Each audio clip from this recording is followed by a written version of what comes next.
Okay, okay, okay. Don't you know the name X? I be flying like him in plain sex and why is rap made without the common sense? I'm talking 50 without 8 mile plane. Oh, drop a stash, stay while tripping. You can call me Afro Man. I just wanna stack more bands. Don't you know the name X? I be flying like him in plain sex and why is rap made without the common sense? I'm talking 50 out without an 8 mile plan. Jogging says stay while tripping. Call me Afro Man. Just wanna stack more bands. Don't you know the name X? Oh man, it be wild with the flame that be coming out. Damn, I'll be flying like Kevin Plains XN. Why is rap made without the common sense? And I'm talking 50 without an 8 mile plan. Jogging says stay while tripping. Call me Afro Man.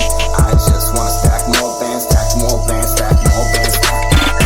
Bangs sorta than a power long to give a power moolah to go and raise they land. I am a soldier, so I grind more than any other brother, sister, mother, father, or a strange ass man. This cross a hard lover, pray more so God might hear and take our hand. Cause as I look and smoke clear, this planet we all on makes us look like land. Now I feel like sheltering, feel the wet word. I feel devil on my shoulder coming to take this man. Do a telescope is how I feel to bet on hope. But I'm telling you brother, you better take that chance. Now whether you think you do better, you just gotta try. You know why man, know why man. Don't you know the name X? I be flying like having plain sex and why is rap made without the common sense? I'm talking 50 without an 8 mile plan. Jogging says stay wild, tripping, call me Afro Man. Just wanna go stack more bands, stack more bands. Don't you know the name X? I be flying like having plain sex and why is rap made without the common sense? I'm talking 50 with an 8 mile plan.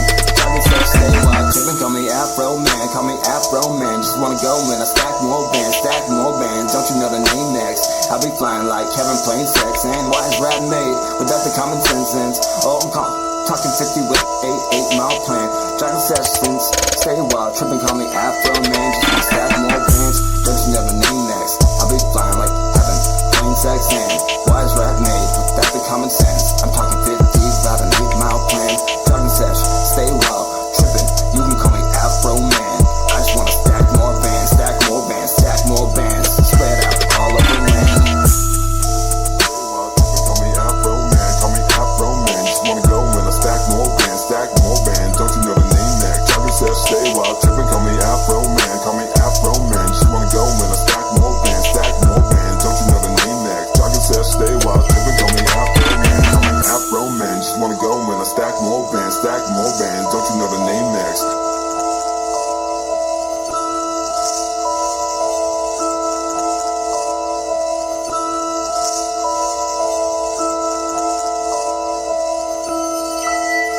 Don't you know the name next?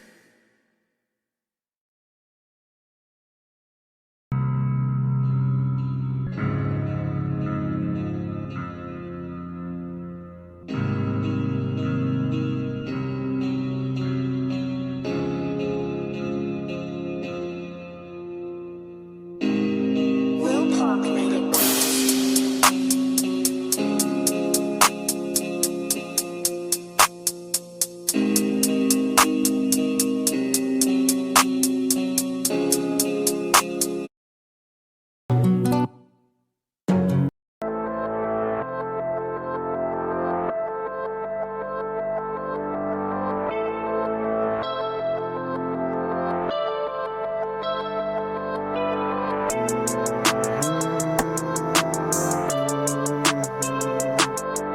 Apply some tissue till the wounds turn burgundy. Goodbye to issues that be disturbing me. I need to learn to leave the past where it needs to be, and that's currently my currency. I need to just be learning, see how, and I apply some tissues to the wounds that turn burgundy. Goodbye to the dreams that be disturbing me. I need to learn to leave the past in the past where it just needs to be, and that's currently the currency. I need to just be earning, see. Apply that pressure, yes sir. I'm blessing curse, kill the enemy and anoint my sirs. Appoint the curve, hustle with a joint. I earn myself with marijuana being the wanda to call me. I'm in the cosmos, chilling with a Wanda. Perry with a cat, I make a doofus smirk. I wanna do some stupid work.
Got the cards in my deck, with the one I will rip. Harry with the Glock, oh gang, gang, gang. Every day up in this bitch, so I need me a couple of bands. I don't have that many of friends. I guess that's life when you're a band, where the only member is me. I got the cards in my deck, with the one I will rip. Harry with the Glock, gang, gang, gang in this bitch. I need me a couple of bands. I don't have many friends, guess that's life when in a band, where the only member is me. Where the only member is me. Where the only member is me. Where the only member is me. Never take a nail for that team. It's a dub by any means. Shutting my doubt with a scream. I use it to lower the steam. I need social activity, but I'm shy, so that's the means of why I stream. My confidence is nowhere. I don't wanna be colder, I swear. Life makes me feel bipolar, opposite attitude. Cause every corner about to take that I need to be slower, I swear. I swear. Get the cards in my deck. With the Wando, I will rip. Harry with the Glock, gang, gang in this bitch. No, I need me a couple bands. I don't have that many of friends. I guess that's life when in a band, where the only member is me. Yeah, I got the cards in my deck. With the Wando, I will whip. Harry with the Glock, gang, gang in this bitch. I need me a couple of bands. I don't have that many of friends. I guess that's life when in a band. I guess that's life when in a band, where the only member is me. Where the only member is me. Got the cards in my deck, with the wand I will rip. Harry with the Glock, gang, gang, gang in this bitch. I need me a couple of bands. I don't have that many of friends. I guess that's life when in a band, where the only member is me. Where the only member is me. Ha. Got the cards in my deck, with the wand I will rip. Harry with that Glock, gang, gang in this bitch. I need me a couple of bands. I don't have that many of friends. I guess that's life in a band, where the only member is me. Where the only member is me. Got the cards in my deck, with the wand I will rip. Harry with the Glock, gang, gang, gang in this bitch. I need me a couple of bands. I don't have that many of friends. I guess that's life when in a band, where the only member is me. Where the only member is me. Ha. Got the cards in my deck, with the wand I will rip.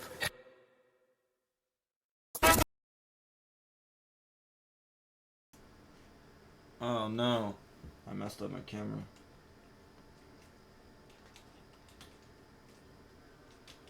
Nah, come on. No. No. No. No. No. No. I think that's good. Okay. Boom. Boom. Boom, boom. Boom. Nice. But yeah, how we doing today?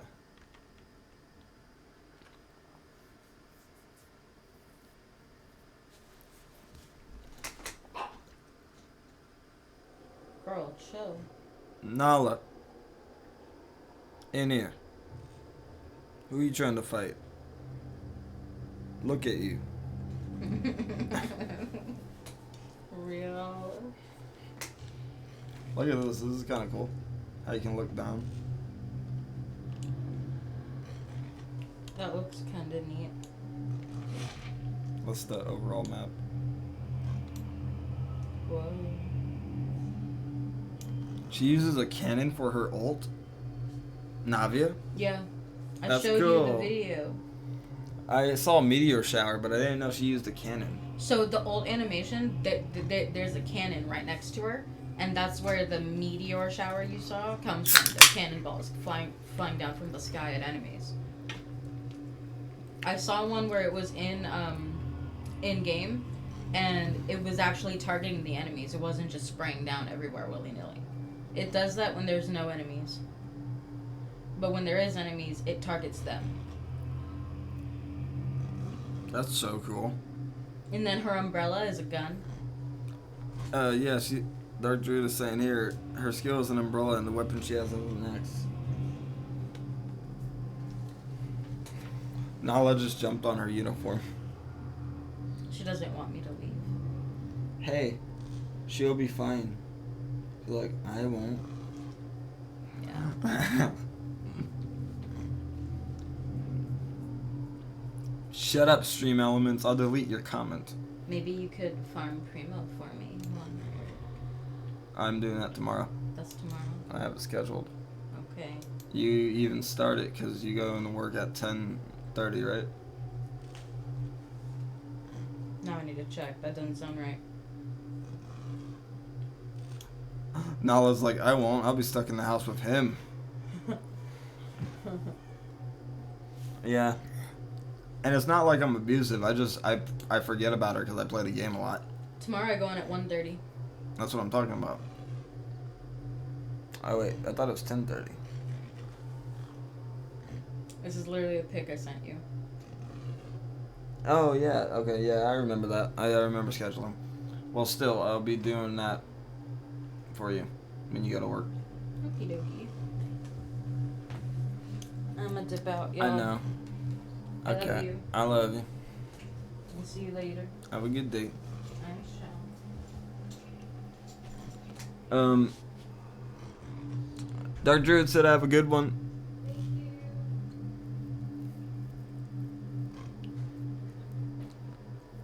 I know it's barely readable, but it's merely there to show people that people are talking in chat, and I want to get more people talking in chat.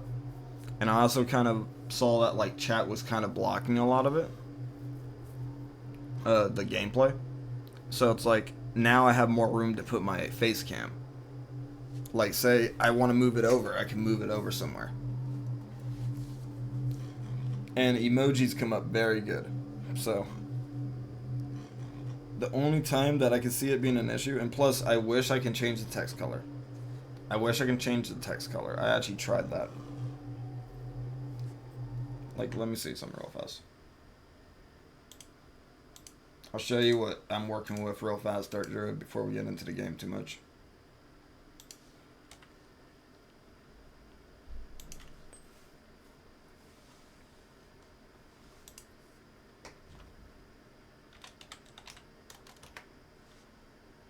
Okay, here we go.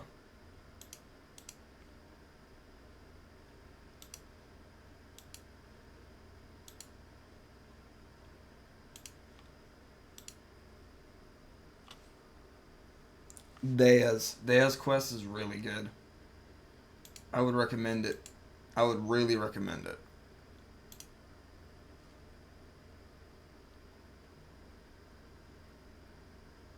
So like, here it is. So here's my chat, right? So I have settings here. And you can have a dark chat, a checker chat, or a white chat, or custom where it's clear. But the clear chat, I cannot really change the text color. There it is. See what I mean? So I'm trying my best to like figure out how I can make it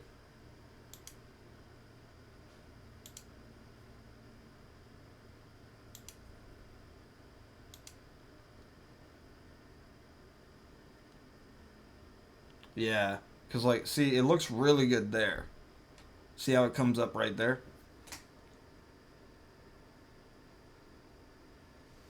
But, like, when you're in game, it looks bad. So it's like, it really depends on the game. And then I have different fonts, but I can't change the color of the font. And I really wish I could. Because if I could change the color of the font, I would.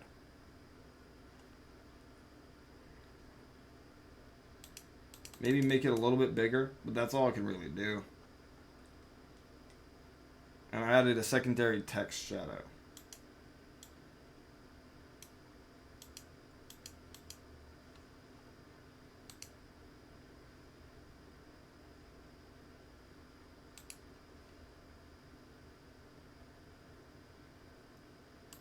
Settings. I'll leave the messages up a little bit longer. Maybe that'll help.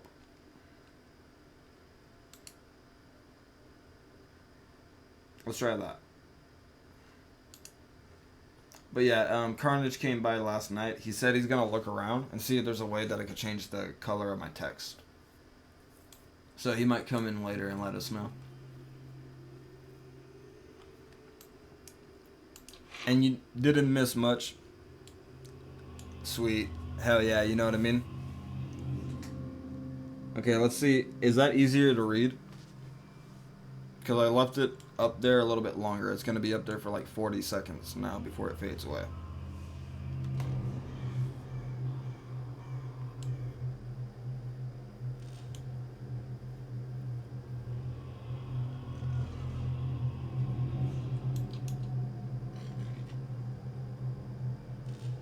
It blends into the log box. Maybe if I do that. Is that better? I wish I can just get rid of it altogether. There might be an option for that.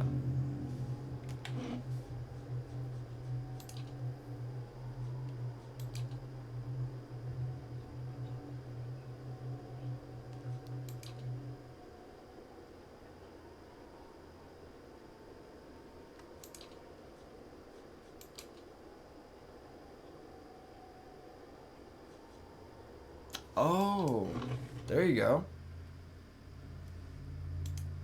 Look at you with the ideas over here.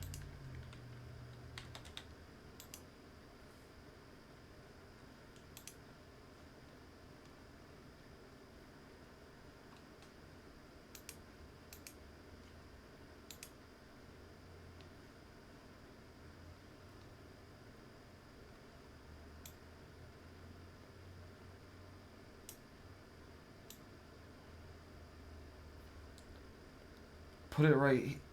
Oh my god, that's brilliant. Just put it right there. Why didn't I not think about that till now? Sometimes it just takes a second opinion, you know? That's gonna look so much better.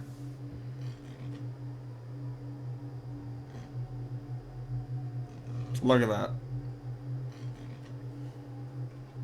And then it stays there for 40 seconds, people read it, and then it's gonna go away.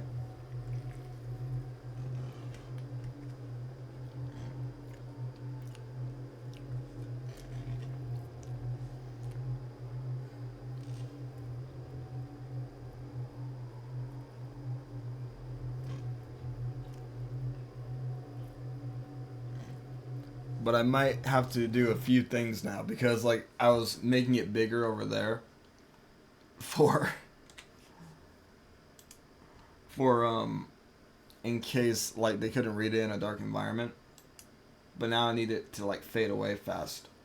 So like say somebody comes in who's very chatty and they send a lot of like messages back to back, I need it to fade away fast now. It'll be there as a reminder though.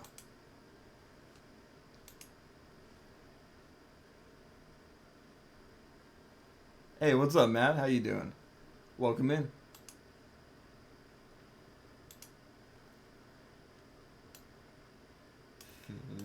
Let's go 15 seconds. See if that's good for now.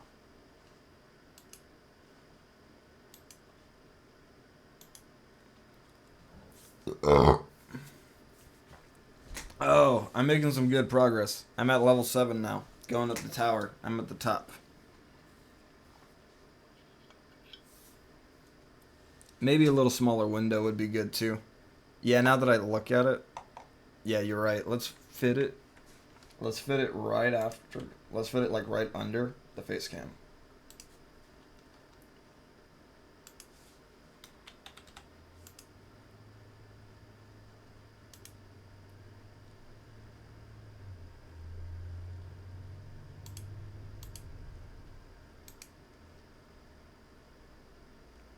But how we doing today, Matt? Welcome to the Matt House.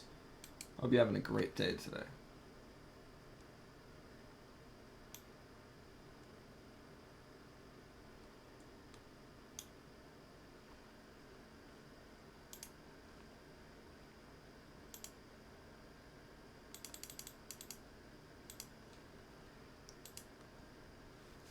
Let's test that out. Let me see.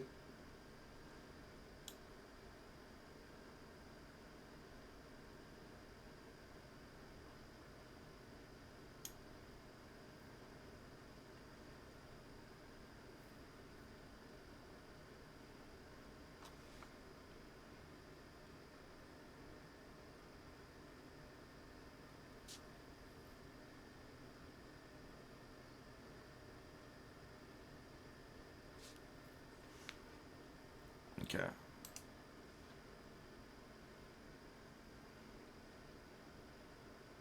A little bit smaller text.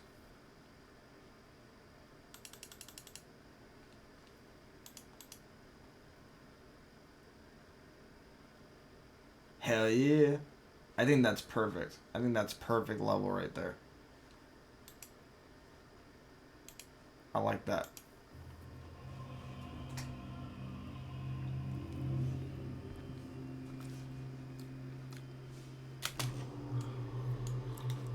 Yeah, so far, my barbarian, I got him with the barbaric blow, barbaric yell, frenzy, savage defiance. Then with the crucible of the soul, and speaker to the restless, because like speaker to the soul, it does burn damage, right? Drains 12 burn damage as endurance for yourself, so it's like great for a barbarian to have. I can solo some shit with just my barbarian. Yes. At one point, there was a sequence where the party leaped off a tower as the machine exploded Die Hard style. There were a lot of sad faces when it was cut, but something similar will probably make it back in for the expansion. Besides, once the background for this area was done and it became evident how tall the tower was, it didn't seem plausible that the party could possibly survive the landing.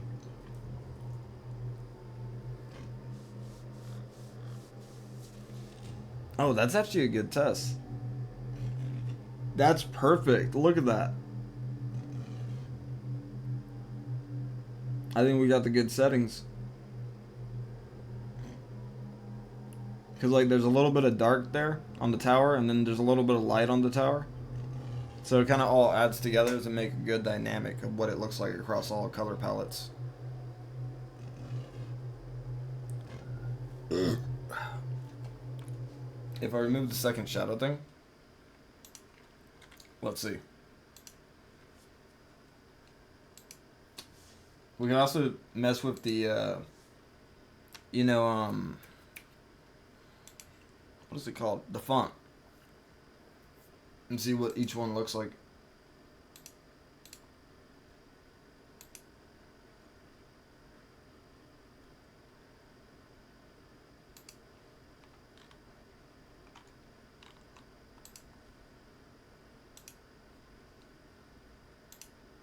There we go.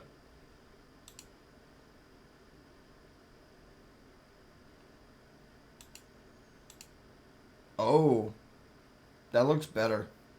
You're actually right.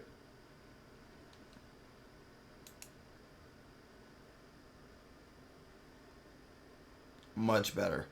Much better. The darkness was a little too hard to read. Had kind of hard day at work today. I'm going to go chill with some pillars as well. Good luck. No worries, Matt.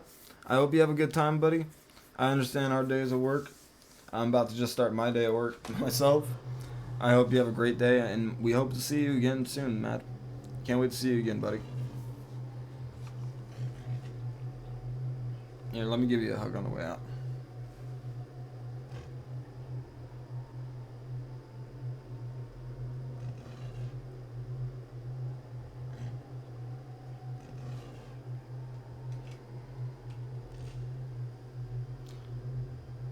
Dude, I need a new phone case. Look, I'm using my girlfriend's old phone case, and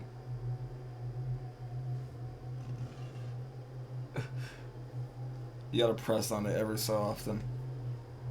Oof.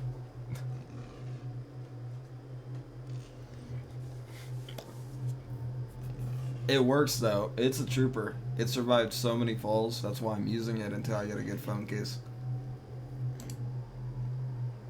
Okay. You didn't miss much. I played for like an hour. Nobody showed up last night. And I kind of ended the stream short. If it works, it works, right? And that's what we're saying. But I ended the stream short, and I started a new stream because, like, you know how average viewers are? So, like, the average viewer count goes down the longer you stream with the smaller number. Hey, X, how you doing? I'm doing good today, Dark. Welcome in, man. And with the less number, you have to start your stream over. Because, like, what I found out, and this is actually true because a few of my friends looked into it, the bigger streamer friends that I got, is that the lower your viewer count, the lower you will be on ratings.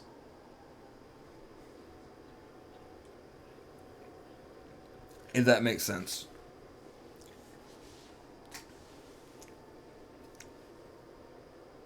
Oh, I'm gonna say out of Dark, he's in an ad.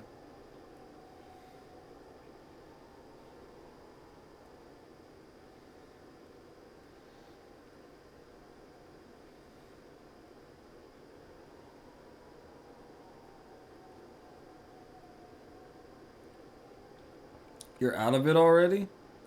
Damn it, cutie. I was trying to get past my autocorrect. I kept on trying to autocorrect my LO to Ellen DeGeneres.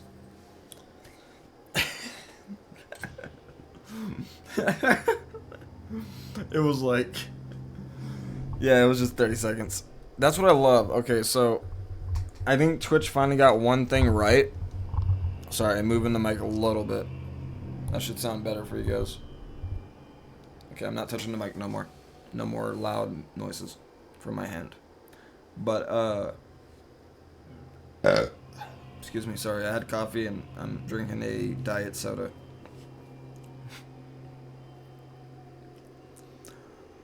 What was I saying?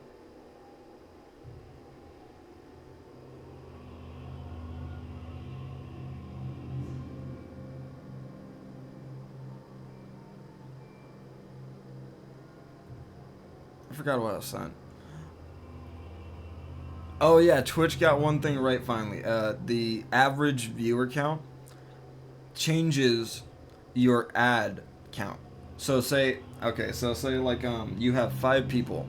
If you're using automatic ad counter, if you have like 5 people, it'll be like a 30-second ad. But if you have like 10, 14 people, it'll be like a minute ad or a 2-minute ad. If you have 30 or 40 people, it'll be like a minute and a half ad. If you have like 80 people, it goes up to 2-minute ads. So like, it's one of those things where it generates how many ads per people. Hey, if you looked at your streaming analytics and are happy, then dude, that's something to smile about, man. Fuck yeah, man. Pat on the back. Oh wait, yeah, I was packing a bowl. Pat on the back, homie. Big congrats.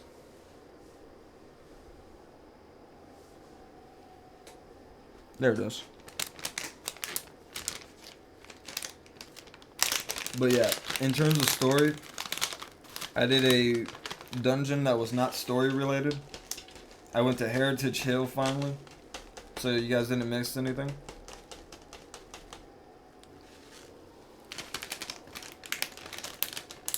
When is the next time you're streaming, Dark? And could we get a shout out for Dark? Dark Drew?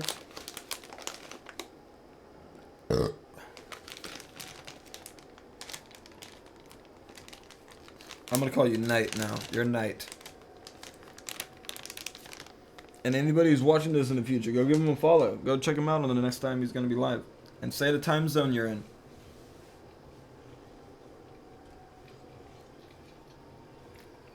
Sheesh. Yeah, I know my clip isn't playing. I gotta get it fixed.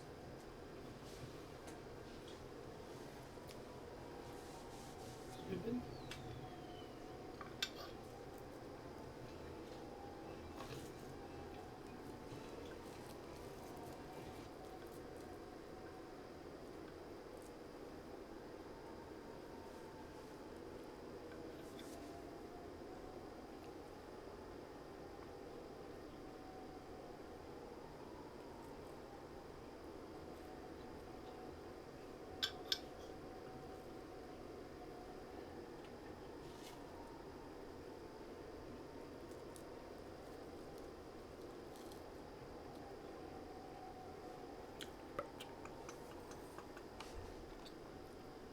Okay.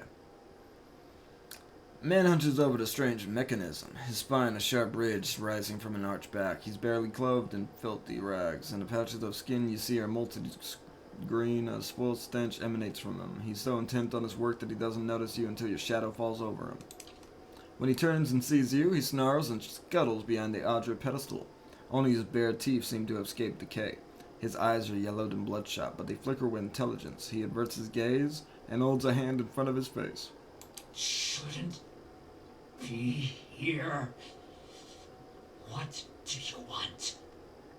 Tell me what happened here. That's what I'm trying to figure out. He smashes a fist into the Audra pillar. His hands make a crunching noise, but doesn't bleed. He just broke his fist? Forgive me. Forgive me. He covers his face with his other hand. Research. We came to do research on the tower. Some I don't know, commission probably tomorrow night so it doesn't mess with God, stuff. Hey, hardly that's smart. matters now. That sounds smart. Well, you heard him, guys. Anybody who's watching this in the future, please go give him a follow. Go check him out. He's a really good dude, a mod on this channel, a fellow friend of mine. And if you can go give him a good little follow and check him out later on, I'd really appreciate it. He's almost hit that affiliate, man. Anybody who's watching, help him out, man. I generate not a big buzz, but I try to share this everywhere. And clips will be shared with streams. I always share my clips and I always share it on YouTube. So who knows? People might follow you, man. I try to help people out when I can. Alos's lips twist in disgust. If I had a copper ski for... What is that word? Fuck. 1 minute. We were doing this the other day. I had like a dictionary set up.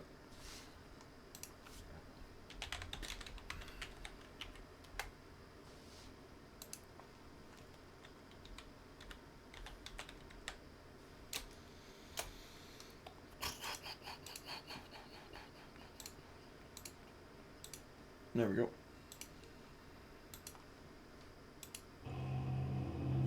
Skeet.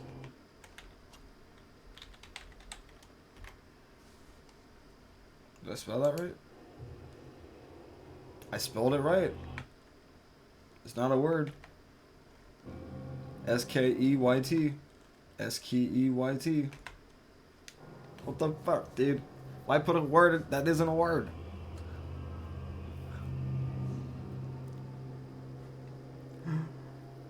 If I had a copper whatever for every fool animancer whose thirst for knowledge led to a disaster, well, I never would have ended up in Gilded Vale, that's for sure.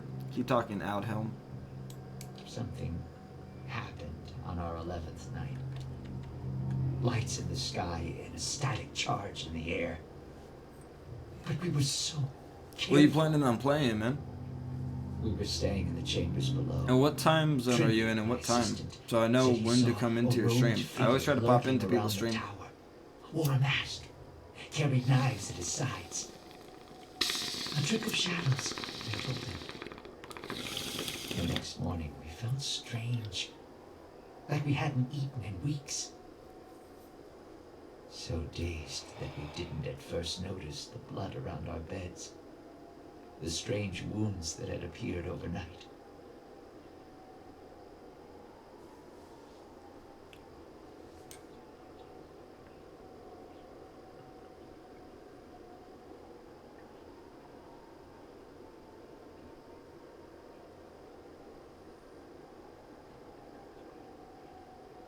Weird. Okay, so dude in a mask who carried knives at his sides, a trick of shadows. And everybody woke up with strange wounds that appeared overnight, feeling weird. And the machine, this cursed spire, dormant for 2,000 years. Life It has a defense main stat? our Damn it! experiments, That's and we woke horrible. That morning to find it spinning on its own. Why? On its own! Why? How Cruel could we world. start what we couldn't start?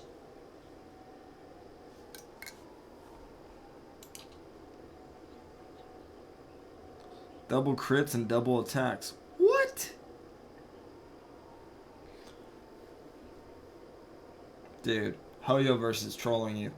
As exciting as the prospect of a living machine may be, I suspect that given mention of a machine and a masked figure both, there was another explanation. Years I've been doing this. Years. I know how these things work, but I don't know how this happened. I don't know where to go.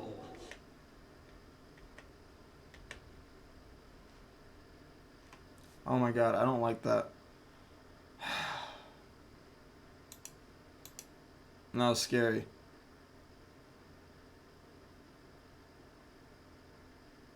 Okay, so if you're wondering what I got scared about, it's because my overlay has a scrolling feature, and I use the scrolling feature to look at the frame rate of my video, and I looked down and it wasn't scrolling, and I was like, oh shit, did my stream crash? And I ran over to OBS and it was like, oh no, it didn't crash, okay. And I took a big sigh of relief. Oh man, I hate that. I hate that. Please don't stop scrolling again.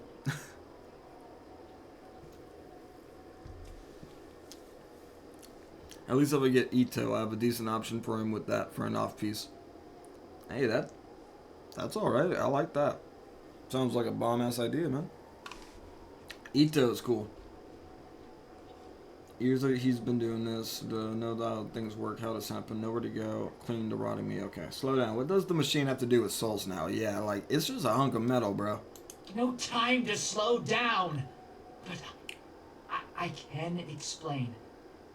Hold a magnet over iron splinters and they stick, yes? Rub your hand over weir wool and the hair of your head will follow it. So it is with this machine.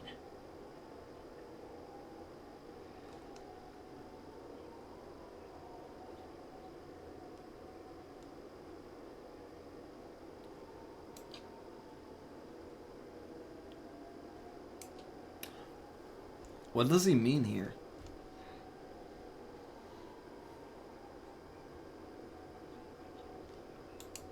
It has the power to manipulate souls, but why?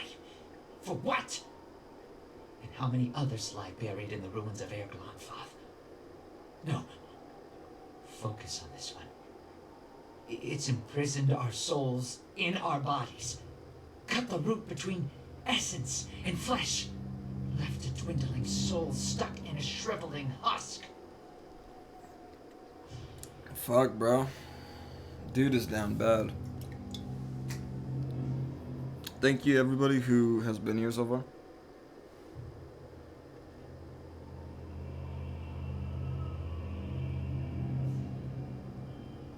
But Twitch Mobile wants to go fuck off and be a dipshit. And I know what it wants to do right now. I'm gonna go take a quick piss.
Okay, I'm back.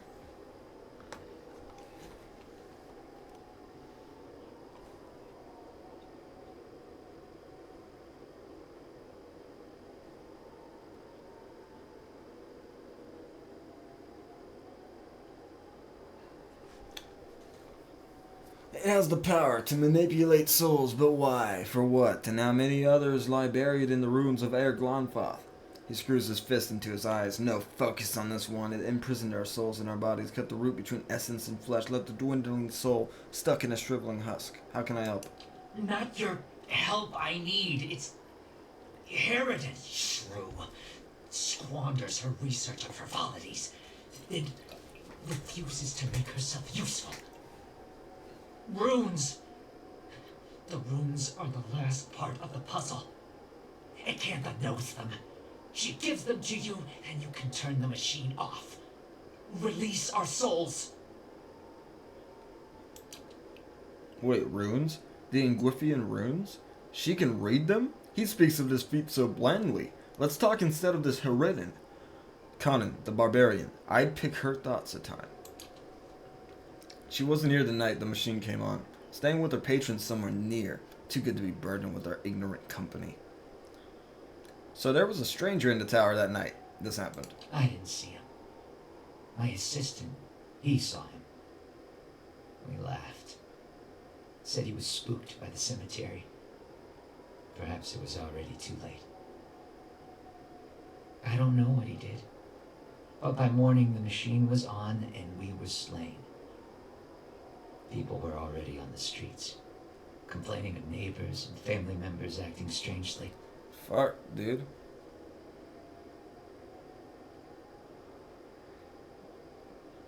Okay, maybe I should move it down a tad bit. Dunyarzad! Dunyarzad! Yeah, she made a reappearance. I love that bitch.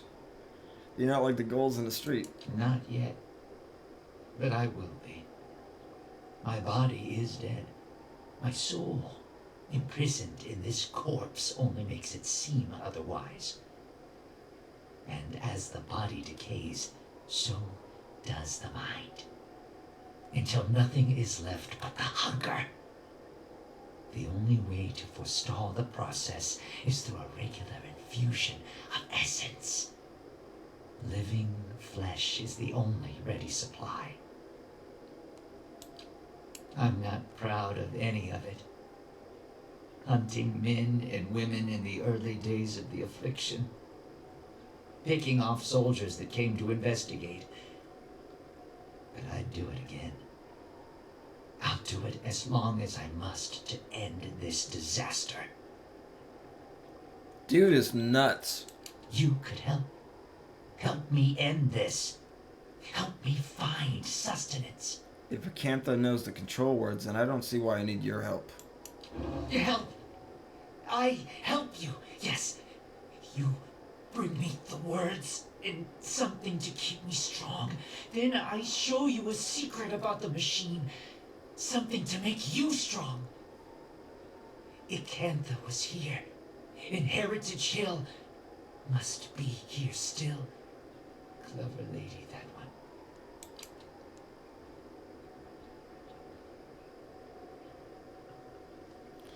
Palladina doesn't like him. Palladina clenches her jaw, her eyes narrowing suspiciously.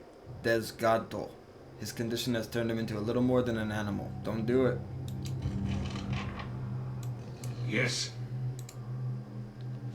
I'm finished dealing with you. Ready.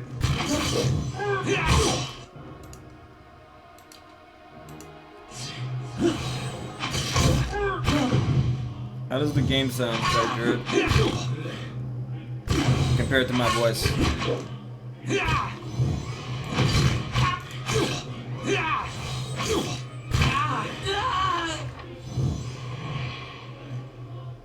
Yes.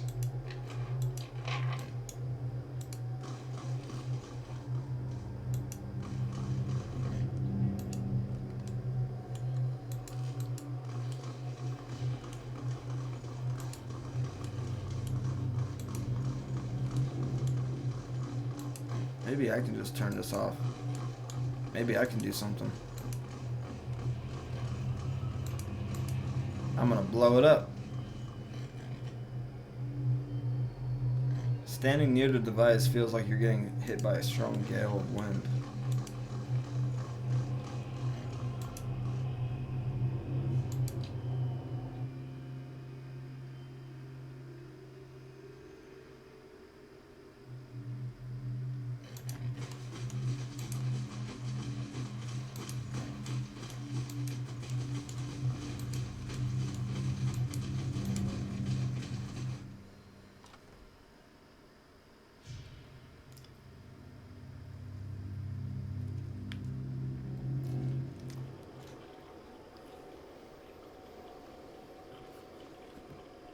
No worries, man.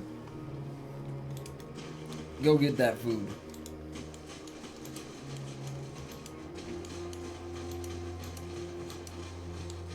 Nutrition. Oil. Rope and grappling hook. That'll come in handy.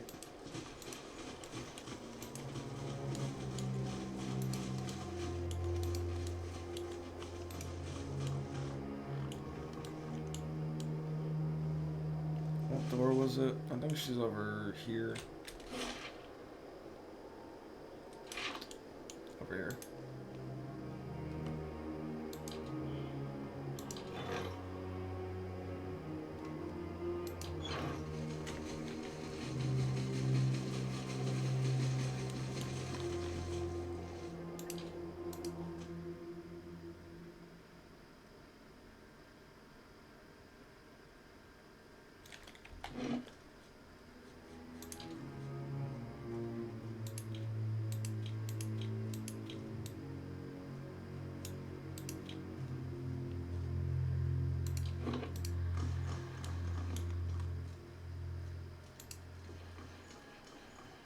You return. What have you come seeking this time? I need the words that operate the Ingwiffian machine in the tower. That fool Aldhelm. He sent you, didn't he? I can hardly believe he's had the cleverness to survive. That simpleton thinks he can understand how to use something without understanding what it is, or why it is. He dabbles with ancient and powerful devices, with all the finesse of a blacksmith. He sent you here to petition me for aid after years of disparaging my research. I'll bet he didn't even tell you the tower's name, did he? That's his problem. Always looking for solutions without caring for meaning. The problems in Heritage Hill are bigger than your rivalry, Encantha. What do I care? I prepared myself for an eventuality such as this, and I can assure you those dwindling souls in the streets are beyond caring as well. Her pride burns brighter still. Humbled, Aldhelm, by how demonstrating the value of your research. My silence demonstrates it more keenly. Your words fan the strange coals at the center of her soul. Tell me the tower's name. Ter Nuneth. It's called Ter Nuneth. Ter Nuneth. They built the machine atop it to contain souls. Hold them in place. But the others I've seen, machines scattered all over the Deerwood, are relays, built to move souls. How do you operate the machine atop Ter Nuneth? Back to these tinkers' concerns. And what would you do with these tethered souls if I told you? I don't know yet. A level of humility rarely found in my line of work. Most refreshing. I could help you, but I won't. The pride lodged in her soul flares up, twisting into the shape of something that writhes and squeals within her. Here I have specimens aplenty and time enough to observe them all. It's every scientist's dream. My answer is no. What? But what good is observing all this if you're going to hoard it for yourself? Tell her, Conan the Barbarian. An entire language at your fingertips and she hides it away. You're dead. Why does any of it matter? Why does it matter? Because my research will outlive me. I'll have time and opportunity enough to accomplish more than any animancer in the history of the field. The pride sparks and squalls. And he will know about it. The pride thing flickers as the flames around it abate. All I've learned, years of studying the Egwithian language, no one understands it better than me. That counts for something. I'm going to extinguish your pride. You force your essence around the burning lump inside her, but it scorches you. Your flesh is whole and unmarked when you draw back, but it nevertheless stings at the memory of the heat. Knowledge is meaningless unless it's shared.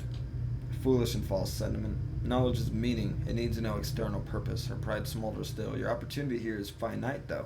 One day that knowledge will die within you. I press on.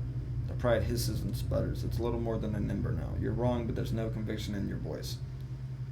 I build it forever. I cling to it. Dog, give me something. Extinguish it. You reach for it, but it's still too hot to grasp in your mind for more than a second. It may not be much, but it's still something. You can't take that away from me. Teach me what you know. I'll make sure that it grows and your legacy still lives on. Will that really be enough for you? The dying cinder clings to life. It will. It must be. Tell me what you know. I'll make sure that it grows and your legacy lives on. Words finally quench your pride, and all that remains is the blackened, diamond-hard rock. You cast it away where it melts into the darkness. So be it. My studies and efforts shall grow through yours. These are the words you need. Her cold, dry fingertips rest on your temples, and you feel her reaching into your mind, forming W images. streamer like I'm crazy. Hey, W streamer like I'm crazy. Pogamist? Pagamist? Pagan? Pogamist? Am I saying that right? I'm gonna say Pogamist. Well, welcome in, Pogamist. Thank you for the follow. How are you doing today? I hope you're having a wonderful day. And I hope that you have a great time viewing this great stream.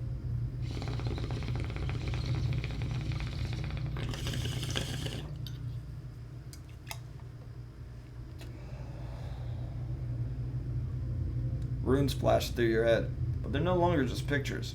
They have meaning now, and you understand them. They're commands.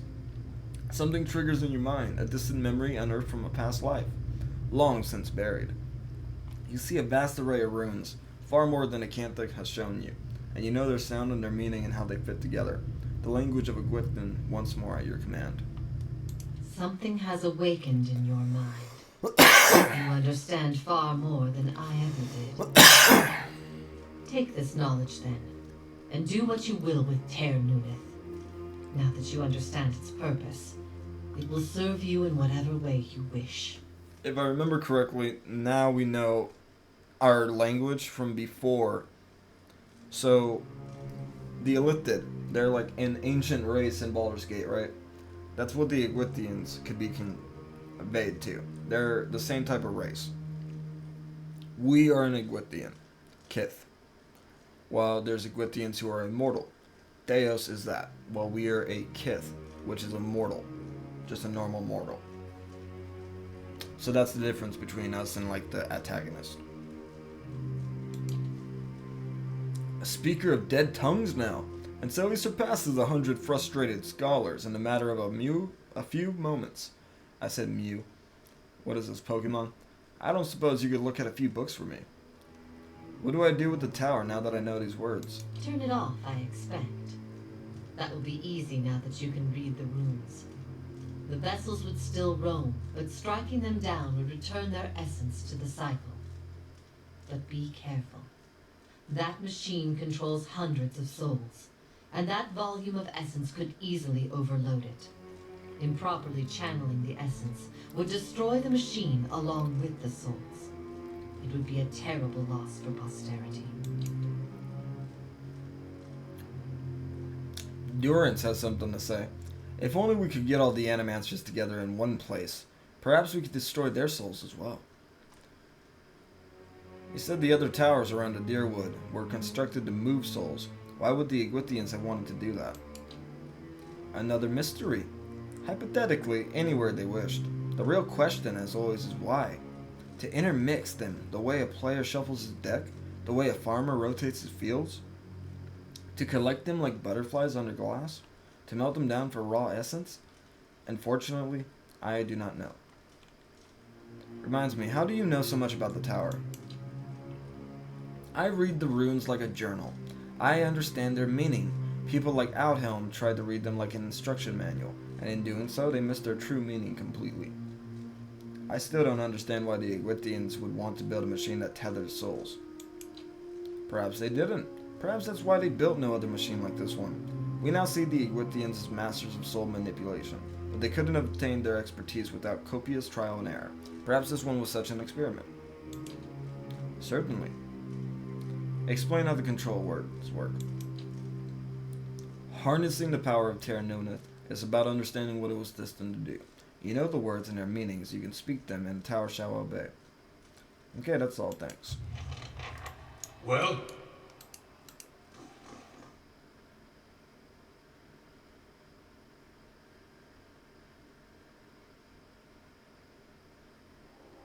As you wish.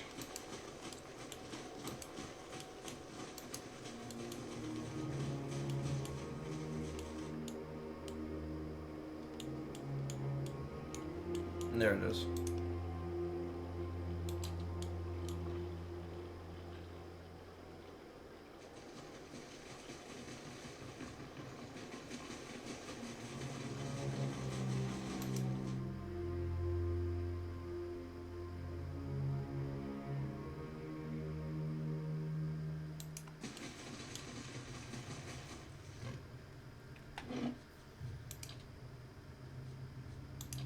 It's really weird.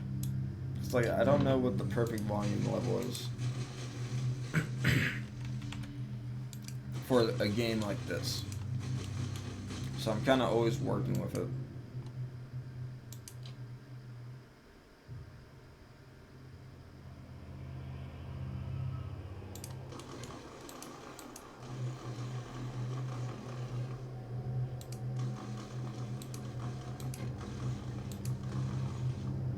Okay.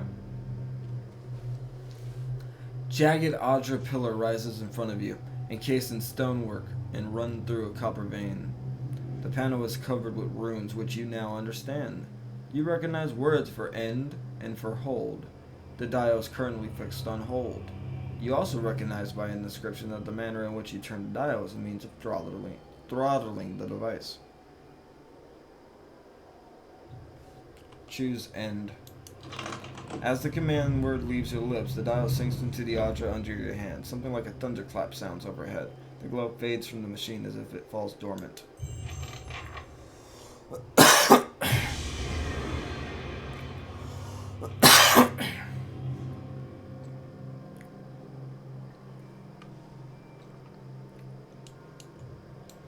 Yes. I think we did it.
Oh, we did it.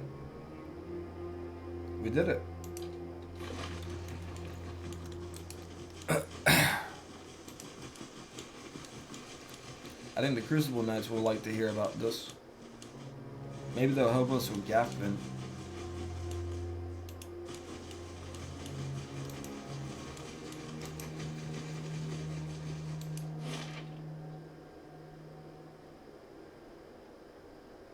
And then first fires.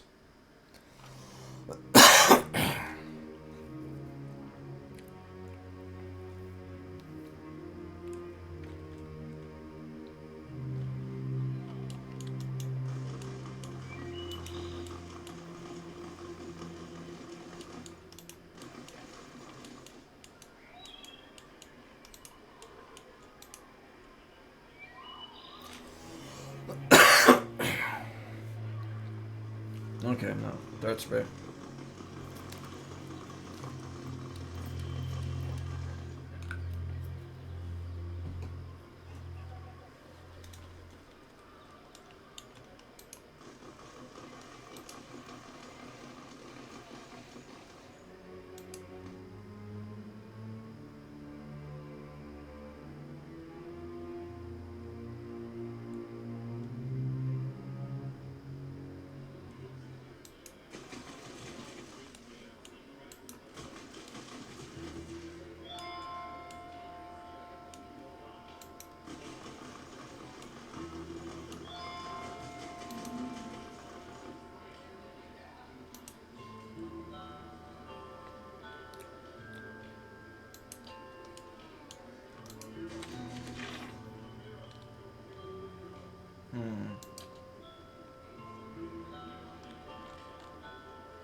Still gotta find missing guards there.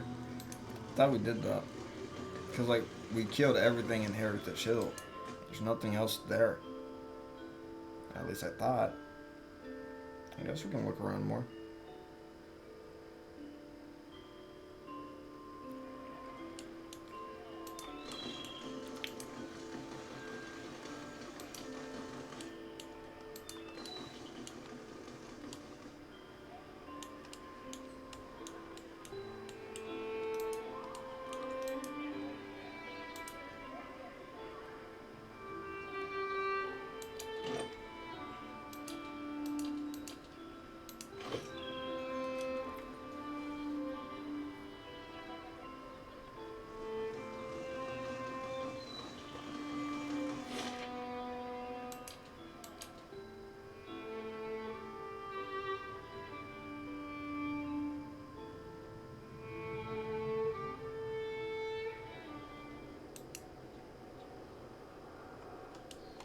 Hey, welcome back, though, Drew.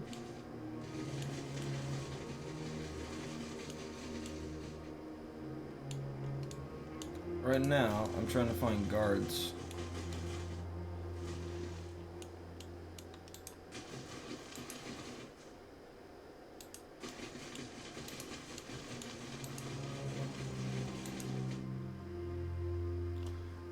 We took care of the Egwythian machine at the top of the tower.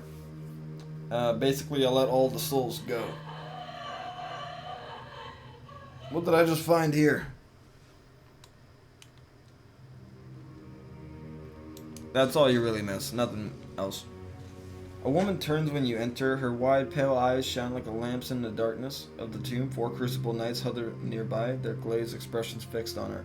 Reinforcements at last. I hope you come armed because we got to get out of here. You don't fool me, Spectre.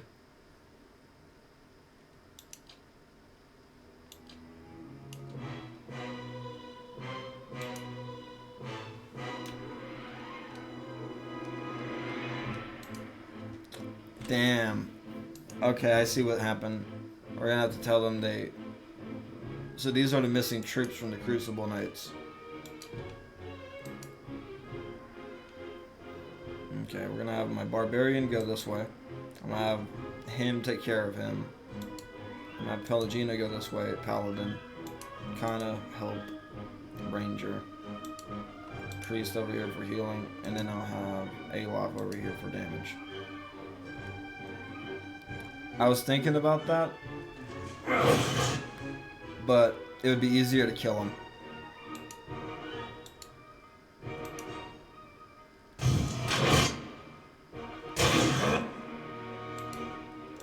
I'm gonna focus on her though, and see if maybe we can.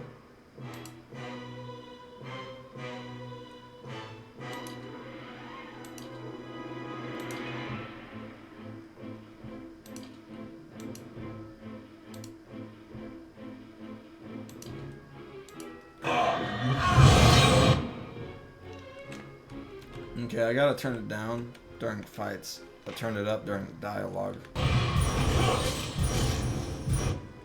Because it's loud during fights.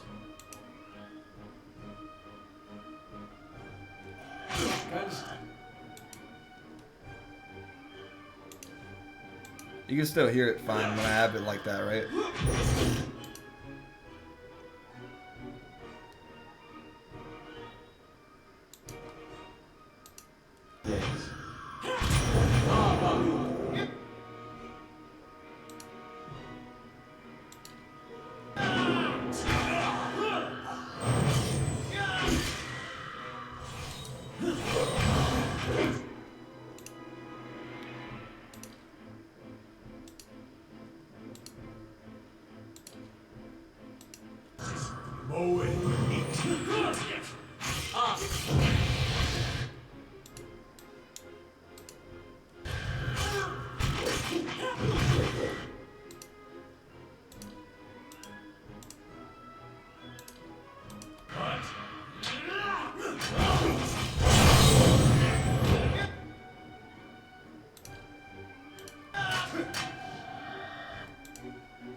Nope. Okay, I killed her.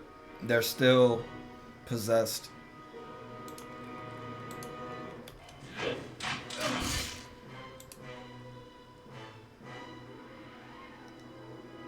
Sad, right? I was hoping for it too. Follow your lead.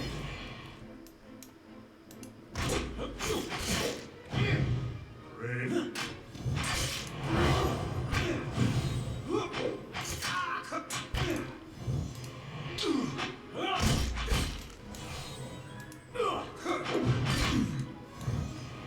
Nice. Of course. No! Kinda. No, don't go in the poison. What the fuck, bruh?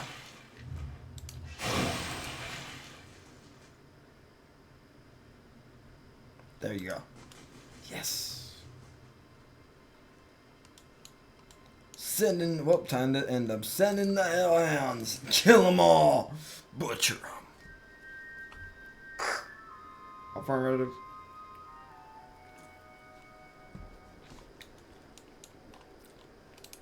Okie dokie. Oh, I uploaded part 1, 3, and 4 of Pillars of Eternity. I'm going to upload 5 and 6, what I did today, to YouTube. So 3 parts are up there. I cannot upload part 2, and I cannot download it because it's 1080p and 60 FPS. But like part 2 is like 16 hours. Or like 14 hours, something like that. So, I don't know what to do about that. I'm pretty much going to put up a post on my YouTube. I uploaded 2 hours of it, and in the description of it, it's like,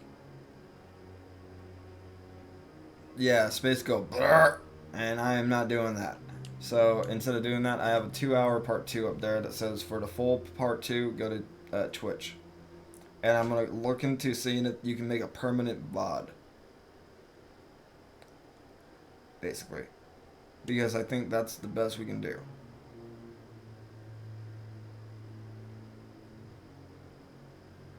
Okay. I was like, did my face cam freeze? Man. I'm lagging. Okay, let's go tell Crucible Knights what's going on. I need help with Gaffbin, damn it. Gaffbin is a fucking prick. I want to kill his bitch ass.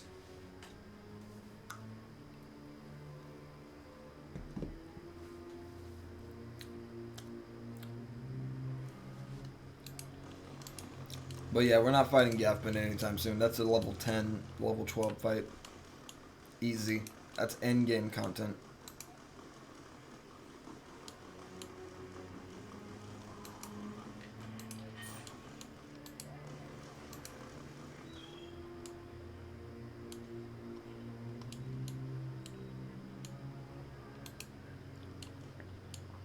Yeah, the best we can do is that, or split the video manually.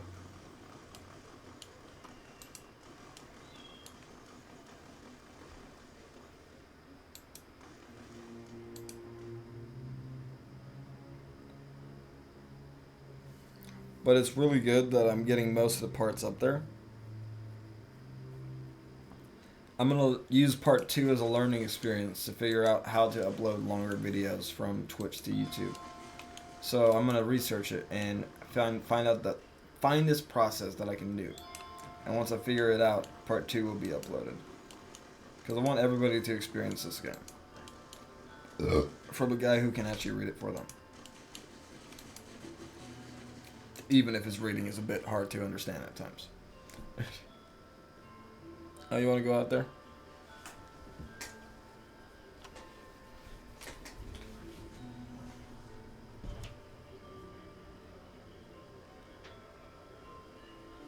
Leave the door cracked for her.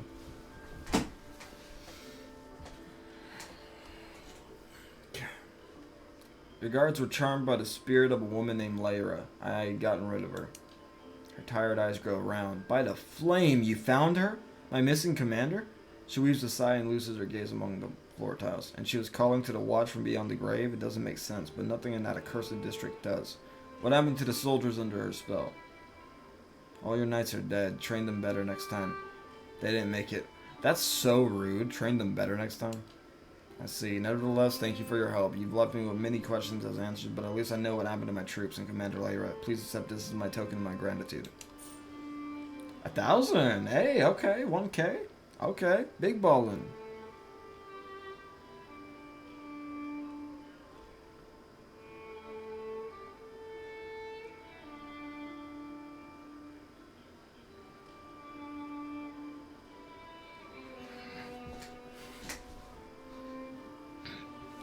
Yeah, I was thinking that too. If I do that, then it can actually be really nice. I'm going to use it as a learning experience, and with part 2, I'm going to find out the best way, and that's what I'm probably going to have to do, and upload it myself by downloading it. So, when the wife gets home tonight, or in the afternoon, I'm gonna raid out. And when we raid out, I'm gonna download it and I'm gonna try and upload it that way. Cause like, if someone watches that 100 times, that would give me basically monetization on YouTube. Cause like I believe it's 1,000 hours watch time. So say 100 different people watch it, the whole thing. Say just fans of Pillars. Boom, monetization. I think 100 times 14. That's 1,400 hours. Right?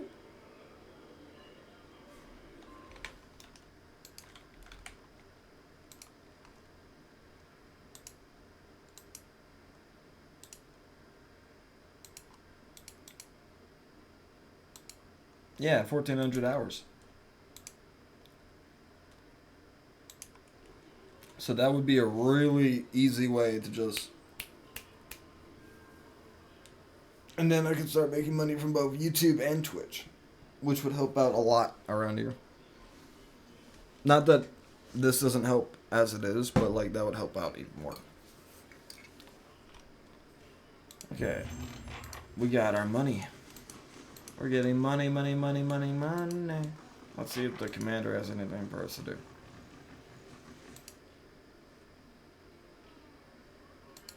Nothing. Okay. Let's go check out the blacksmith. See if he has anything for us to do.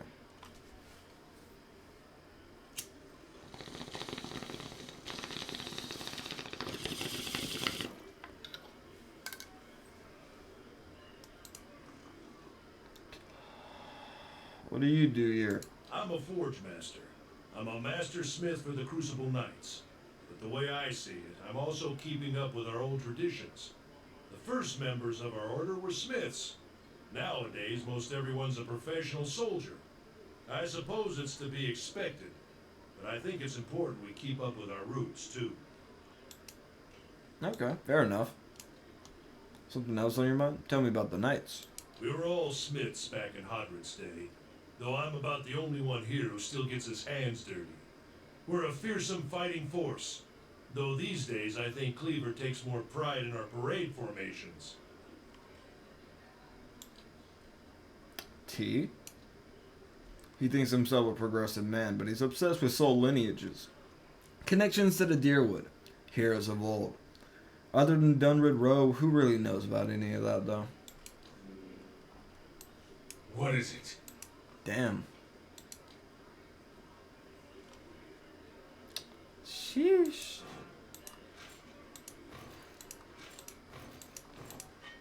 So we're starting to like not even need the blue weapons anymore. I can just start selling those. Is there a silent mouse? Dark Druid? Have you ever heard of that? Like, is there silent mouses available? Because I feel like I click very loudly.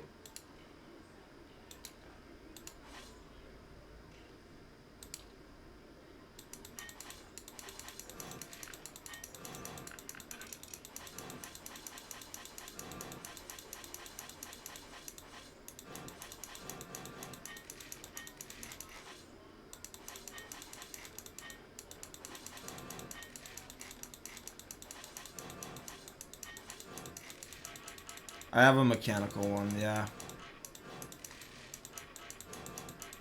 If you could send me some links, like if you ever get a chance to look, and you find like a really good silent mouse that you know about, just send me the link. I would really appreciate it. It would help the stream out greatly. The stream would appreciate you.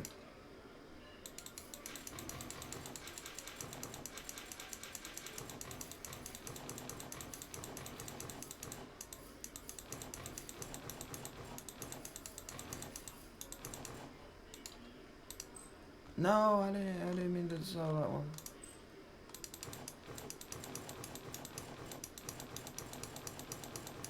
No worries. So I'm gonna look into, cause like this mouse is already going. It's about to die.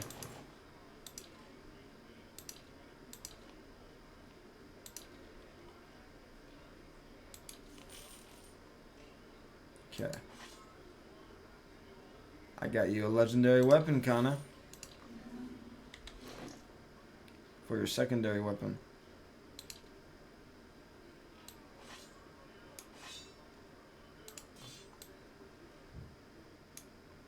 The White Spire. Blizzard. Grants Blizzard. 3 per rest? Wait, what? You have a spell for... Following your lead. Oh. Stand still. Dude, that was worth it. That was worth it. How may I help? Bruh. What is it? Okay.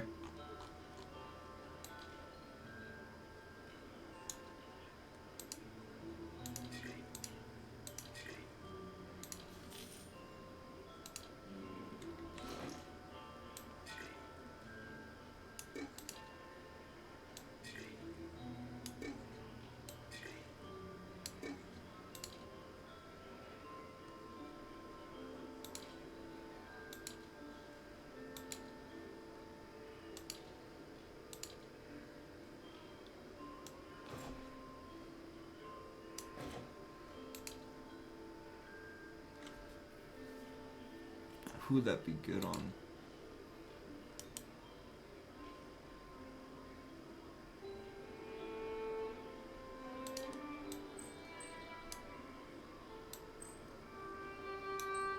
Oh, it's a ring? I thought it was headgear. Oh. Well, in that case, here, fellow Jalen. Yes. I'm over here like, huh?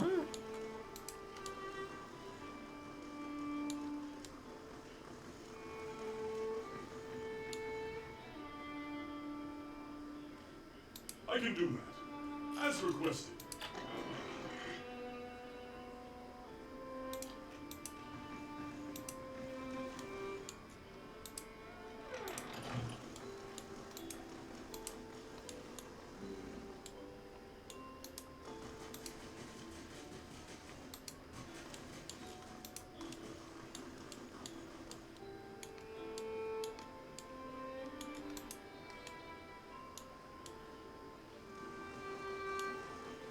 I don't think there's any other quests in here. Talk to everybody, too.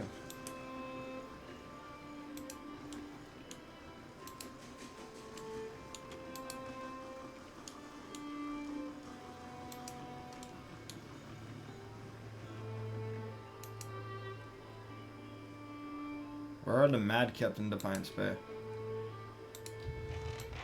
What is it? Oh, we gotta go to the sanitarium. The sanitarium, okay.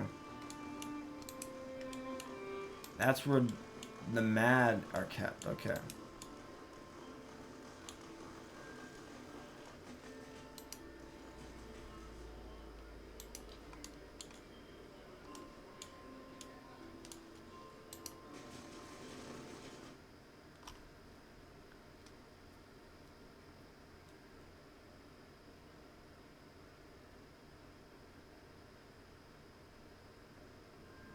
Sorry, I have to reopen Twitch.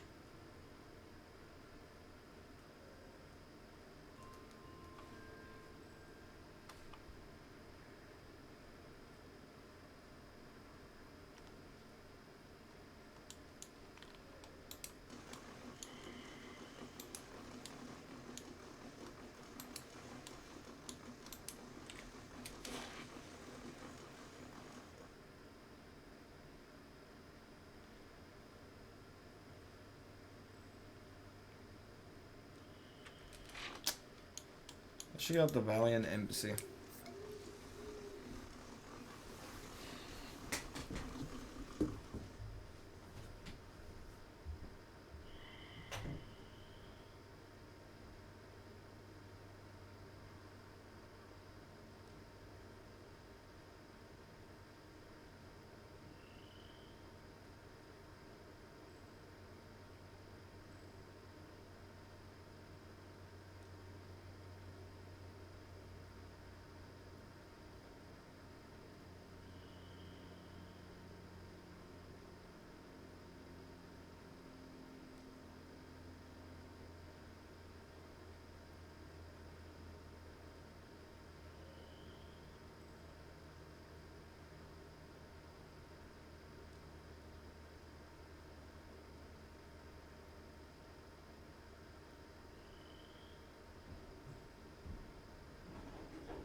Hail, traveler. Pallegina said you could use my help with something. Ah, yes, very true. I've heard word of Mestre Versano's death. While it is regrettable, even he had to know his fate was a possibility given the sort of people he was crossing. But on to business. A rather notorious adventuring party calling themselves the Forgotten have made a name for themselves by raiding Agwithian ruins in Deerwood and selling the stolen relics to their patrons back in the Valen Republics. I need them stopped. I'm sure you're aware that trade in Agwithian relics is strictly forbidden in the Deerwood, where it knows that the prominent nobles in the republics were flagrantly defying the Duke's ban on the looting of Agwithian ruins. It would put a number of valuable trade agreements in jeopardy or even cause Divine Spade to embargo Valian goods. I can't let that happen. Well, that's the truth right there. I'll help what you need me to do. She smiles in relief. Thank you, a prominent merchant in the Republics. Mestre Barkozy has also developed an interest in obtaining Agwithian relics and sent a buyer to Defiant Spade to meet with the Forgotten. I arranged for the Knights of the Crucible to detain the buyer for questioning. I may have suggested that the buyer was a wanted criminal. I'll need you to go into the buyer's place, posing as Barkozy's representative. I'll learn how the Forgotten are smuggling the relics to Defiant Spade. With that knowledge, I could take steps to discreetly dismantle their operation and discredit them in the eyes of their patron. Is there nothing else? I must return my duties. What do you do here? As the Valian ambassador, my job is to ensure trade with the Deerwood remains strong and profitable. Okay.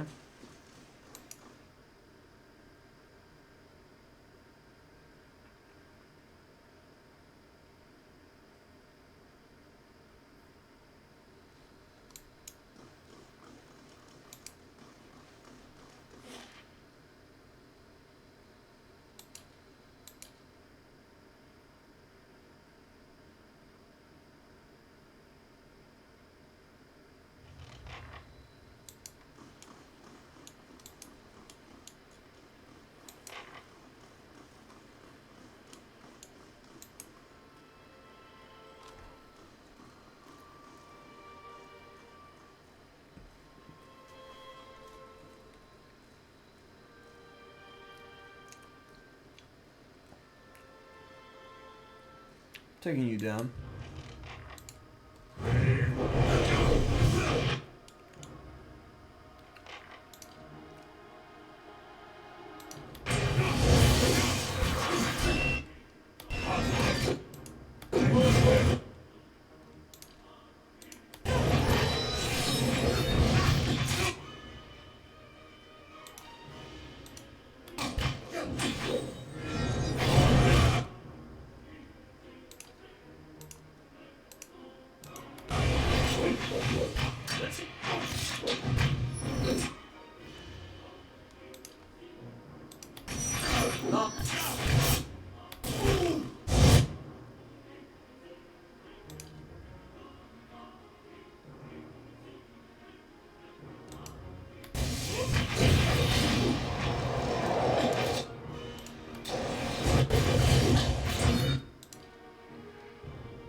Fine.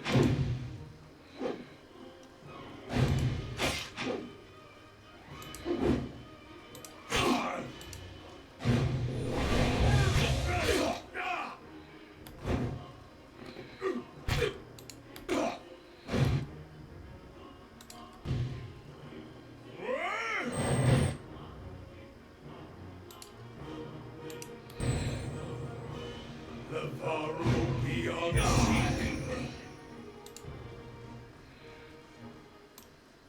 Yes. Yes.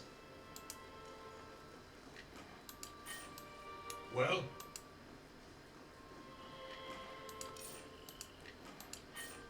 Of course. I?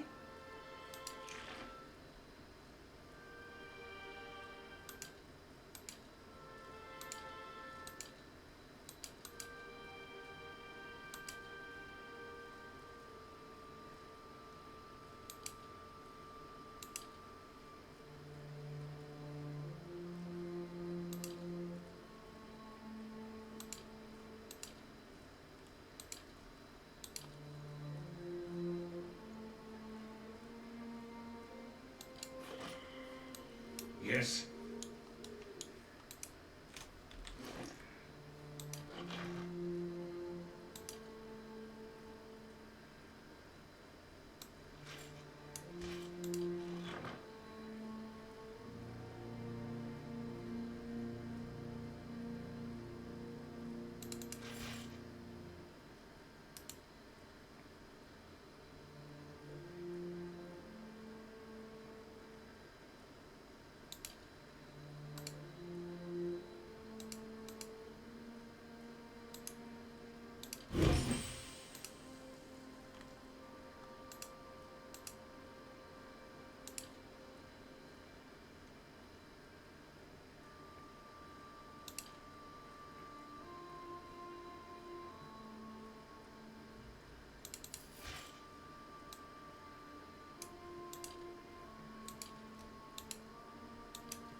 Okay.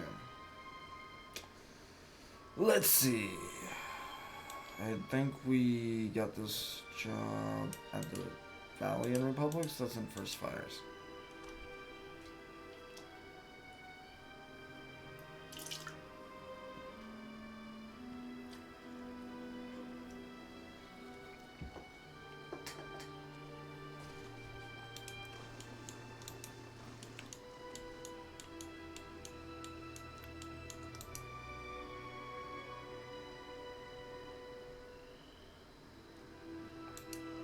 Then we gotta go get camping supplies.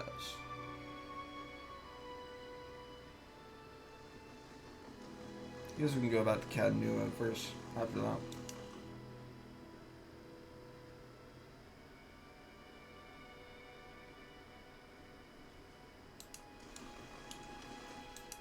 We did a... Well met, friend. Met the Forgotten, but it didn't go quite like you planned it. Oh, you weren't able to learn anything about the smuggling operation then. I just attacked and killed them all. It was simpler that way. Simpler for you, perhaps. At least my hands are somewhat clean in this matter, since all I asked of you was to get information, not kill them. Heroes Jin, I hope that I can resolve the situation with subtlety. But what's done is done. I have no idea what may come of this. This is my problem, not yours. Think this gems as payment for your service.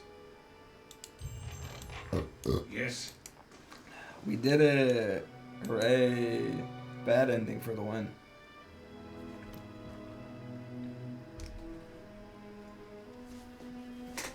I circumvented nothing. I stopped nothing. Hooray! Oh well.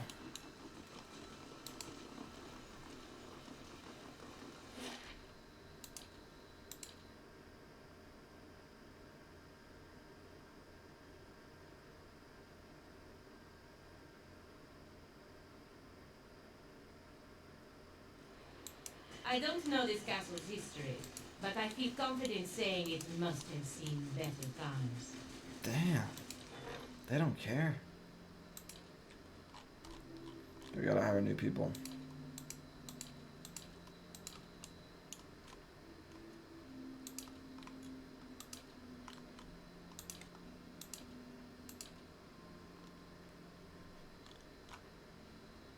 We need towers. More security.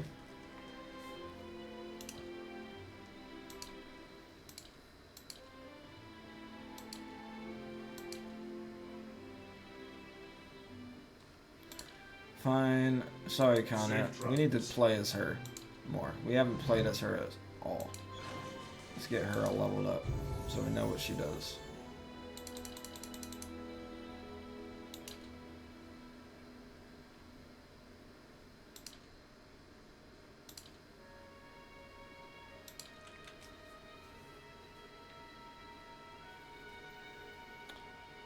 So it's like she's a telekinetic person. She has like psychopathic powers.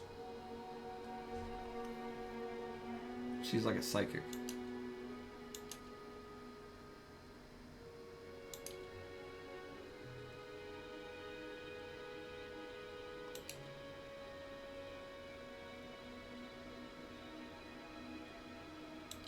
Pain Link is good.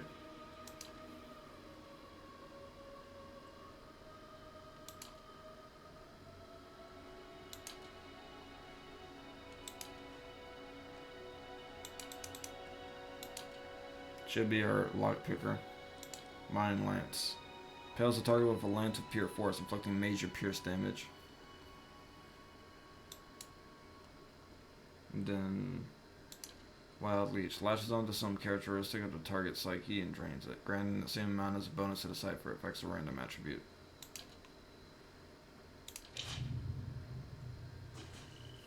Well? Let's see her equipment. Pistol. She wears light armor. Well, not no more. You're a medium armor person now.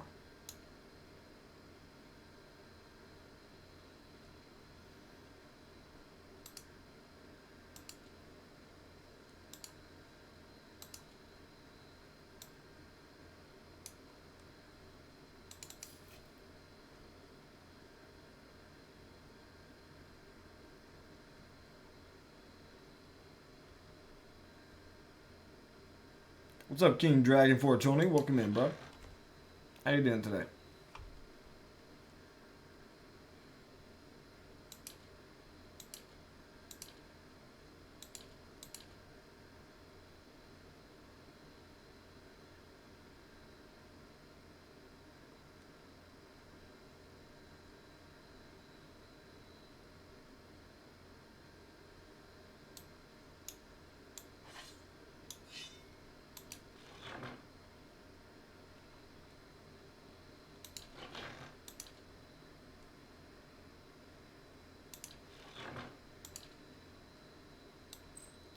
Since she has no items, I'm gonna give her this.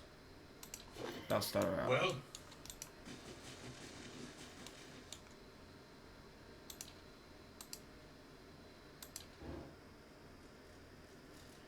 But yeah, I hope you have a good day.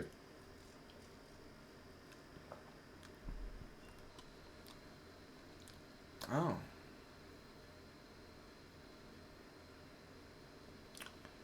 You feel a presence hovering nearby. When you turn, you see the grieving mother observing you. Concern crinkles the corners of her eyes and seeps into your mind. You wear a cowl of your own, Watcher. I see you surrounded by old lives and unanswered questions. Can you see any details of my past life? Sorry, I didn't want the blue light on. I just wanted that light on and that light.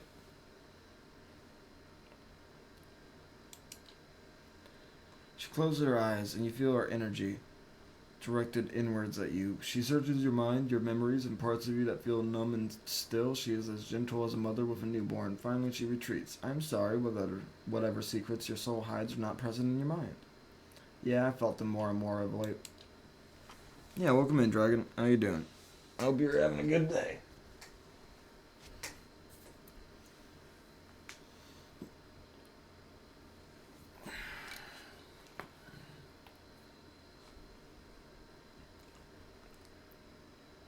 Yeah, I don't know what's in there, and that troubles me. Take care, Watcher. Do not let them unknown chapters of your soul thwart your present endeavors. You must fortify your mind and find clarity in your purpose.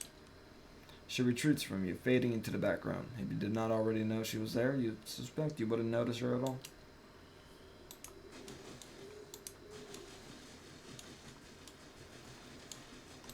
Wait, a patron showed up. Somebody showed up to ask for help.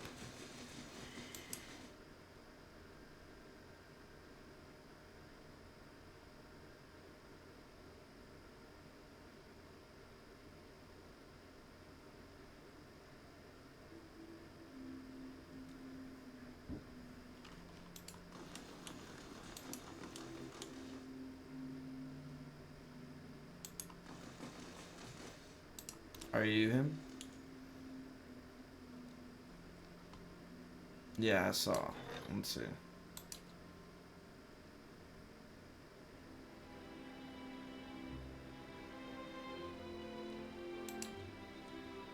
Sagani will escort you. She's good at it.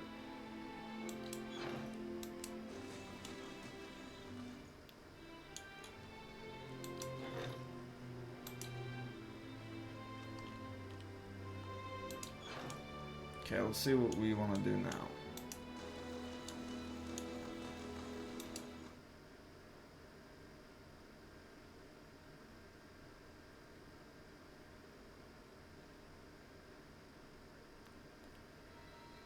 The stones and the spirits in this place have begun to heal.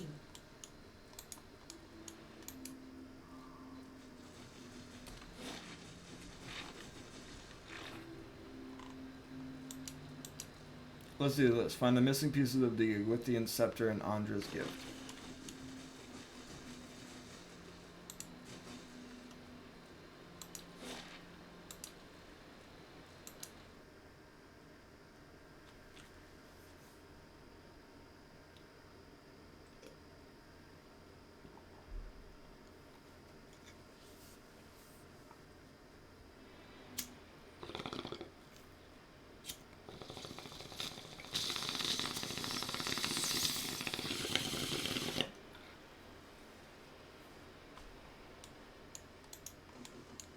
Every time I come here, it's always nighttime. I need it daytime. Damn it. Next week means I'll be level 9 in Fontaine rep. Ooh. Level 9. You're gonna be getting some good shit, huh?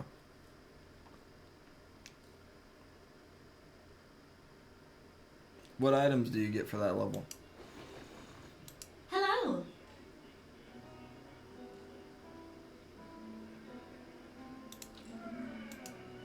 Welcome. Welcome.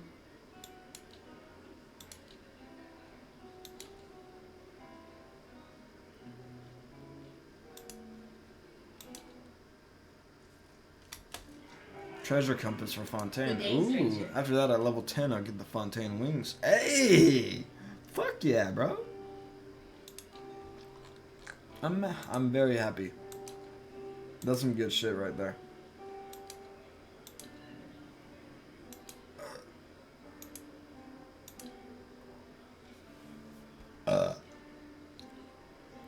God damn.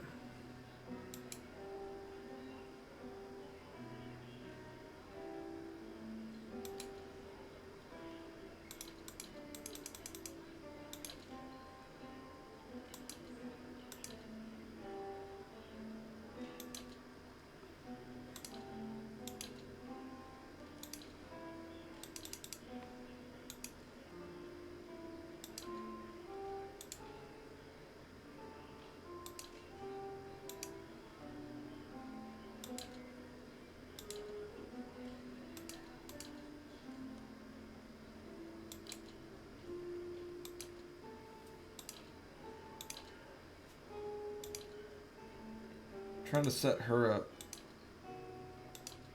as just a lock picker.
We'll do that.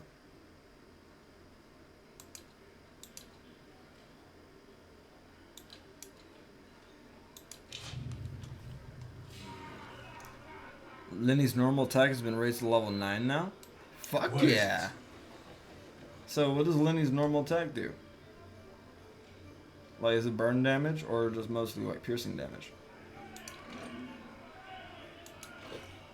Your thoughts must flow deeply indeed.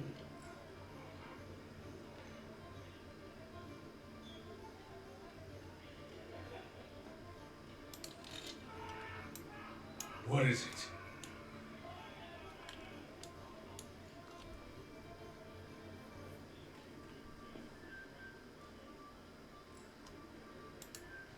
Welcome.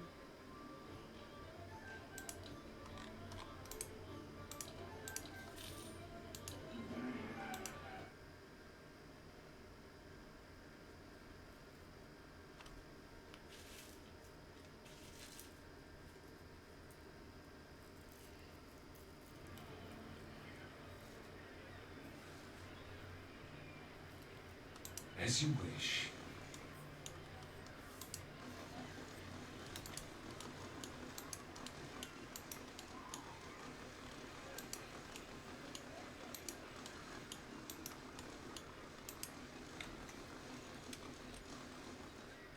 Okay, now we can go down there and look more. We could also go to the lighthouse and try doing that again. His normal attack affects a lot of stuff. His grin, Malkin hat, and aimed shot charge level 1 are the main draws to it. Oh. So they add a lot to it. Light, flame, and sound.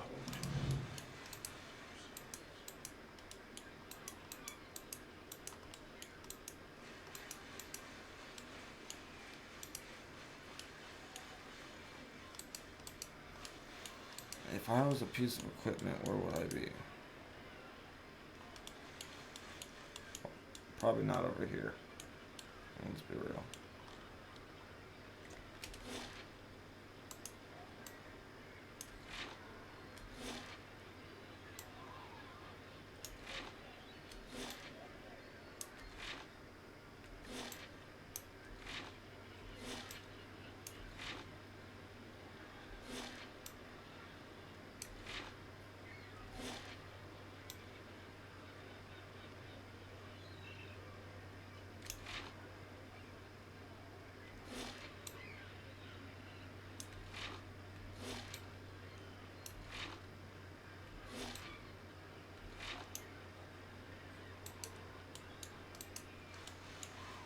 This may prove useful.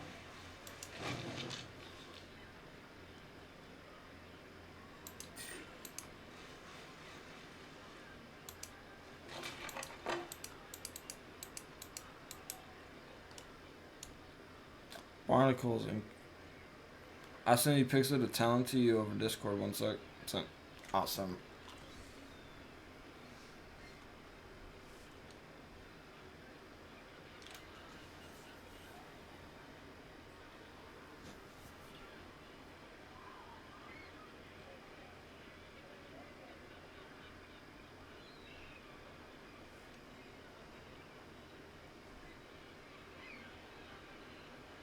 1 minute. Discord's loading.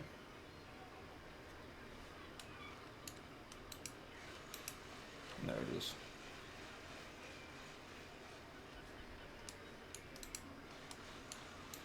And there's not.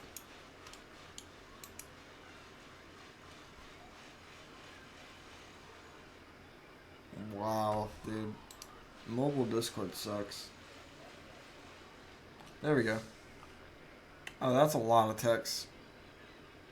Oh, thank you.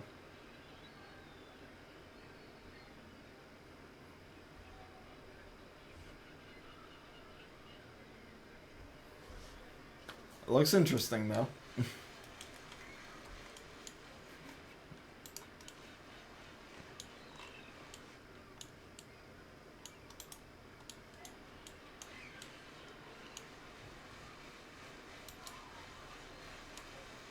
There are the number bits for the stuff.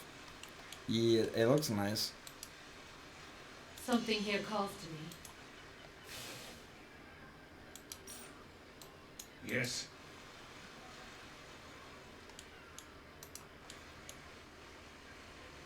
Still not what I needed. Okay, clandestine cargo. Clandestine cargo.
Three, four, five.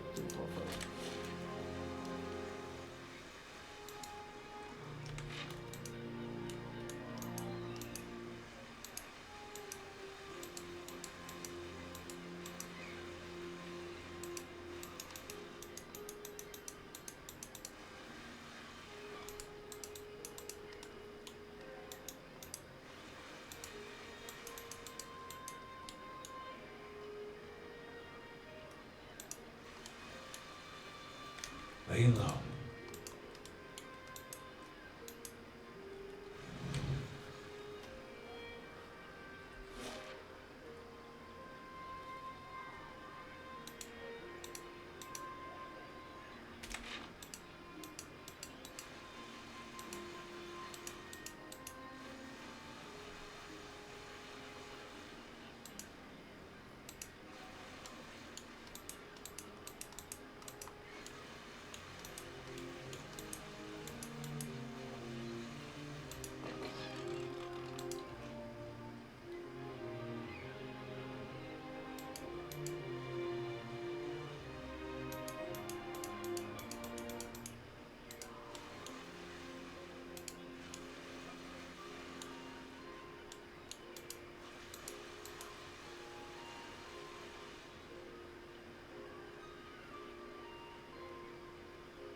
I shall be discreet.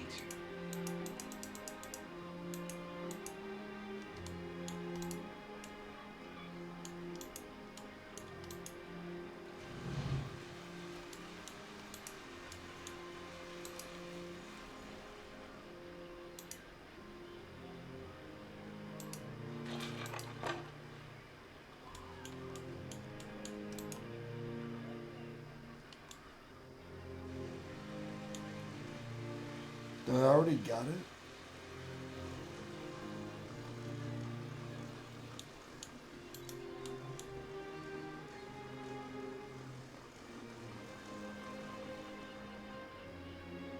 Good day to you.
Pyrotechnica strike damage. Ooh, nice.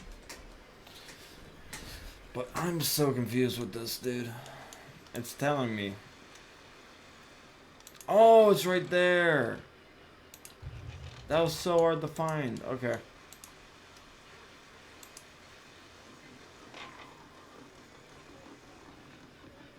Greetings.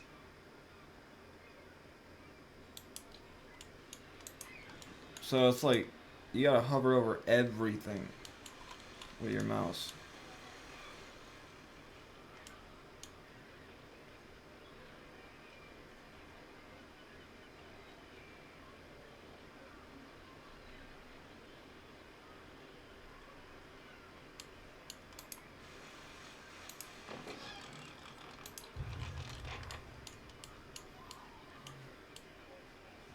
Like, they really make you look.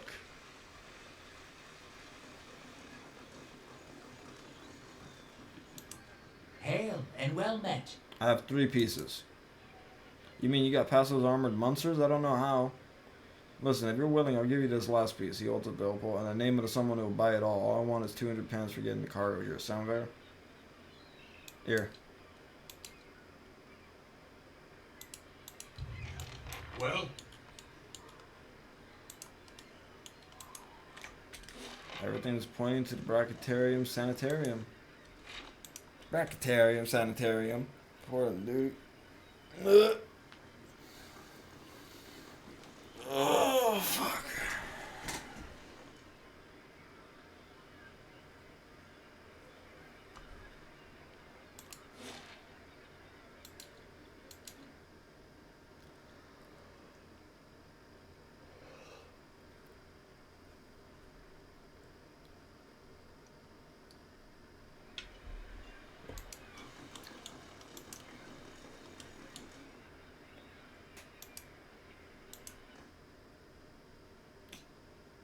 Oh, we found the sanitarium. Again.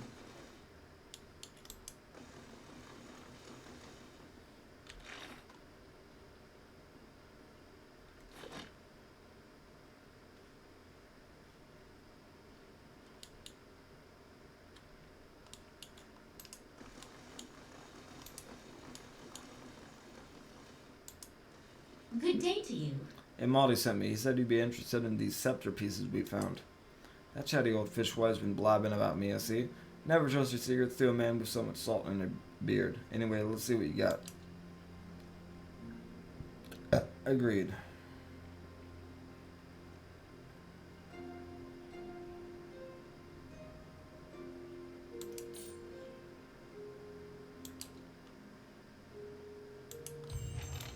What is it?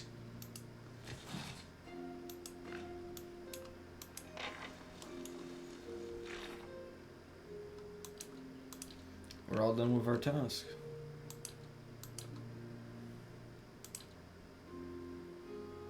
Now Wailing Banshee time. Getting more and more closer to level up territory.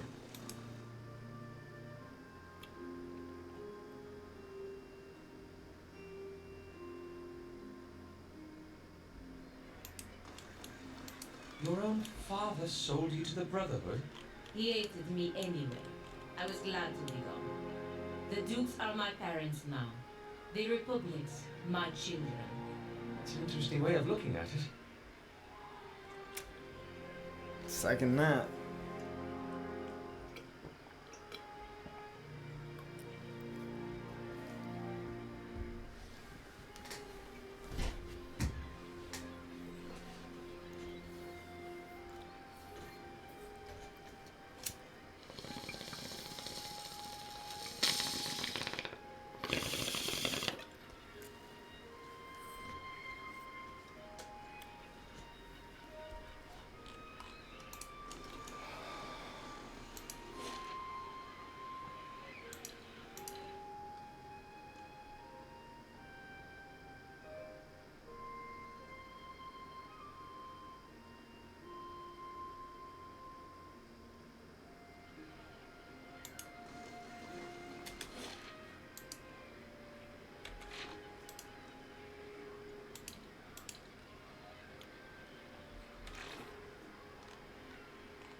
Yeah, I think this is the last side quest that I actually found here.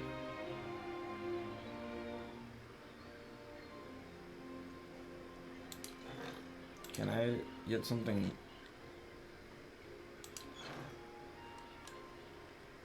built while I'm out here? The time passes enough? That'd be cool. That'd be real cool. You know?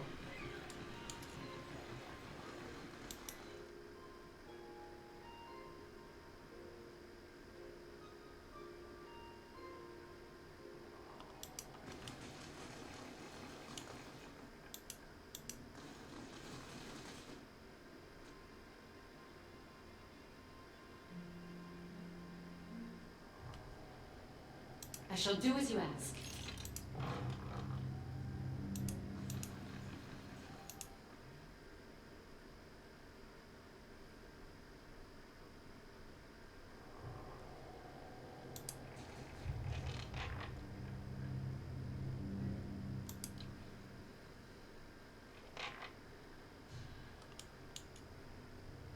How may I help?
Let's try that again. Yes. Bring them down. Of course.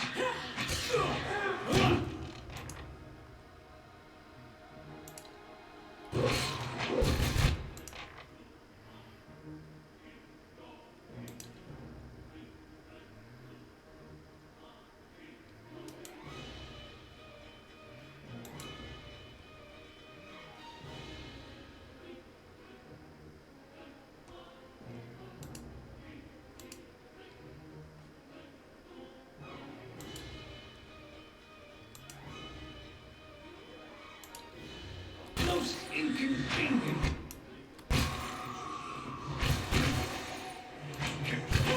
No!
What is it?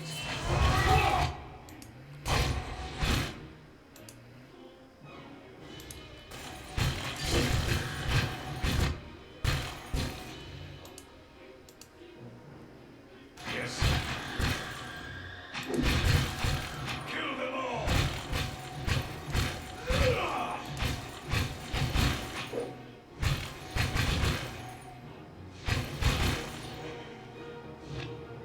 Dude, she is hard.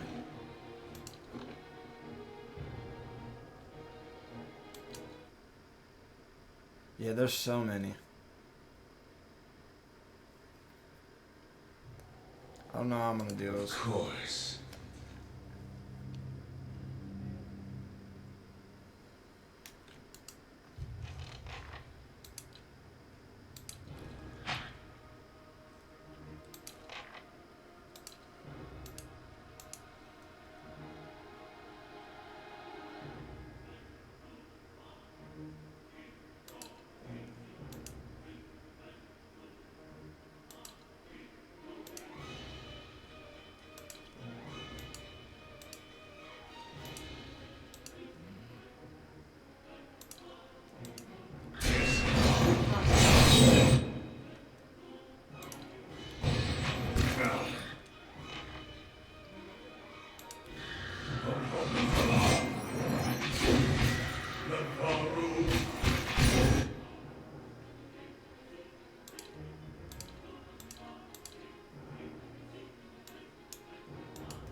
Hey, you're not getting through me.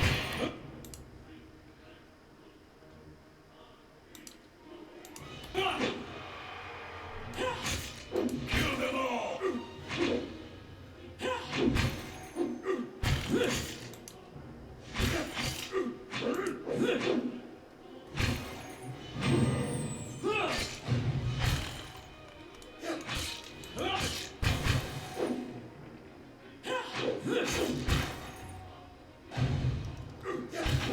That was a good little fight, but it's easy. Well,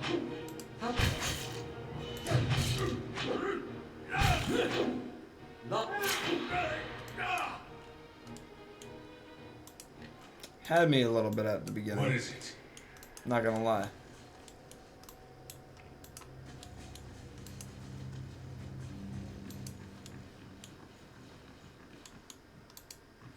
Wait, more stairs? No, there's no way I can go up there. Okay, cool. I was about to say.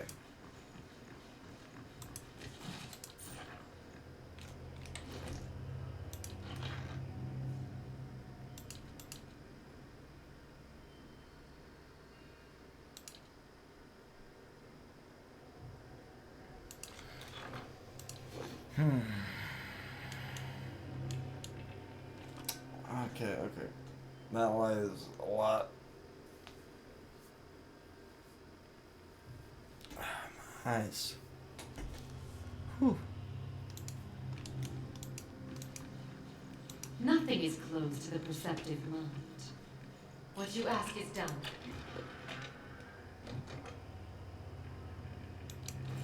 There you go. Now we got a unique armor set for you.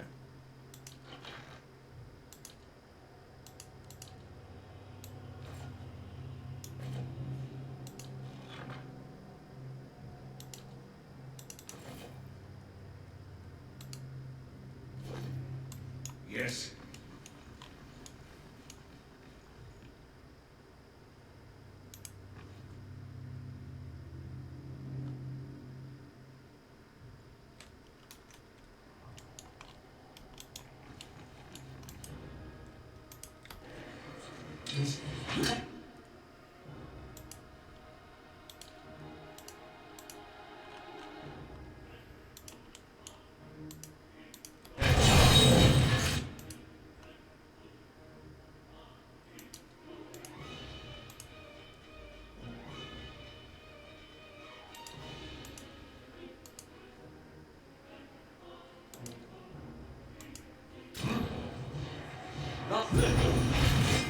Indeed.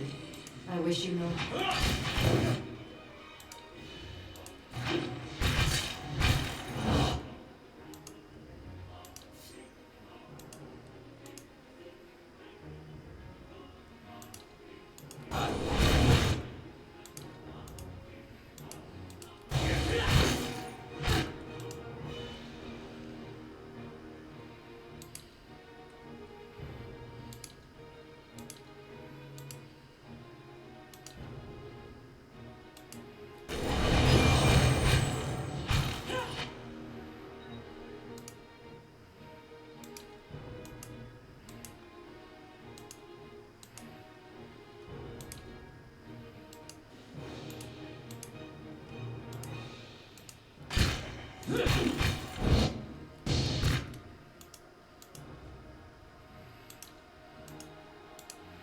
How may I help? Lord,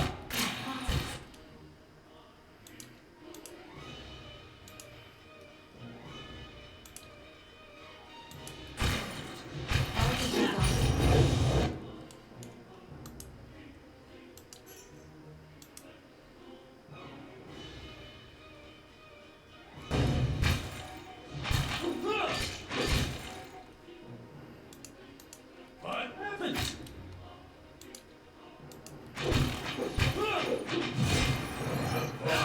Beyond the sea.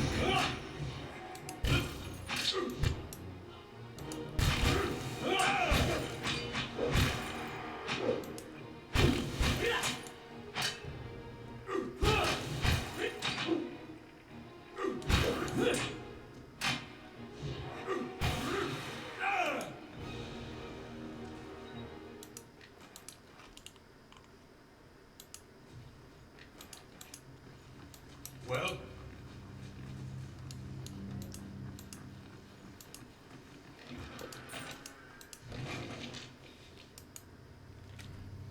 Oh, that's a lot. Okay. Sing, O ocean waves of Andra's sorrow, of her unrequited love for the unattainable moon. Sing of the ocean's sorrow, so that we may forget our own. Each day the tides reenact Andra's longing for the great moon. The waters reach out at high tide, yearning for the heavenly body, only to slump into low tide when the moon proves unattainable. You asked me once why I love Andra so dearly. How I can go from life on dry land to being a devoted to the goddess of oceans. I sing of the ocean's sorrow so that I may forget my own. It is Andra's message that speaks to my heart. I have devoted my life to helping others discard painful memories, for that is my gift. Andra gave me when I lost my young daughter. My wife and I were inconsolable until a gift bearer offered to take my toddler's toys and cast them into the deepest waters. Truth be told, I and the other gift bearers, I know that you've never ever spoken to Andra. She is largely silent, and when she does speak, she uses floods and tidal waves instead of words. But we sing of the ocean's sorrow so that others may be forgetting theirs. Andra's story, the story of desired unanswered, actually matters to the people like you and me. Magrin cannot steer you to victory over sadness. Helia cannot force joy down a crying throat. Only Andra can give us the strength to persevere when life seems without worth. And that is the answer to your question regarding why I love my goddess so dearly. Evacuation notice. The notice is stiff with age and salt. Adirian reinforcements advancing. Immediate evacuation of Andra's gift by order of Duke Hadrit.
I did it. Good day to you. There was a spirit upstairs, but I got rid of it. You mean it was true? That place really was haunted? I was sure those laborers was just trying to drive my price up. At least I can finally start building. Here, take this for your help. 1,000 copper, awesome.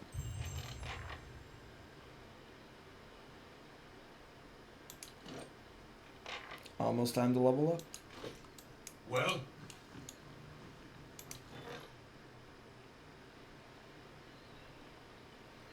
A wanted criminal by the name of Nairi the Deft Hand has arrived at the stronghold seeking aid in fleeing the Deer Road.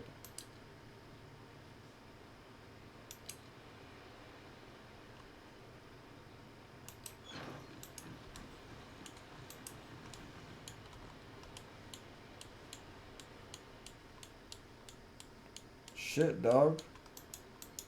What do you want me to do about it? Sounds like a you problem.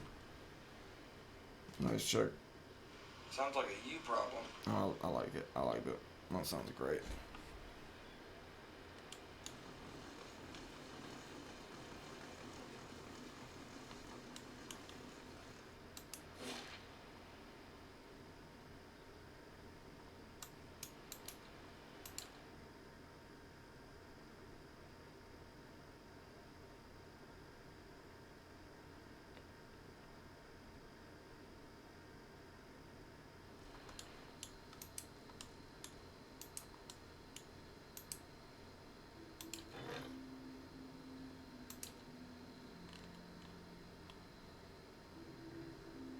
So did that change it at all?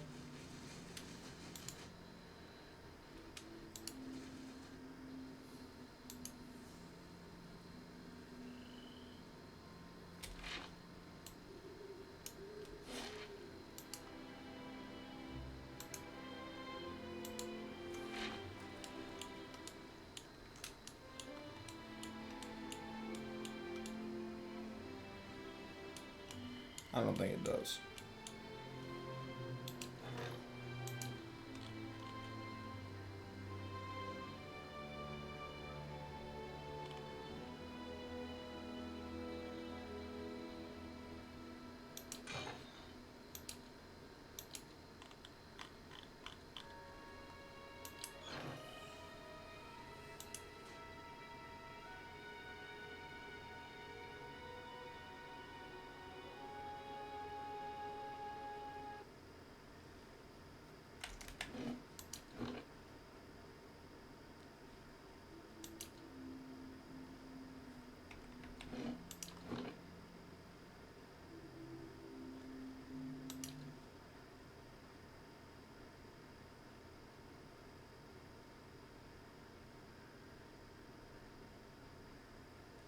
As you wish.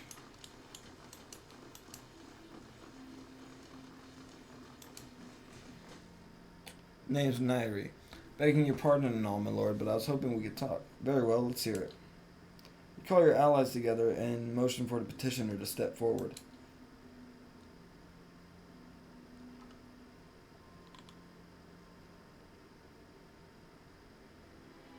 So might be I got myself nicked here and there for a few unsavory deeds. My name's on posters all over Defiance Bay now. Makes it harder to walk about freely, if you get me. My thinking is, it's time for me to seek out new horizons. Deadfire Archipelago seems nice. Then I'm out of everyone's hair. Only I could use some help getting there. Not that I'm asking you to do this for free, mind. I just picked up a couple things here from a fellow I know. Not much good to me if I got caught. You dare show your face in my keep? Well, now, I didn't mean no offense. Sir, you got a talent for getting things done is all. We hang criminals here. Guard Caesar. Now, hang on, wait. I mean, I'm innocent. Kicking and screaming, Nairi is dragged from the hall. Nairi was executed. I'm sorry, I don't like thieves. I used to be one myself when I was younger. I would break my hand if I met younger me. Honest truth of it right there.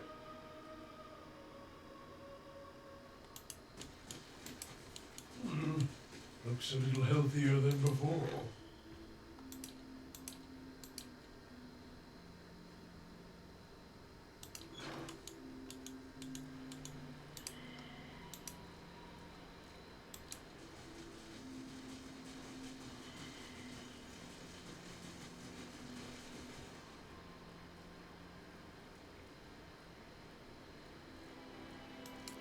So since we don't need her for a while, I'm gonna have her go out for Kana and her to be a good ranged duo.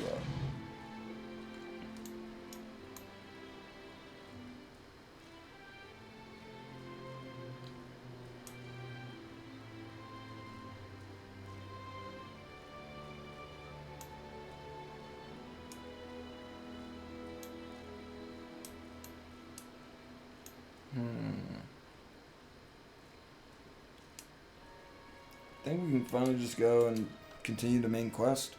We did all the side quests in the area.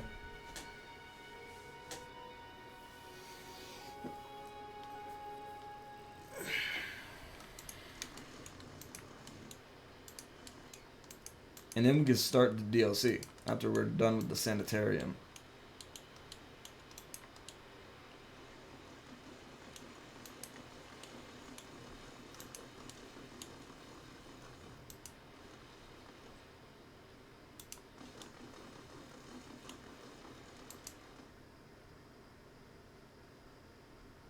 Hype, right? The White Marsh is all voice acted, I believe. So I am really ecstatic to have nothing but voice acting for a while.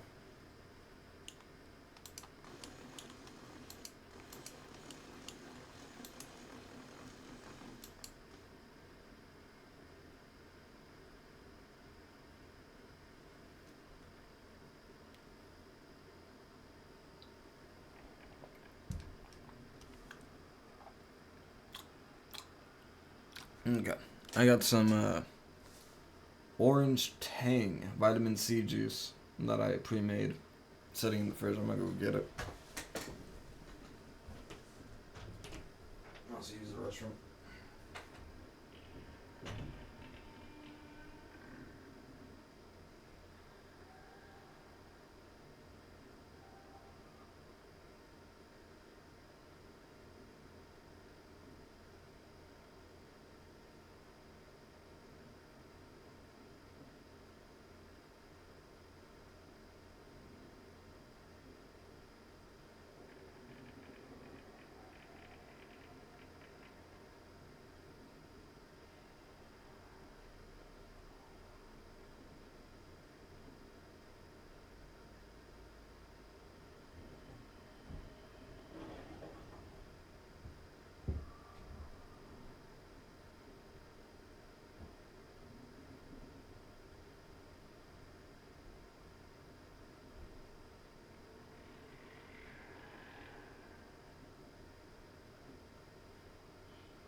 Okay.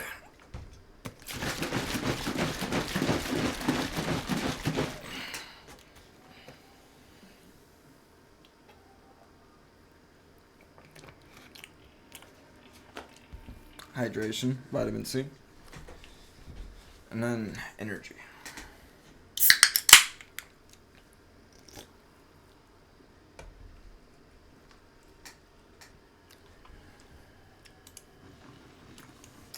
Okay, we're supposed to meet somebody down here. Let's recount. Speak to the head warden of Brackenberry Sanitarium.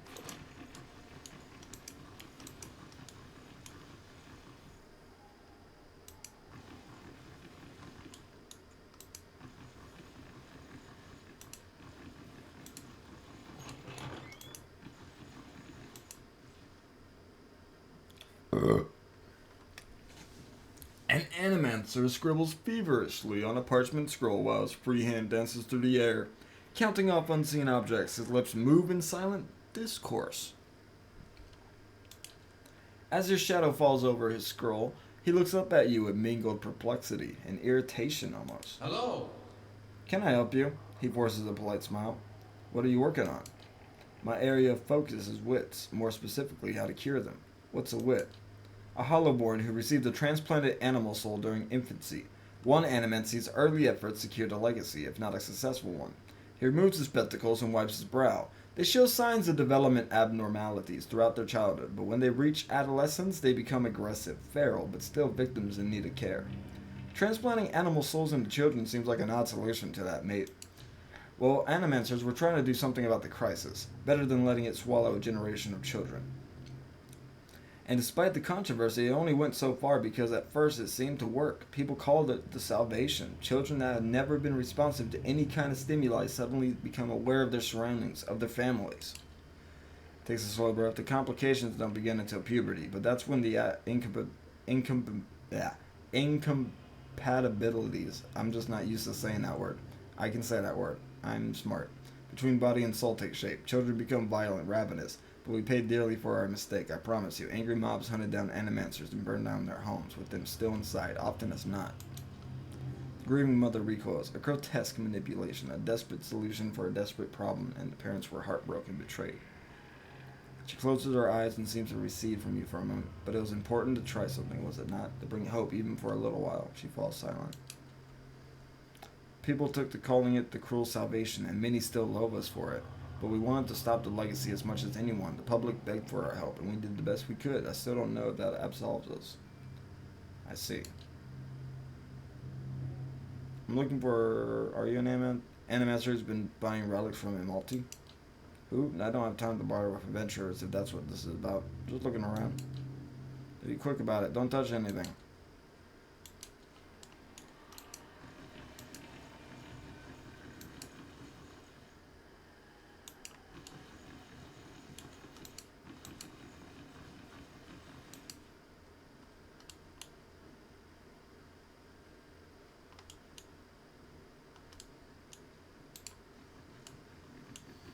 Where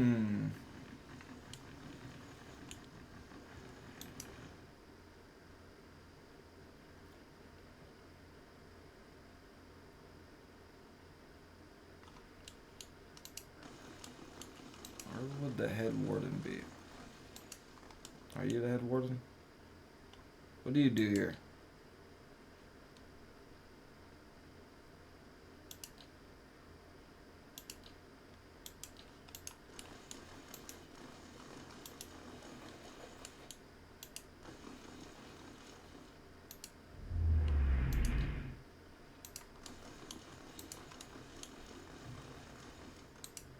Hello.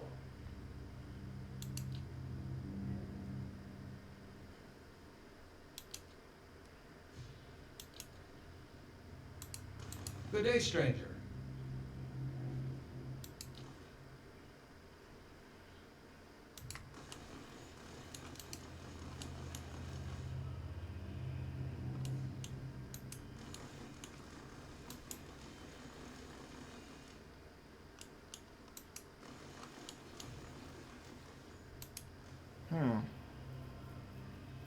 Where would the head of the sanitarium be? I looked up on the first floor like twice. This is my second time going down here.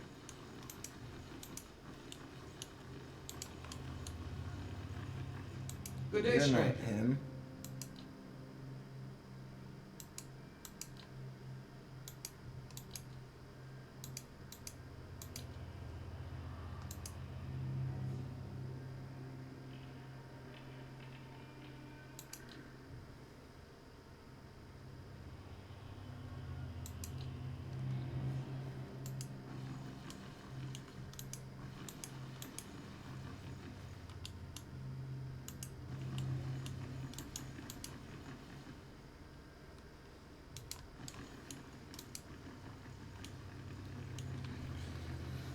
Guess we're gonna have to look for it again, maybe.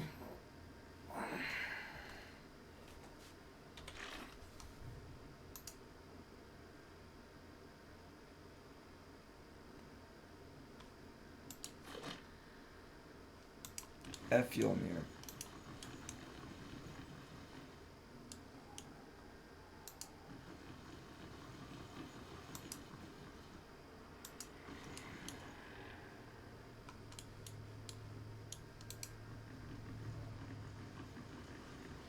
Ethelmir. Where is Ethelmir?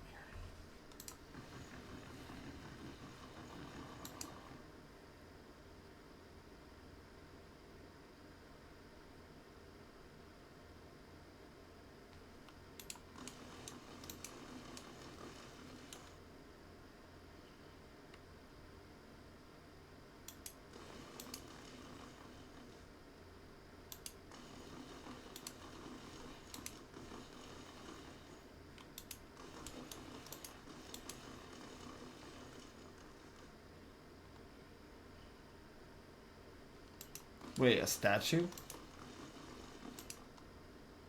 You're right there! A well-maintained statue of a middle-aged man proceeds over the room, looking down and blinking over the bustle of harried academics, pestered by the hopeful desperate. A strong warmth emanates from it that you could sense from across the room. There's a human soul stored beneath the stonework. You feel its attention turned towards you. It has been some time since a watcher graced these halls. His voice echoes deeply, rumbling the floor beneath you. I am envious of your natural insights, traveler. I can only imagine how it might have helped my work in life. Now, what is it that has brought you to my sanitarium? You may have a member of the Leaden Key in your midst. Groans and the stone around him shudders. I could have done without hearing that today. Many of their intrusions been into our affairs. Of course, one can seldom be certain whether they meddled or whether calamity has struck on its own.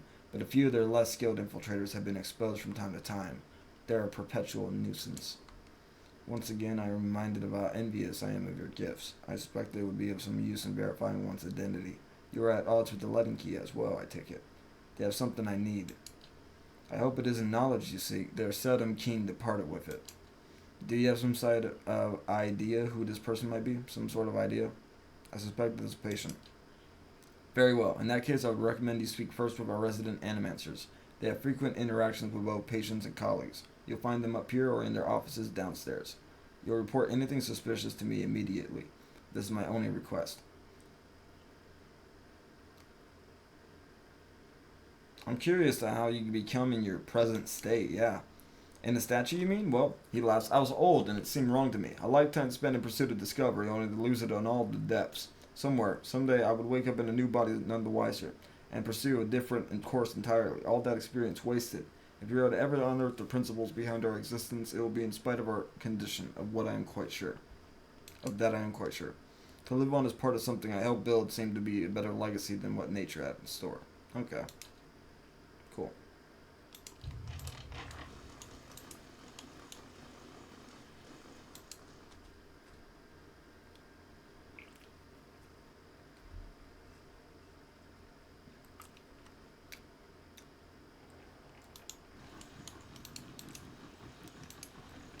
Hey, we're back. Oh, I can't talk to you. Hello.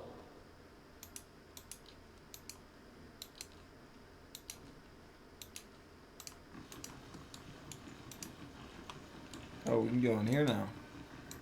How do you do? A young Orlan woman traces her fingers along the spines of the books in front of her. Row by row, her motions quick and skittish, like a bird. She does not notice you until you are nearly upon her. Oh my, you startle me. Are you supposed to be in here? I'm investigating suspicious activity in the sanitarium. Oh, I'm just Master Aza's assistant. He knows more about that. But he's in the middle of busy with some patients. You won't be able to see him until he comes out of the patient ward. If there's nothing else, I need to get back to my work. Is he running some sort of experiment? I'm just an assistant. It's not my place to gossip. I'm sorry. How do I get into the patient ward? Only Master Azo has access. I guess Head Warden Ethelmere does too, but he's too, a statue. Are you the Animancer who's been buying relics? Nah. What do you do here? I hope Master Azo. Okay, something's happening with Azo and Ethelmere and all that. Shit's happening.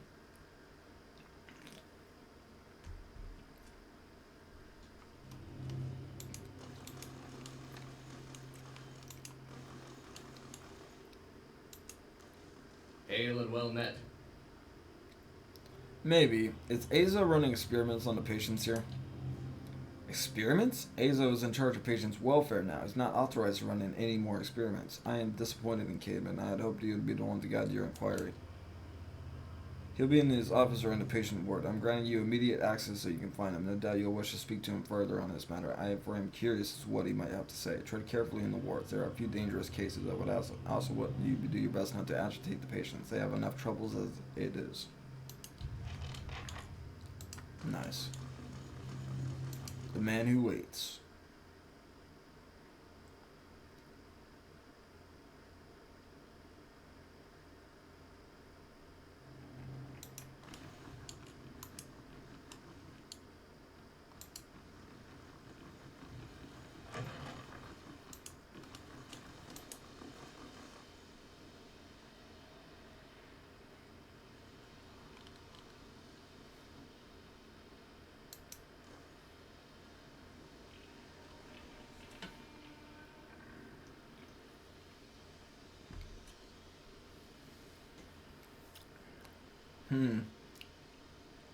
Frail. A curved spine twists this woman's posture forward, her greasy hair draped over her large eyes like vines. She smiles at you. You must be visiting someone.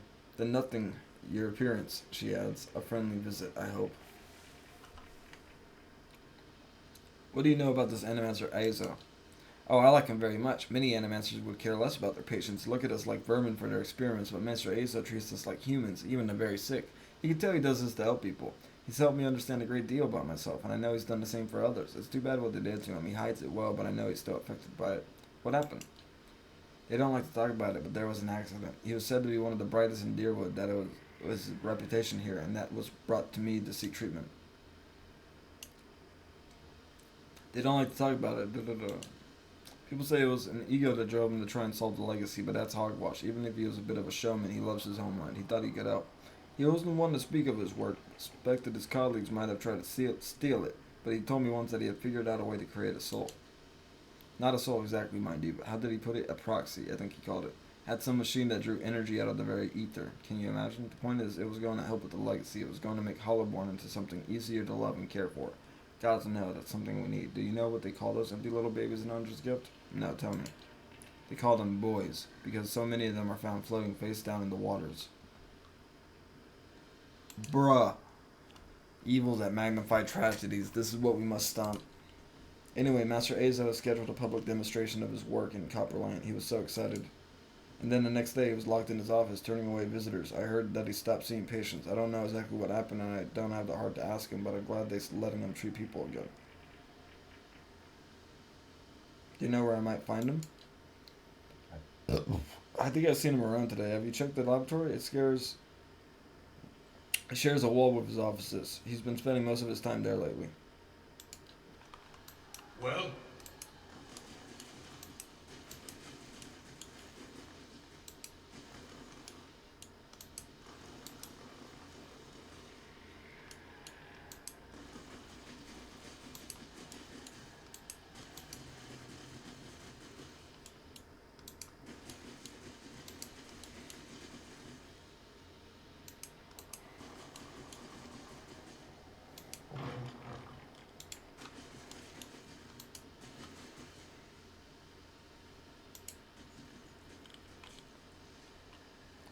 A round-faced, balding man turns to face you. His upper lip is pulled upward slightly by his pointed nose, exposing his upper teeth when he scowls. What is the meaning of this? Ethelmir told me you're not supposed to be doing any more experiments. Yes, well, Ethelmir hasn't done much good for anybody since he had his soul moved to an inanimate object, so I fail to see why I should let that sway me. If Animancers all followed the commands of their leaders, where would we be? We'd all be as backward and willfully ignorant as Red Ceres. We would know nothing about life or death or even ourselves. We'd be lost in the dark with no clue as to why. Never thought I'd find myself in agreement with a statue, but Ethelmir's right, about his fellows at least. He sneers at also how easily ambition masquerades at prudence. I bet he's fooled even himself. He told you what things beyond our comprehension is dangerous and foolish. Are you from Red Ceres? Are you Widewind himself, risen to smite me for my heretical belief in learning who I am and why I exist? Please. You are afraid because men have taught you to be afraid. Because they were taught to be afraid. These things are only beyond our comprehension because of the fears of people like you.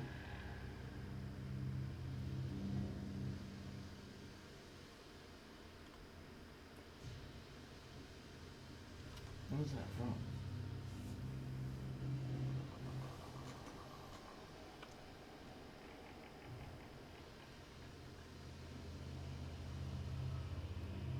Weird, okay.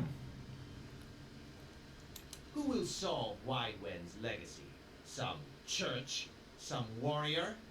It will be an Animancer, or it will be no one at all. Have you tried your experiments on any other subjects? I have, yes. No point in lying about it now that Ethelmir's involved. I asked for volunteers from our patients, and a few brave souls came forward. I was very close at one time to a breakthrough. They understood that. They understood their sacrifices would mean something. I heard you were demoted. How did it happen? His flaring of nostrils, and he bares his upper teeth more broadly. That's none of your concern. Did one of the others put you up to this, Oddmere? That smug weasel? Things went wrong. Everything I don't know how. I never know. He spits on the floor as if to remove a bitter taste from his mouth.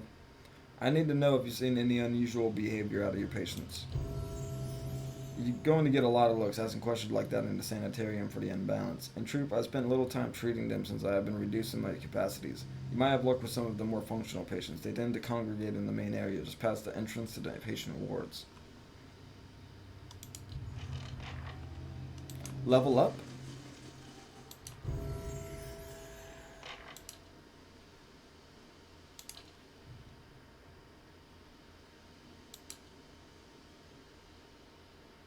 Greater frenzy. Yes. Endurance.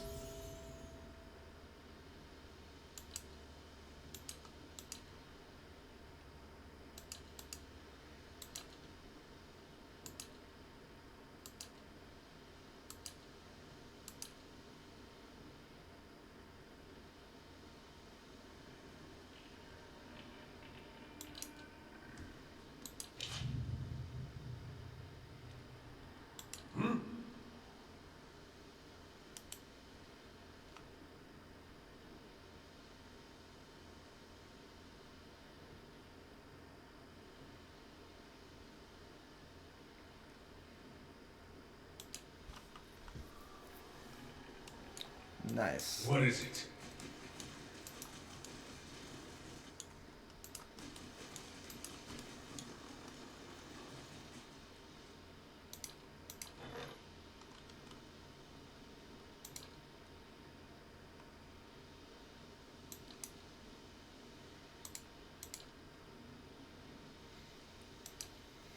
Every few years, an order of druids from around the Eastern Reach meets in Mongren's Fork and performs a week-long processional along an ancient trail they believe was used once by the Equithians. In recent years, the trail has seen little use by Kith, but is frequented by beasts and wilder.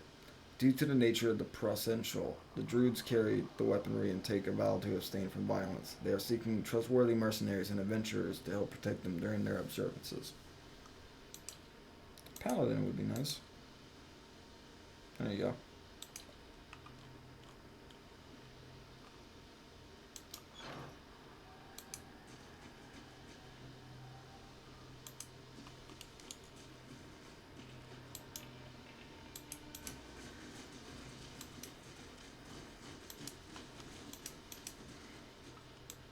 What is it?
Hail, traveler. Have any of the patients here been acting unusually? Well, there's Bactisia, who relieves a murder she committed more than 5 lifetimes ago. Aldermen who say they only has half a soul and who was found collecting the faces of the others because he believes his own to be a false one. Graham, he speaks in a language no one understands and wails at night sometimes. Different from their normal behavior, I mean.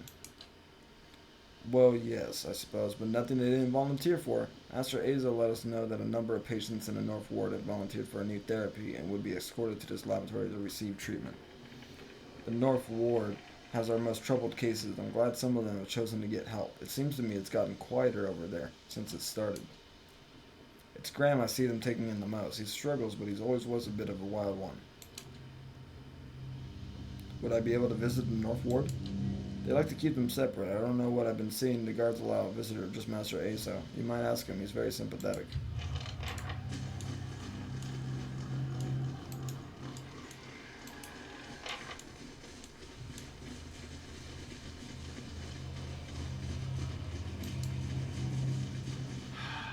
What is it now? Give me access to the North Ward. Out of question. Those patients are in isolation for a reason. So you can coerce them into your experiments? Frail told me everything. She's a patient! That blazing woman knows nothing of the nature of my experiments. Fine. Speak to them for all the good it'll do you. I'm sure the discussions will be fascinating. Okay, we got the key now. Well, Okay, I gotta go use the bathroom. Be right back.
Steve for the hydrate, Dirk.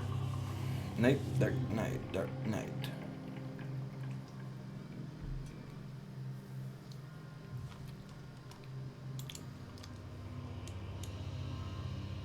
Welcome, vagina back. Bold choice of words. You're welcome, my guy. Hell yeah, my guy. My pal, my buddy, my friend.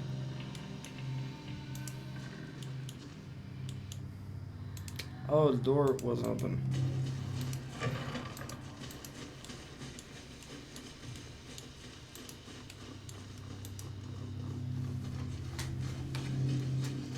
DK. Donkey Kong. I see.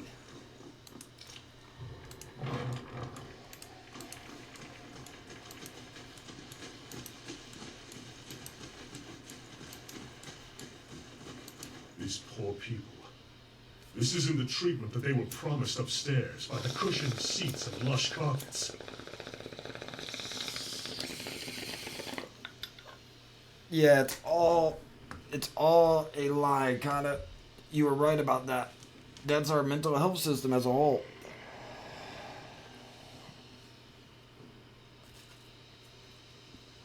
Okay, no debating about that. That's kind of mean. I was just saying Donkey Kong because he's ADK. You know what I mean?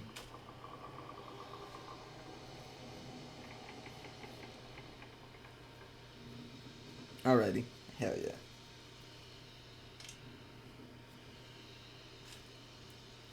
I could have been like Death Knight if I wanted to be a WoW nerd. But I am a WoW nerd, so Death Knight. What's up, Death Knight? How you doing?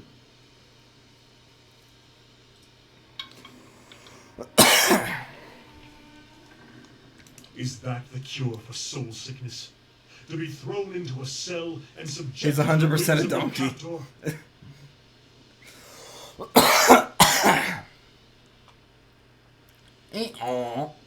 They made great advances here. I'm sure they know what they're doing.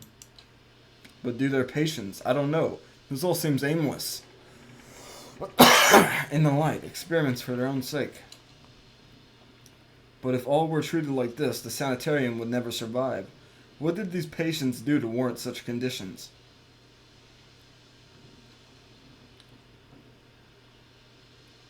Here's the source of all that knowledge you were so giddy about.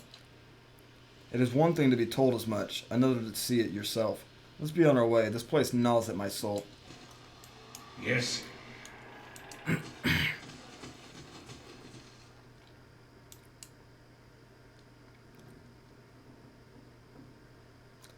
So yeah, this is where it gets cool. A willowy adolescent boy stands in the center of his cell, gawkish and stoop-shouldered. He stares straight ahead. The occasional blink his only movement, and it is unclear whether he registers your presence at all behind his glassy, doll-like eyes. In this state, the barriers between your soul and his are thin and porous, easily bypassed if you should wish it. Reach out for his soul.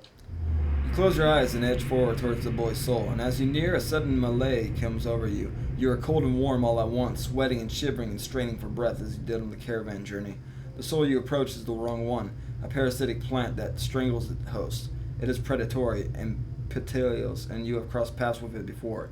Too late does it occur to you to retract, and already you feel yourself plunging into some interminable abyss of thought and memory.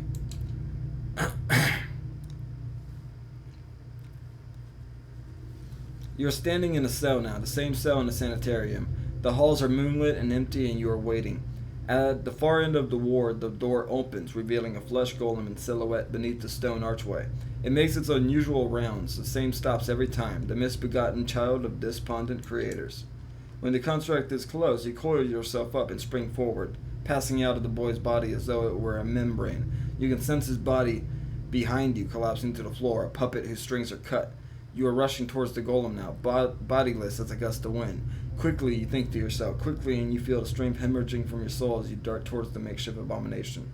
You pass into the golem's shell and overtake the soul implanted within, encircling it, suppressing it, and contained in the new vessel, you are strong again. You step heavy-footed down corridors, unheeded by the other constructs, and scrutinized only by the wary, untrusty eyes of the mad, coming at last to an office piled with books and scribbled papers, and implements of animancy. You set your oversized hands upon a large machine. A nest of globes and tubes and coils in the center of the room go to work, bending wires and unsettling alignments. Your surroundings are pulled past you, or perhaps you are pulled past them, and they dissolve into a blur. When they settle into place again, you are outside on a clear day and standing in front of a crowd stacked high above you on tiered sets of an amphitheater. You are acting for the crowd, standing deliberately still, but this is no play. A balding man with rodent-like features is strapping you to a machine, the one you had tampered with. You see your arms for the first time, short and fleshy, unmistakably those of a little girl, but his body is not truly yours. Your mind still holds the same determination, the same hardness as before. The body itself is cold and vacuous. Unlike the others, this one has no soul of its own. The man speaks, and the crowd applauds with enthusiasm worthy of a hero's entrance. Bear witness, he says, that he pulls a lever. The machine shivers and sparks, and a bead of sweat rolls down the side of the man's brow. But the crowd's apprehension quickly gives way to awe as a crystal ball globe fills with radiant mist and that casts the entire theater aglow. He opens a valve and the globe crawls through a tube along a length of copper wiring that runs to a set of electrodes beneath your armpits. You feel nothing when it reaches you, as it should be, for you have been leading his work astray periodically for some time, altering notes and settings and playing puppeteer for Hollowborn. But you make it look how people would expect it to look when a body is infused with a soul. In a moment, the machine goes dark and the man unstraps you, eyeing you with scientist concern. He looks back up at the crowd and behold, he says, but there is an obvious hesitation in his voice. Slowly, you take a plodding step forward. Then another, and another. You look up at the man, giving him the eye contact of which no Hollowborn is capable, and the crowd gasps. The man looks relieved. How do you feel? He asks the volume meant for the crowd, and this is the moment. At the top of your lungs, let out a piercing shriek. The man comes towards you, his hands outstretched, but you run the other way, back to the machine.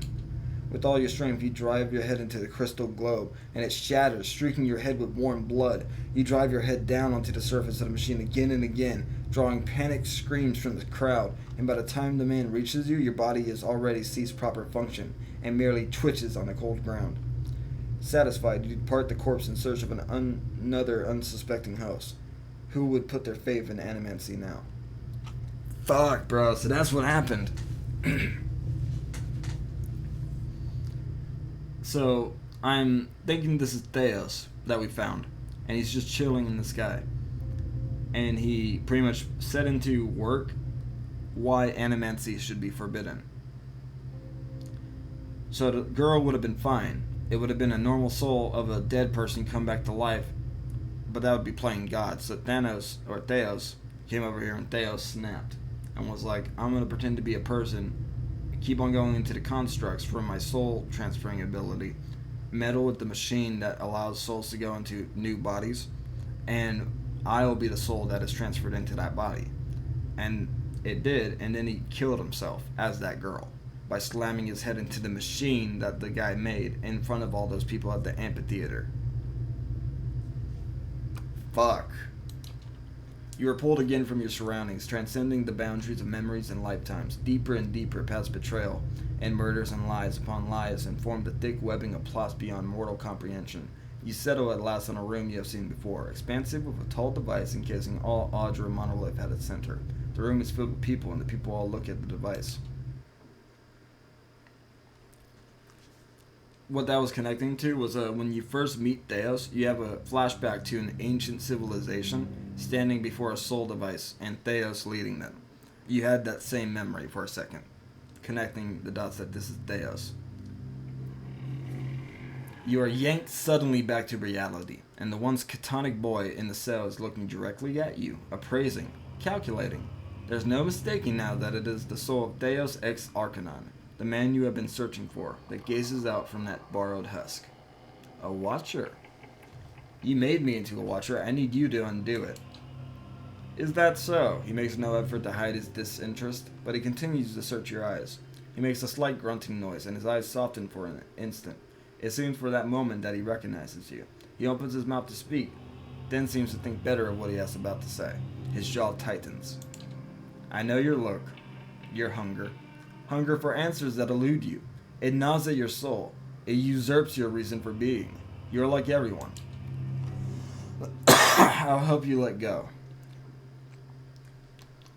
He dodges backward with startling grace, putting himself out of reach. On his face there is no malice, only the dissipation of a farmer putting down a sick animal. Then suddenly he slumps forward.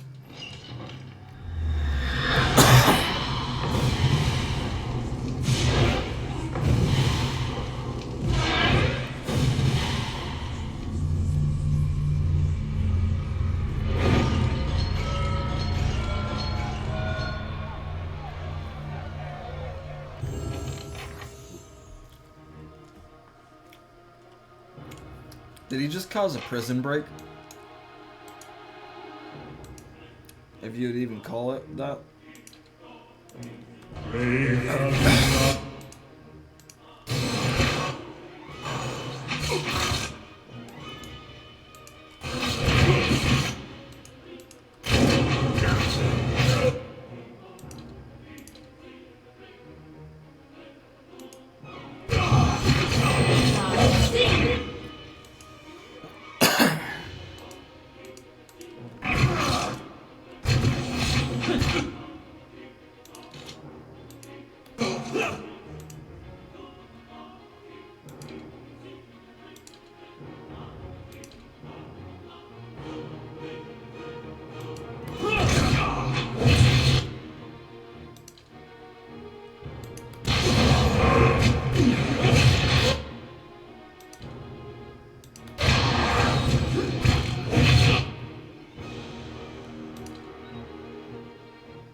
Ooh, I leveled up Aloth. Dimensional shift. Switches the locations of the caster and one ally, leaving a shockwave between them that stuns all caught in the line of fire. Fuck yeah. I'm down for that. Bonus 3rd level spell. As you wish.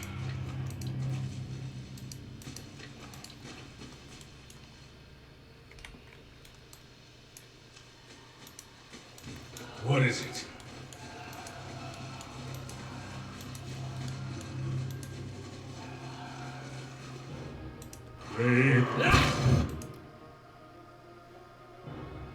Okay, let's try it.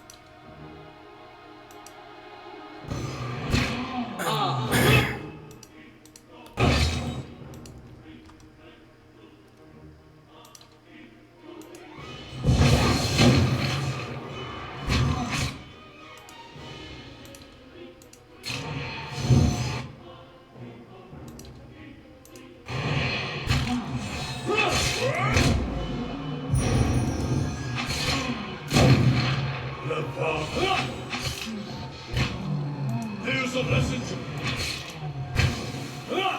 How may I help you? Let's have I? Well,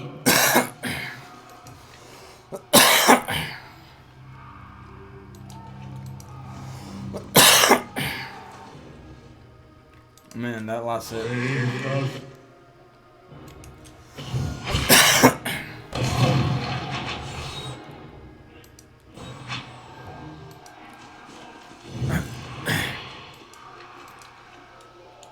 Sorry, guys.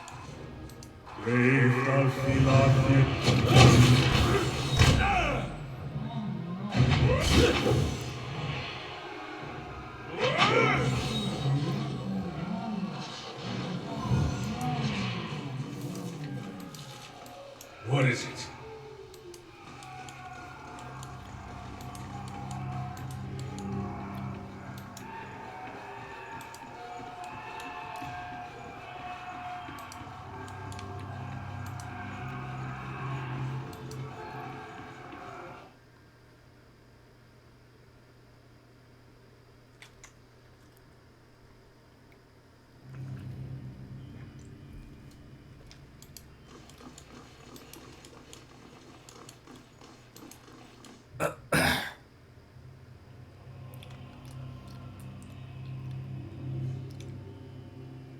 I had things under control until I killed the Leaden Key spy, at which point he possessed a flesh construct.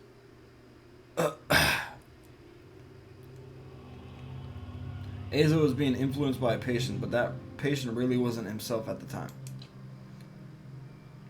I have read accounts of people in history who could do what you described. The accounts are few and brief and never reliable. Some go as far as to suggest that they're all the same person.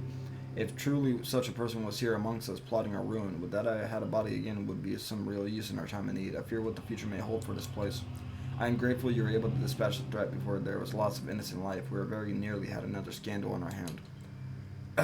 What of Asa? What part did the experiments play in this catastrophe? He's only trying to help them.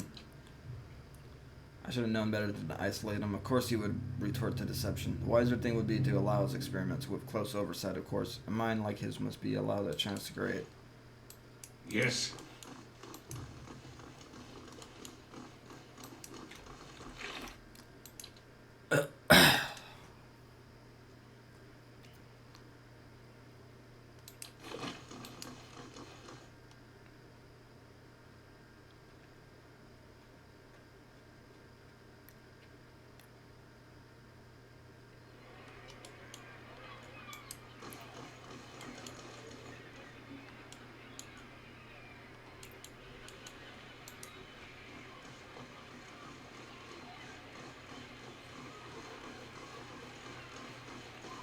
Greetings.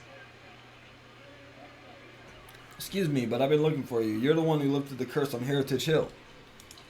My lady, who wishes to remain anonymous, has entrusted me with bringing you this pistol. It belonged to a dear friend of hers who was lost to the curse. For your part in reclaiming Heritage Hill, my lady wishes you have it. Here, may it serve you well in battle. Thank you. She bows. You're quite welcome. Now let's be off. Damn.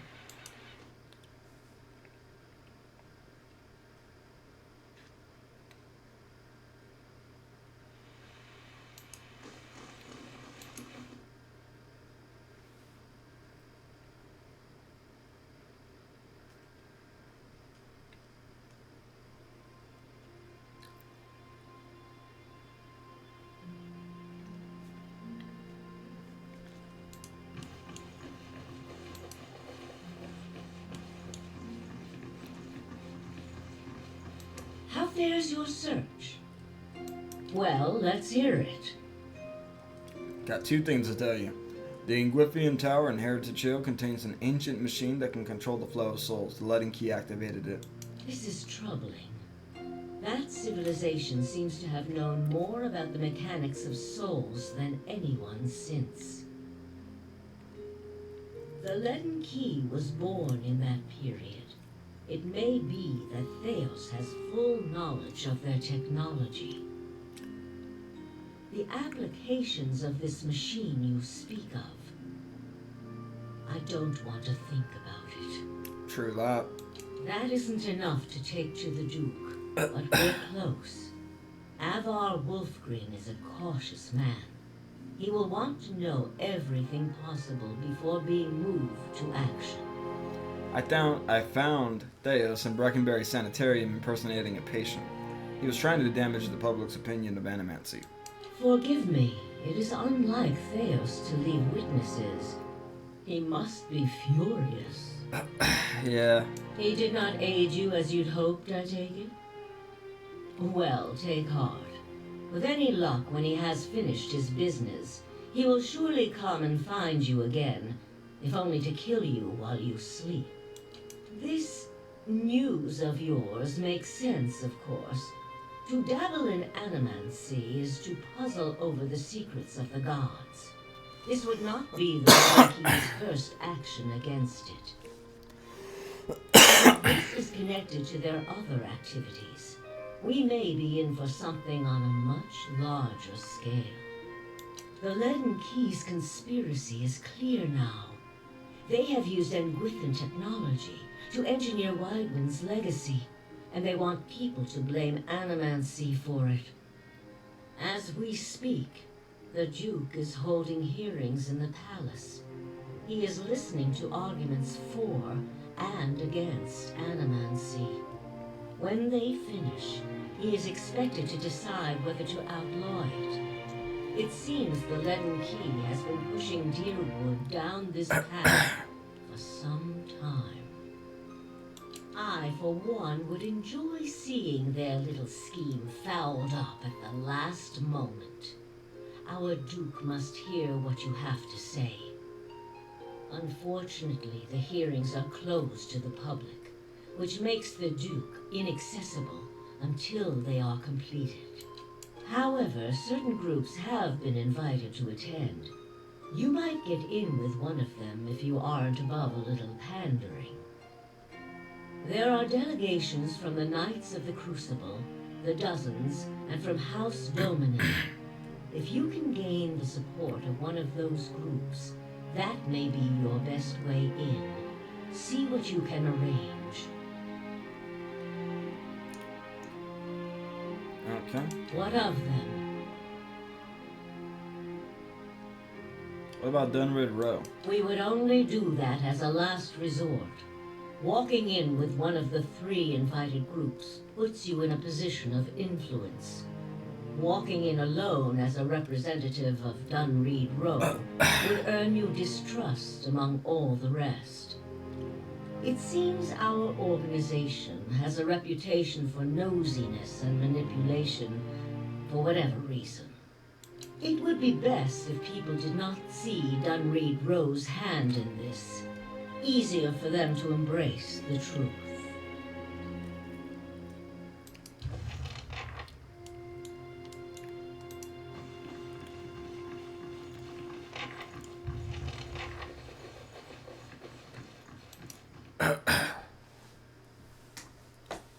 So this is the perfect time to start the DLC, but I want to see what companion quests I can do first. So we'll go down the list of that, and then we'll continue.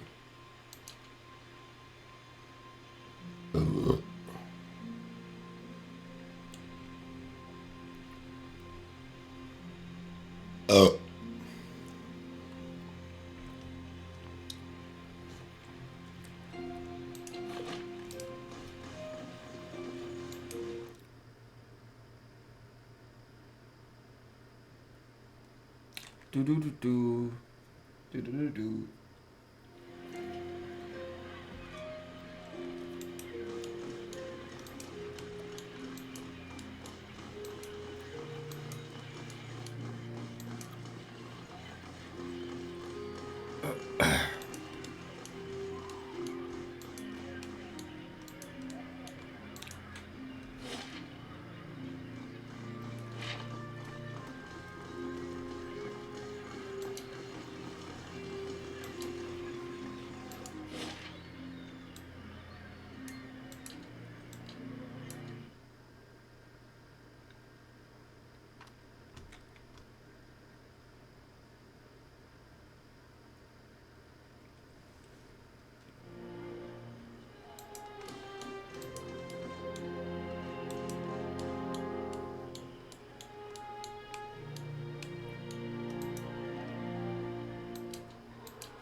Oh, it's the report. Though the procession was long and fraught with peril, the only real threat to Pallegina's safety was an attack by an adventuring company hoping to capture the druids and ransom them to their respective communities. With the help of the druids hiring mercenaries, Pallegina was able to handily defeat the attackers. Unfortunately, one of the older druids died during the attack, possibly due to the stress of the situation. And thanks for brave service, Pallegina received the old druid's hat.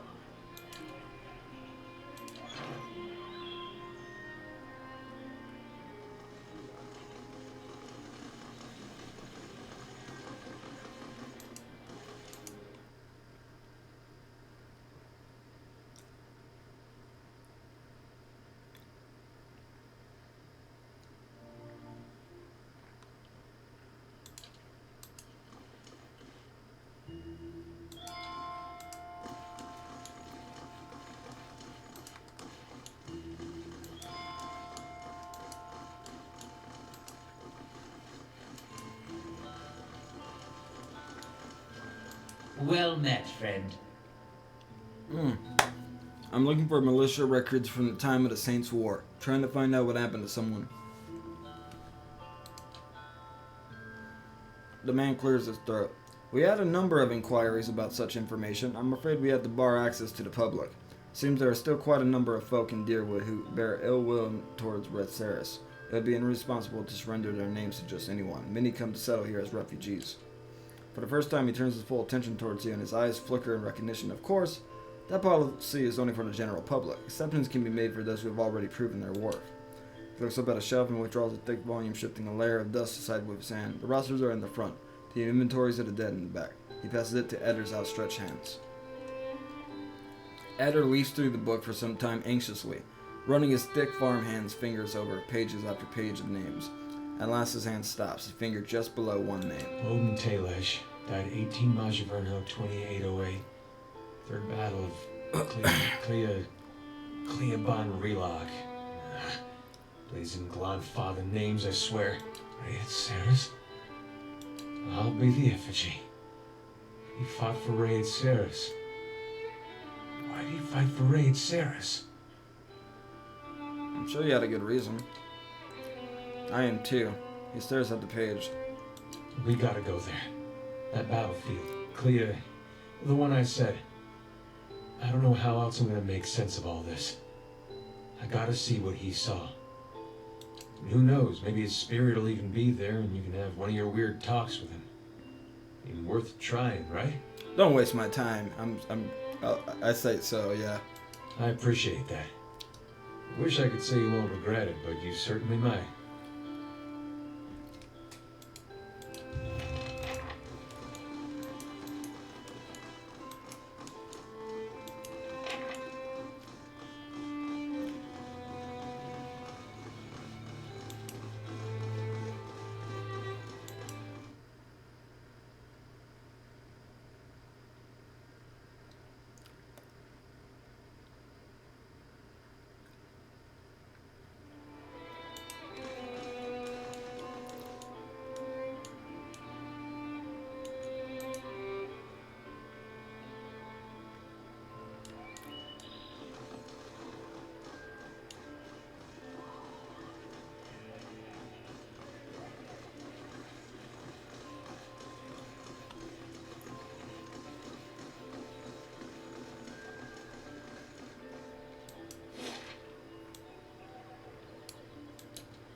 This is the place.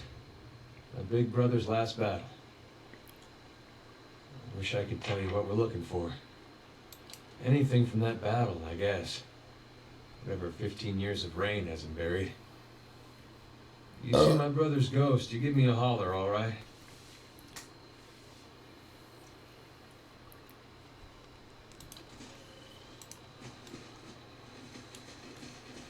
Not much here.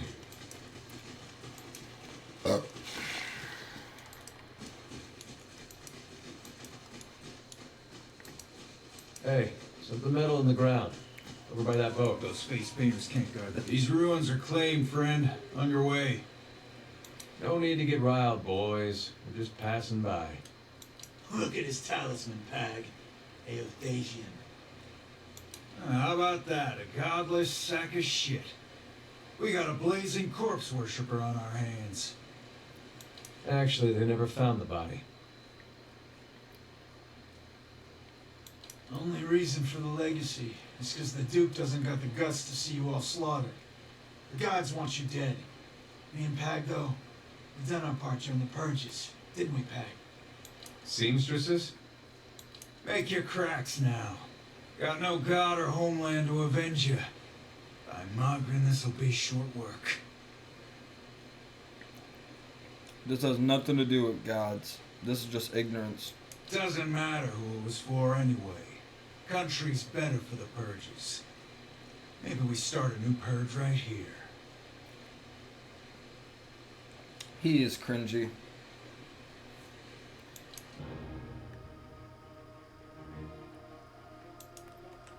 What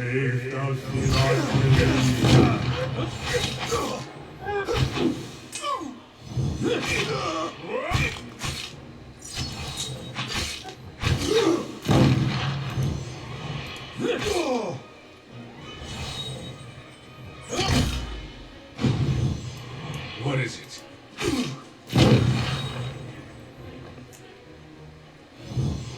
They were right. That was short work.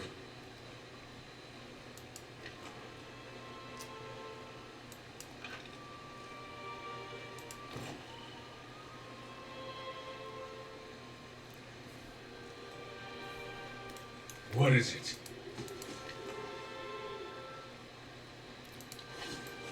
Yes.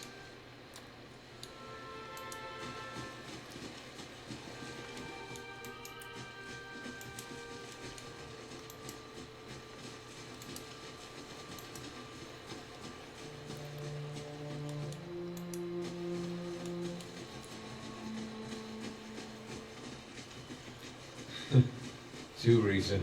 Oh, no worries, drunk. I almost said drunk. Druid, I hope you have a good time with your mom. I'll catch you in a little bit, man.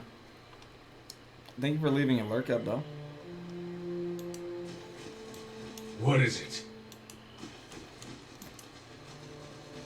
I am indeed drunk. Yes, very drunk. You just had 12 shots back to back in the last minute. What am I saying? I should learn what I'm saying and get better at it. I think I see. No. Nothing over here.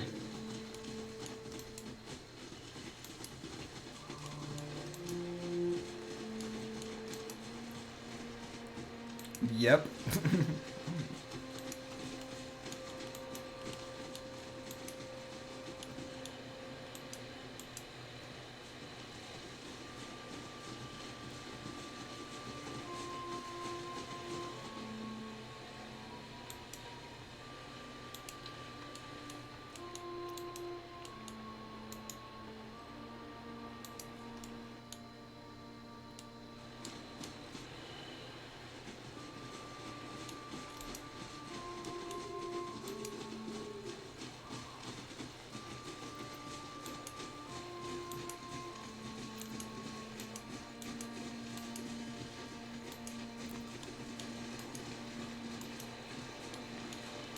Seems real friendly.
Oh, you leveled up.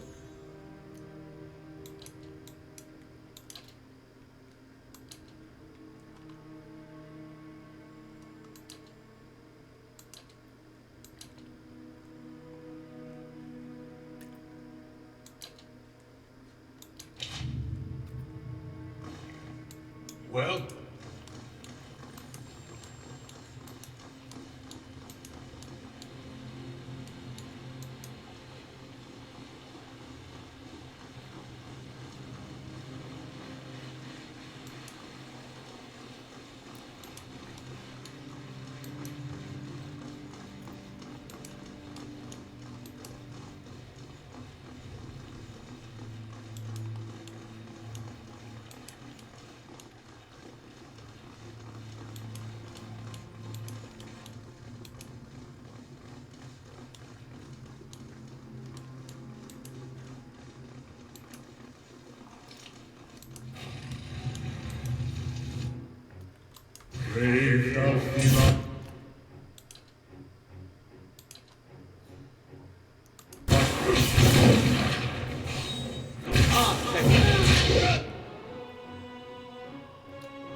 Let's end this!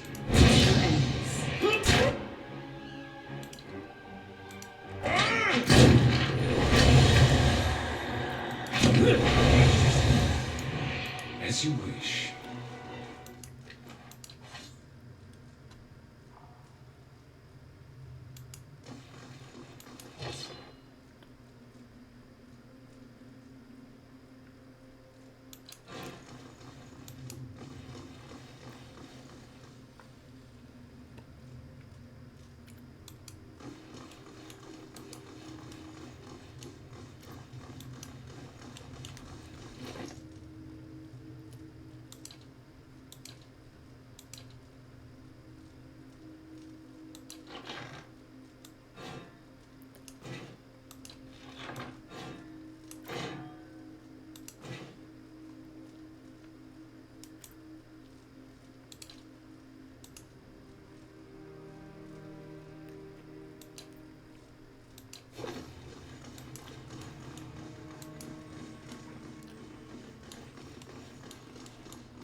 Well?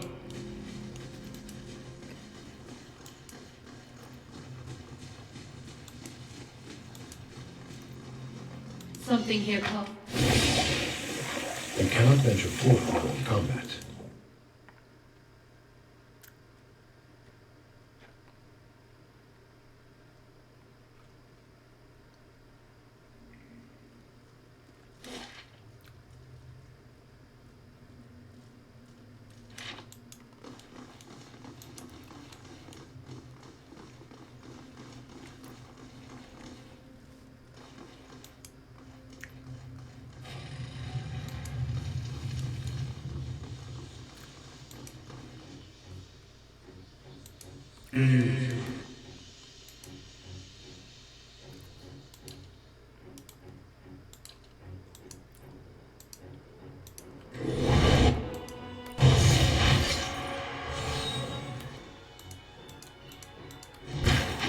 Yes.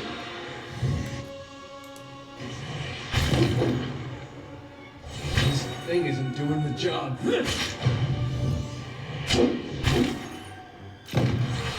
As you wish.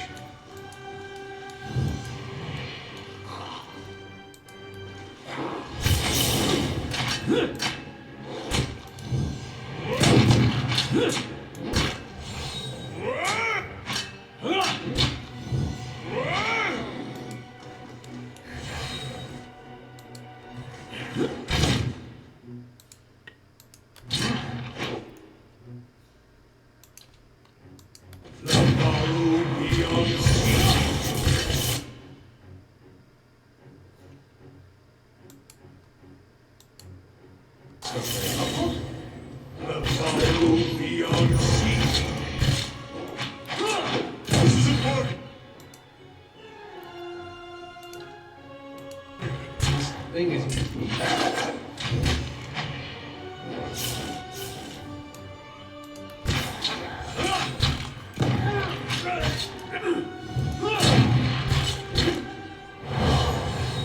I'll let Markman's fire rest this.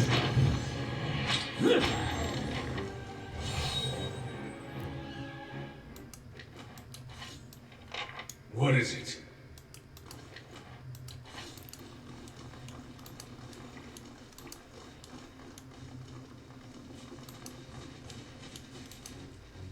Ready? Take out some.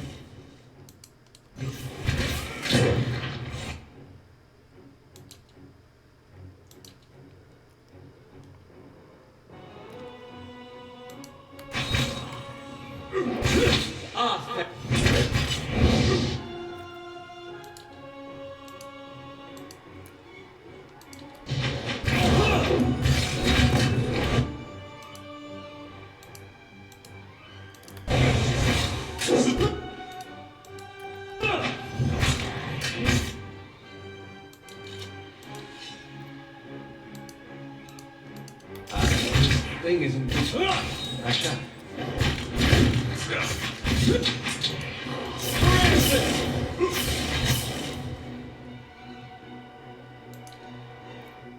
Still alive?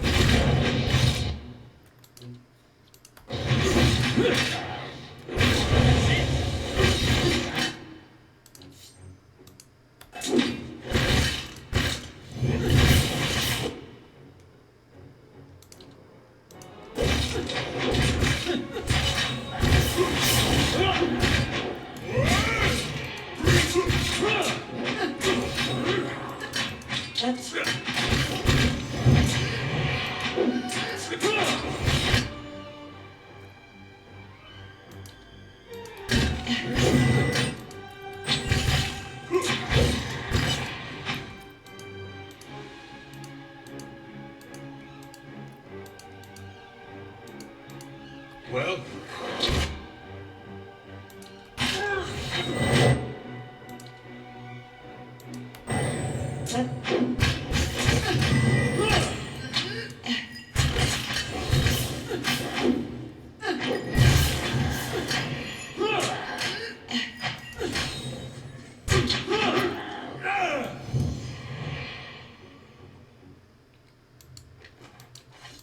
yes. As you wish.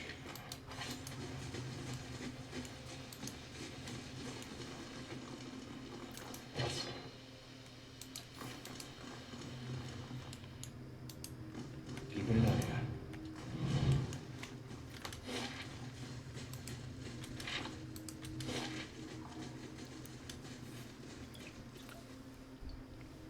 I'm gonna take a quick piss again.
Nice.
Hey.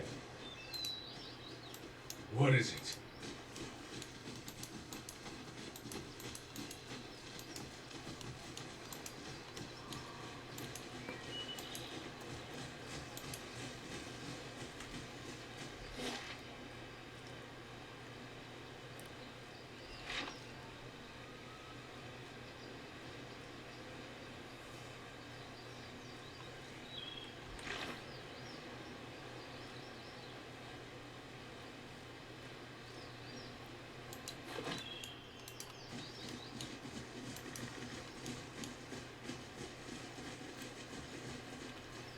They shall see nothing while I see much.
Hey. Of course.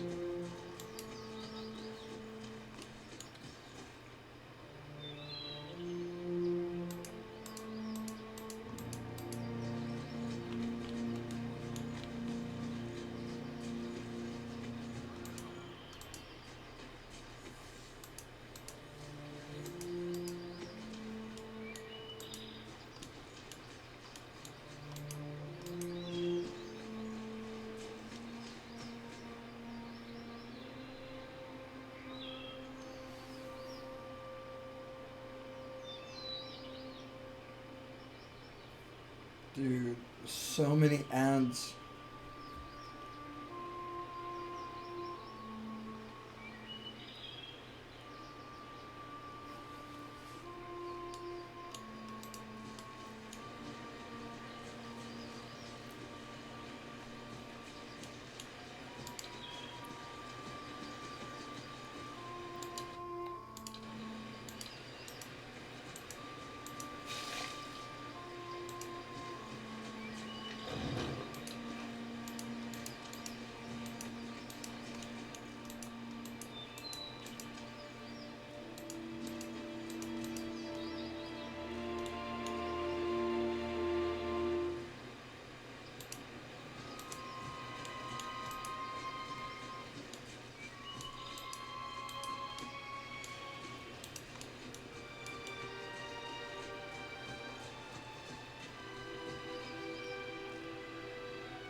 Your mind comes bearing questions.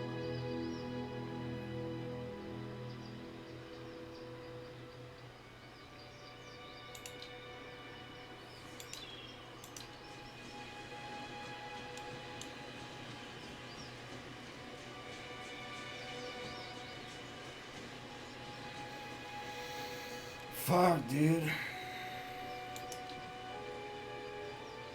One was about everything you want your firstborn son to be. Beautiful, honest, put thought into everything he did. A real pain in my ass. Made me look bad about every way he could. It wasn't something he tried to do, but of course that just makes it worse.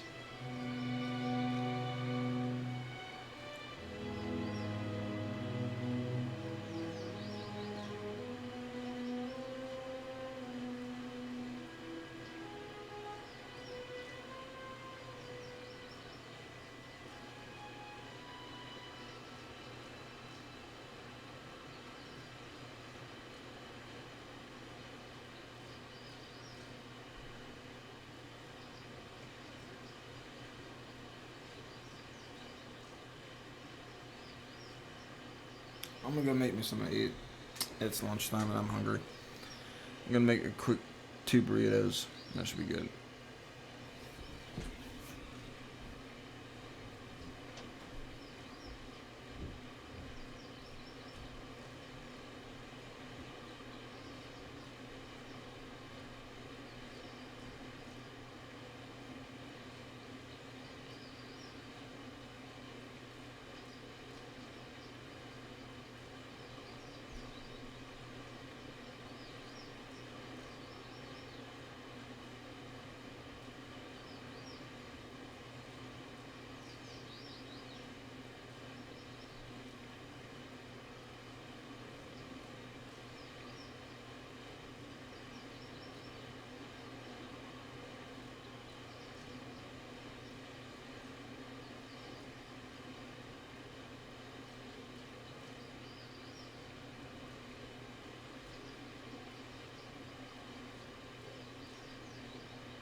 Not that he didn't get into trouble. Me and Wolf next morning, I thought it served him. Whoa, that was a lot of What lore. was I on just your kind of mind? want to find your Red Saren fucking item, dude.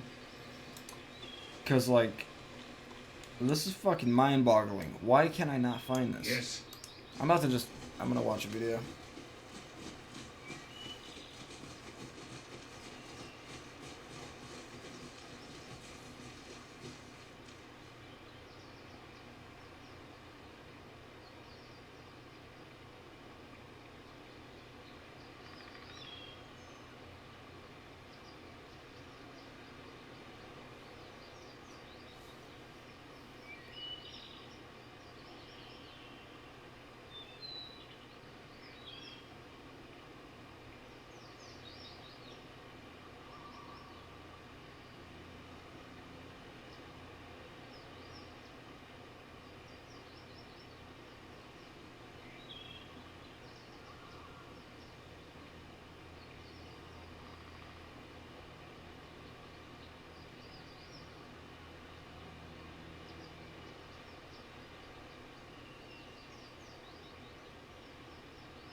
Right here.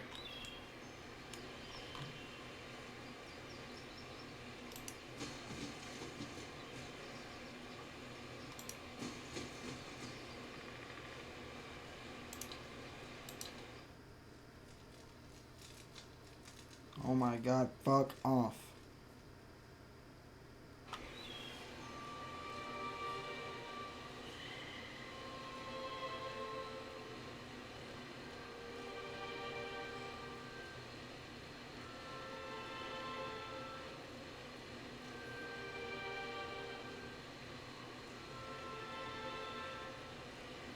South edge of the camp.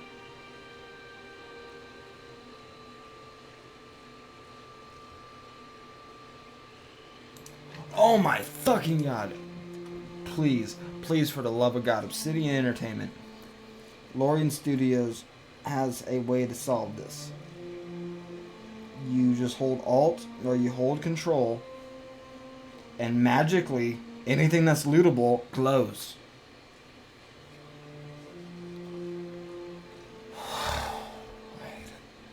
I hate it. Okay, tip of a metal object protrudes from a mound of watery river slit.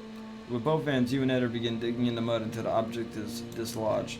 Close your hand around it and pull it from the wet earth. The object is a steel semicircular frame about the size of your fist. At even point around the semicircular, jagged points jut out like tongues of flame, the rays of rising sun. At the sun's center is the carved silhouette of a boreless plant. I've seen these before. They top the standards of Ray Ceres. Or did when Wyvern was alive. Well, it's something. Just not sure what it gets me. Hey, grieving mother, do you think you can help us?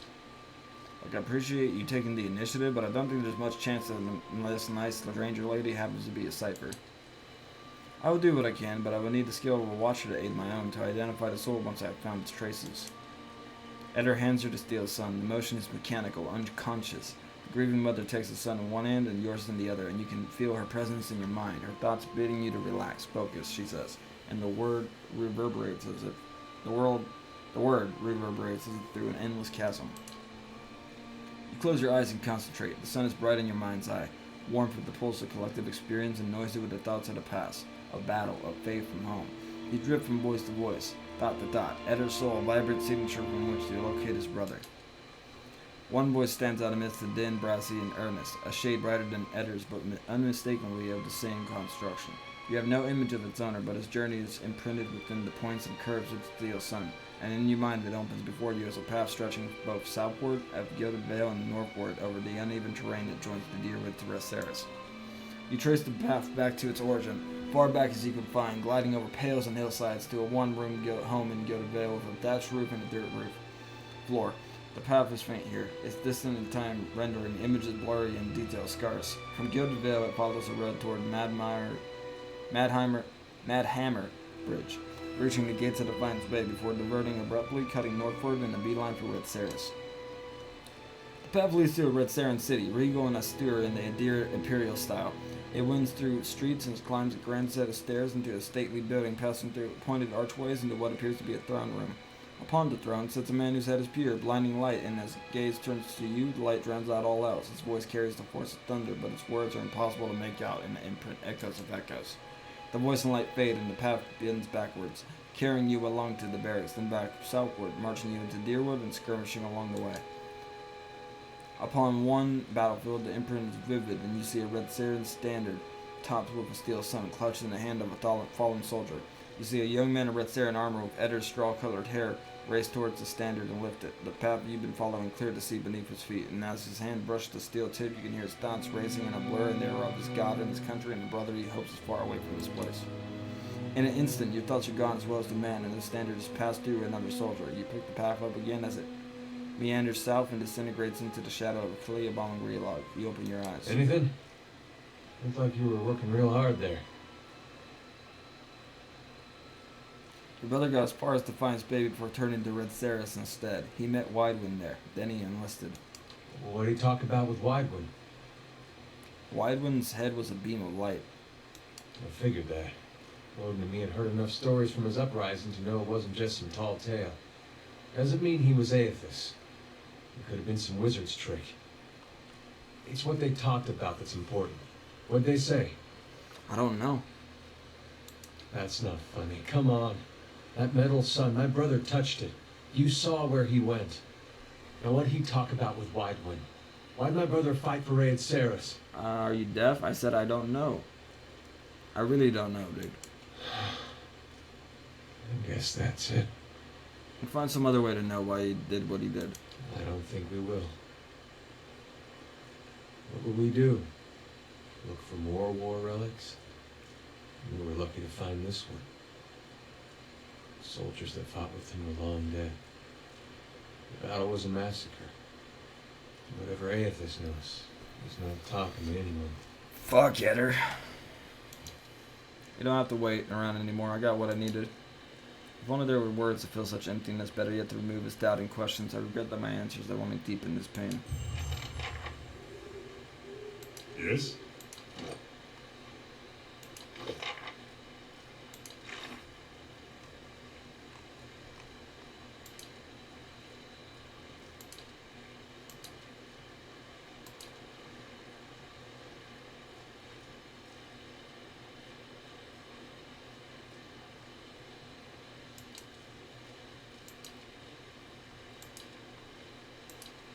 And that should be it for now.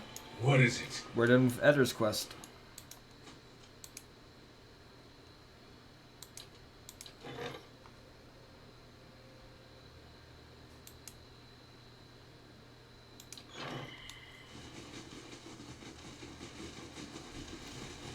Go back to Cadnua, I'll have my burritos, and then we'll start the DLC after a small little smoking break.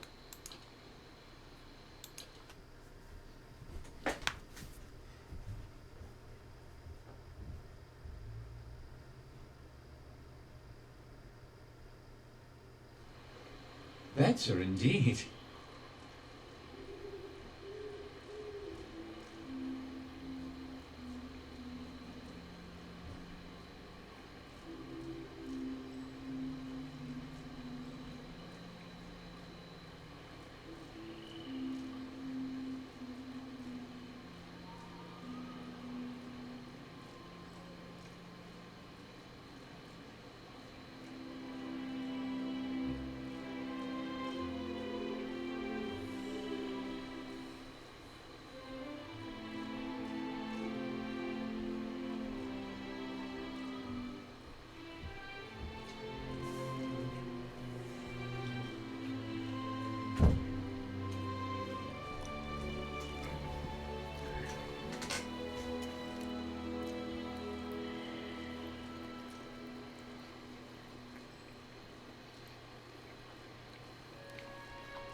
I'm gonna go on a small break and finish my food. I'll be right back.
Okay.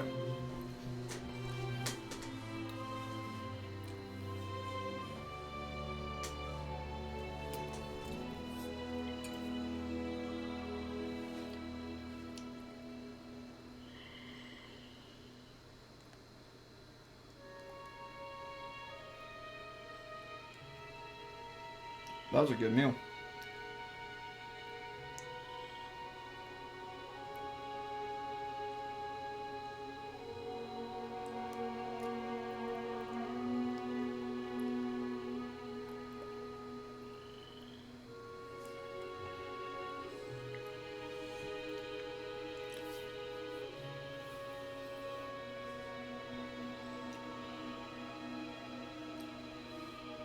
Okay. For a little bit.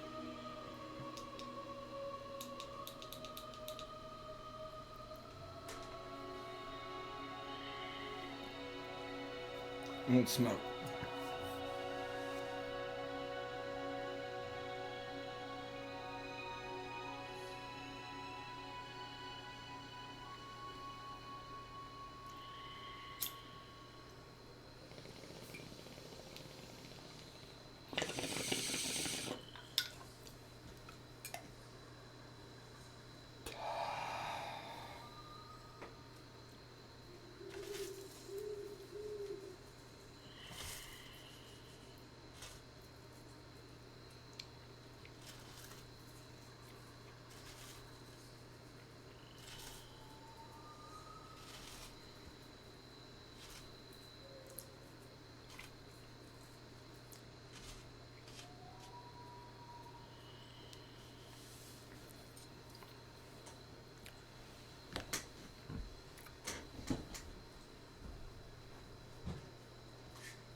Okay, let's see what this guy has to say.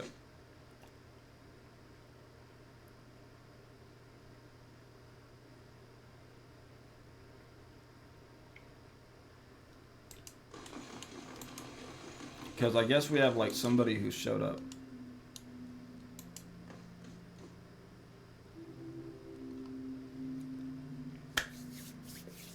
A slaver, huh? Well, well, well. My name is Solmar. I have a matter of some importance to discuss if you have some time. Very well, let's hear it. You gesture for your allies to join you and take your place upon your throne.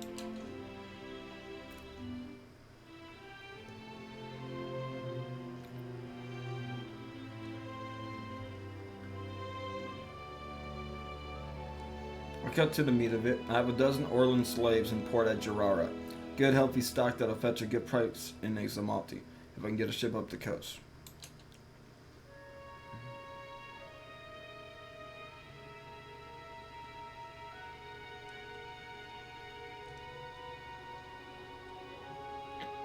He doesn't want to go to the Deerwood port in case they get his goods seized.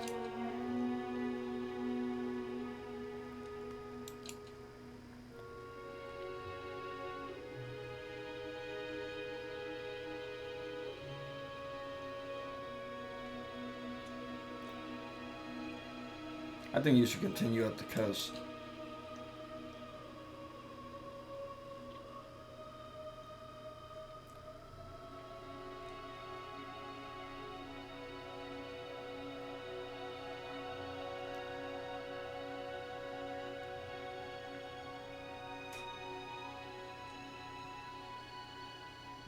Trust me, you won't have any trouble.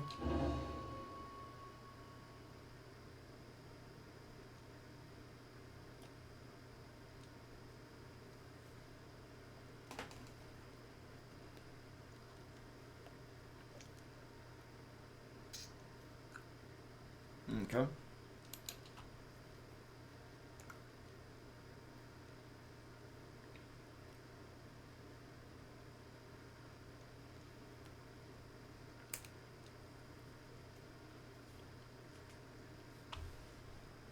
hate having bad teeth. Very well, there's little profit to be made without some risk, huh? Thank you for the advice, my lord. This is quite a relief.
There's just no music in there?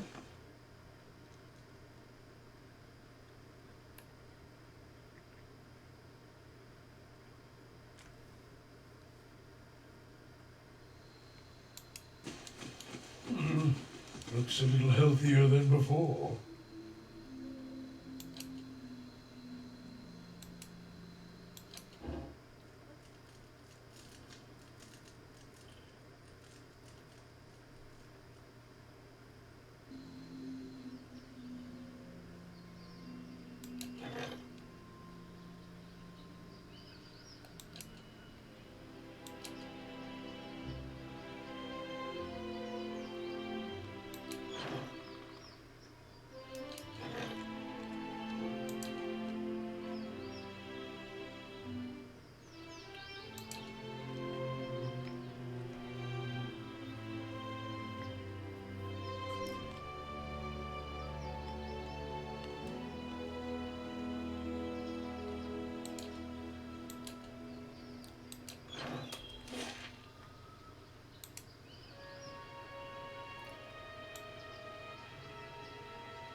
Oh, that's what we're going to be repairing now.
Okay.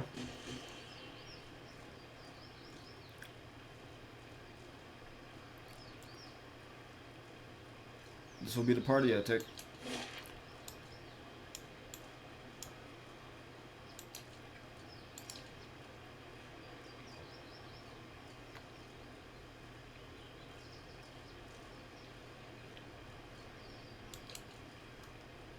Real fast. When do I do Craig Hole Bluffs?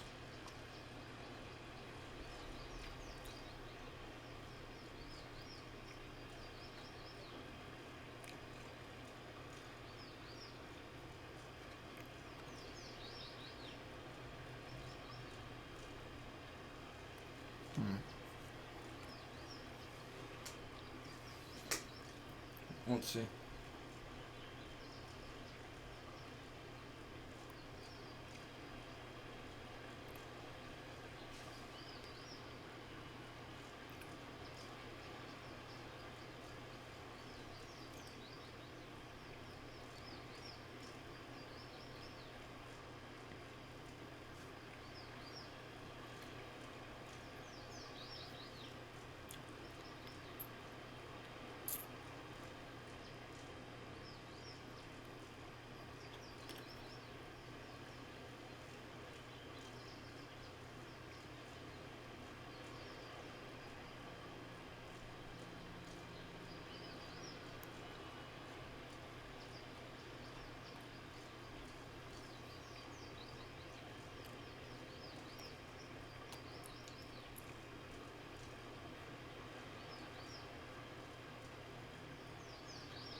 Okay, it's common knowledge that you don't go here yet. It's in-game territory.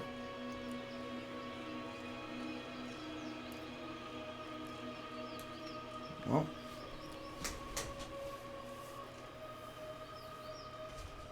Well?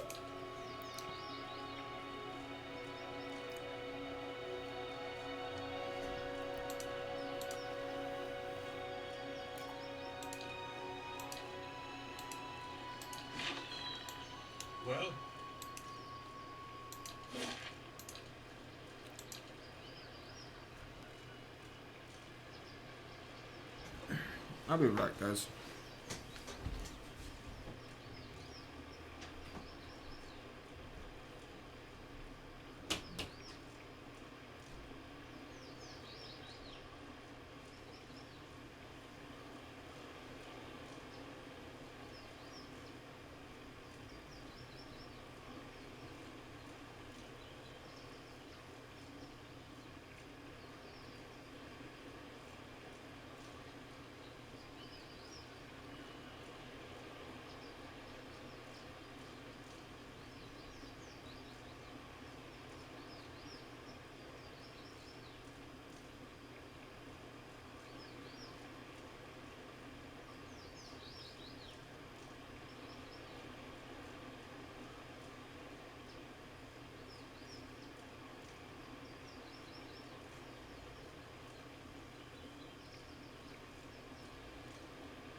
Like, okay, I put off brushing my teeth, but not like what you think.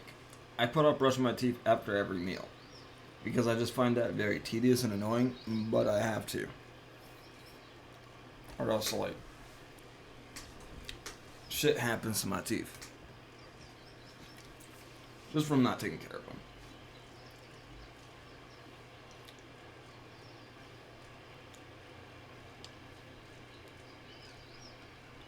Let's take a few hits before we start this journey.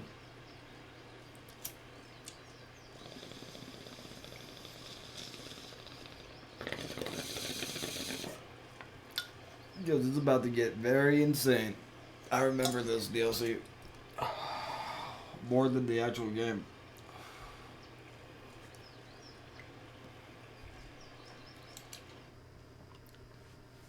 There we go.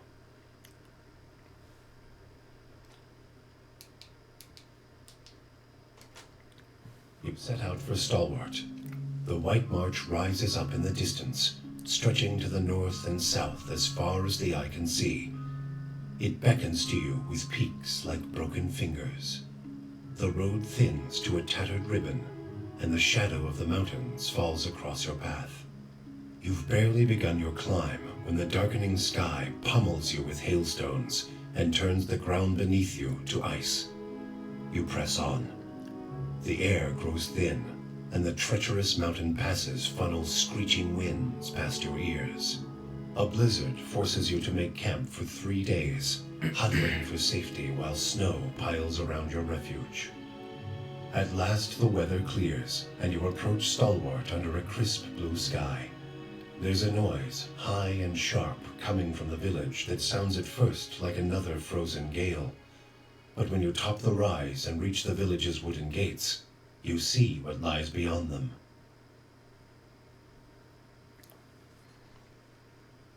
You set out for Stalwart. The White March rides. It's Darthier, with a whole pack of them! We can take these bastards!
Look out! More of them by the fishery!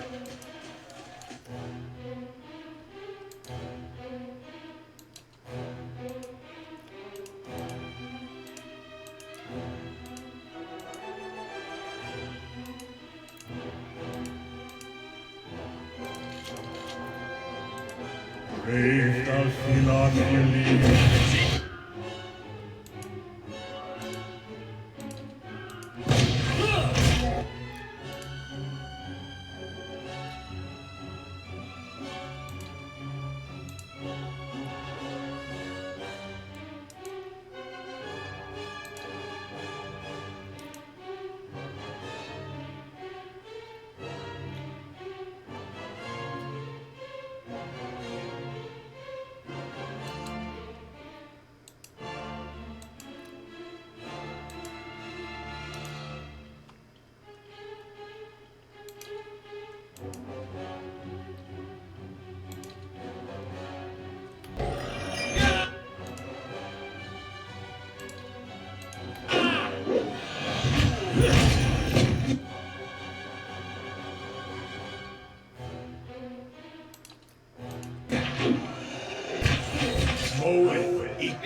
No!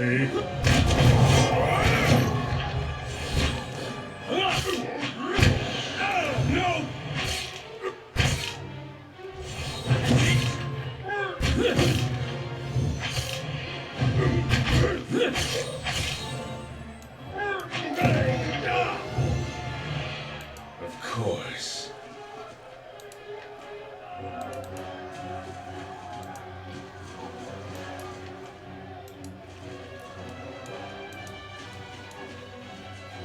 We need help! This way! Stand back!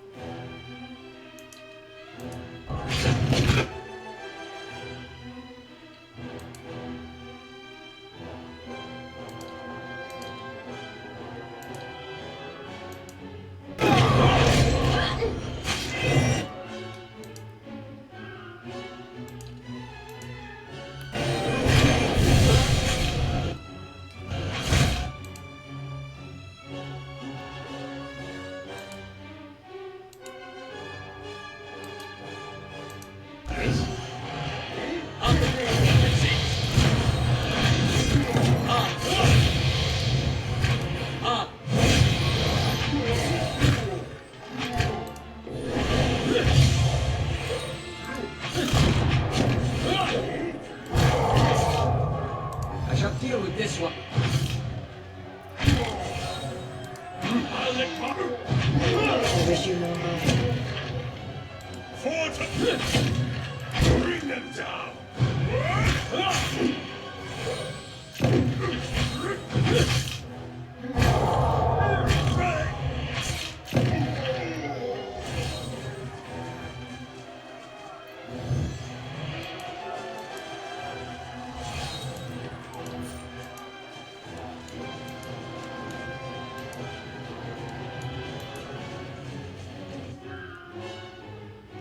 Brave does.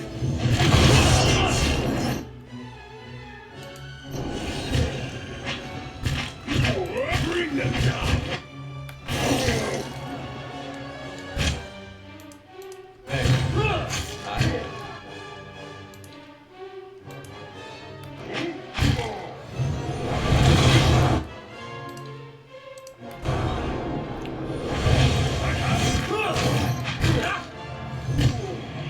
Let's highlight!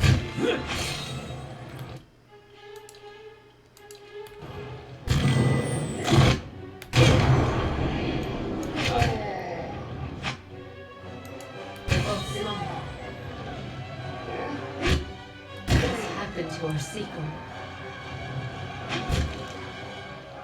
Indeed.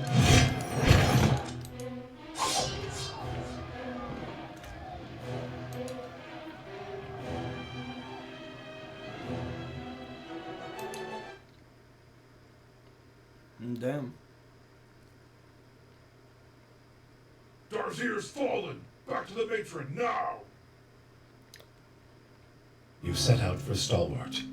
The White March. It's Darzir! With a whole pack of them! We can take these bastards!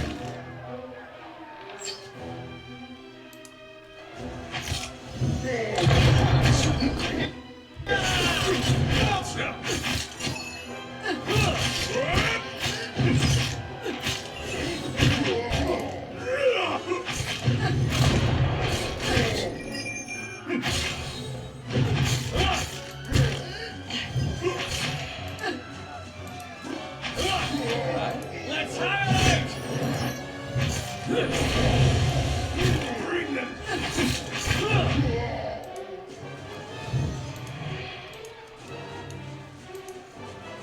Look out! More of them by the fishery!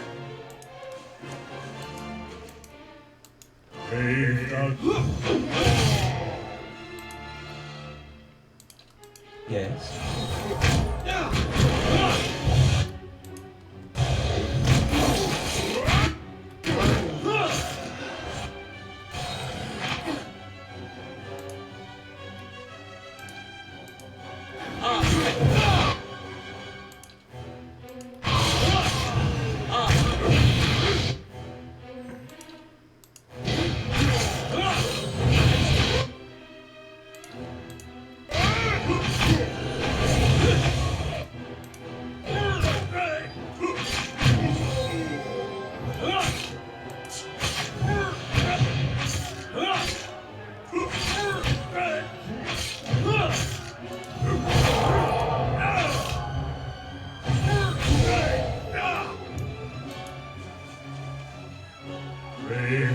Philoculi.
Well? Hey. Hope I didn't seem ungrateful back there in the battlefield. You went out of your way. I didn't notice. Got real close. Didn't expect that. For a second, I thought I was going to finally see some answers. Foolish, of course. Why should I get answers? There's a world of Aethasians out there who don't know if their god's been blown up. Still, they can't help looking back. Guess you know that well as anyone. Clasped me on my shoulder. I turned my back on my god when he needed me. That's all I'll ever know.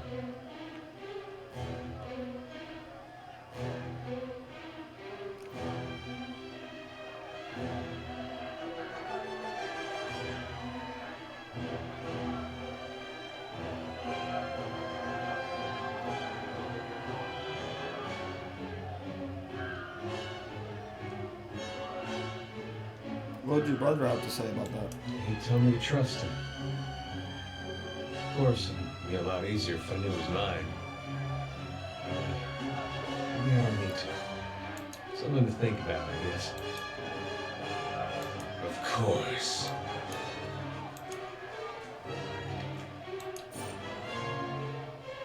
Of course. We need help!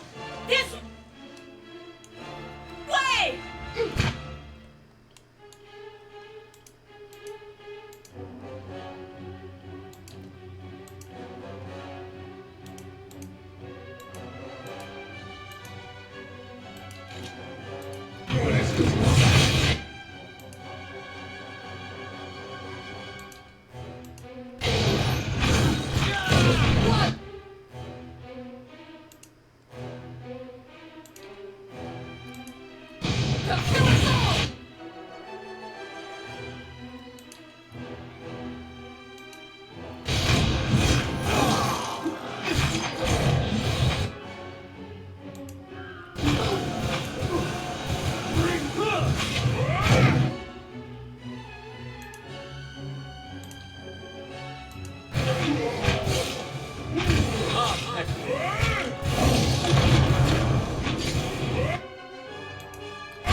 Kill them all!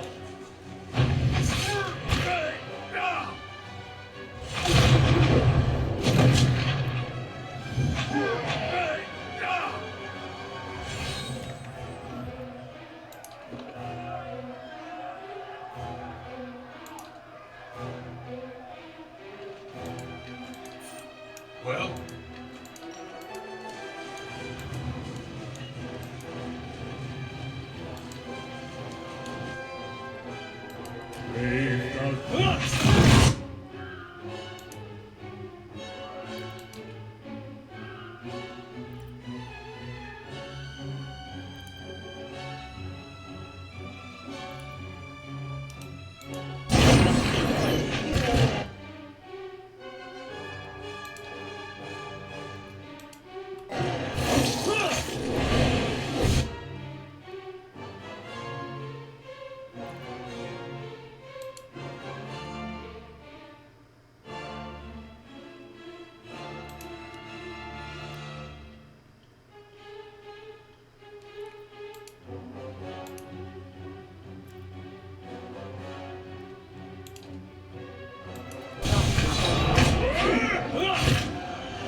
Darzir's fallen! Back to the matron, now! As you wish.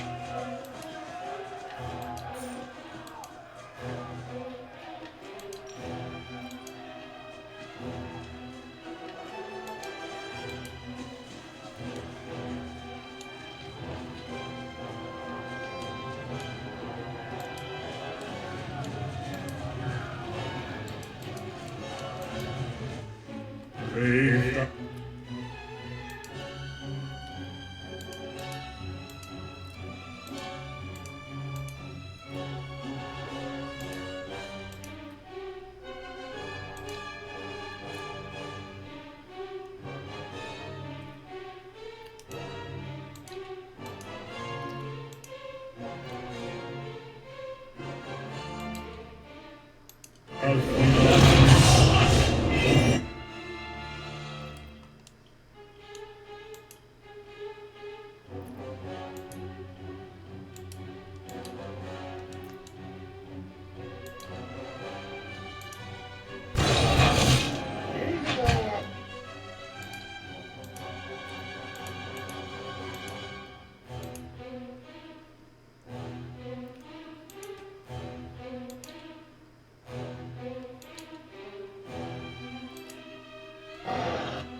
Darzir's fallen! Back to the matron, now!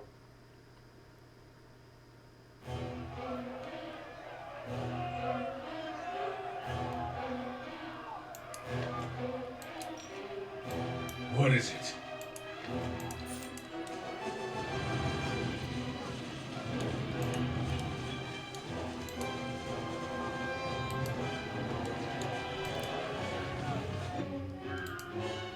They does not believe.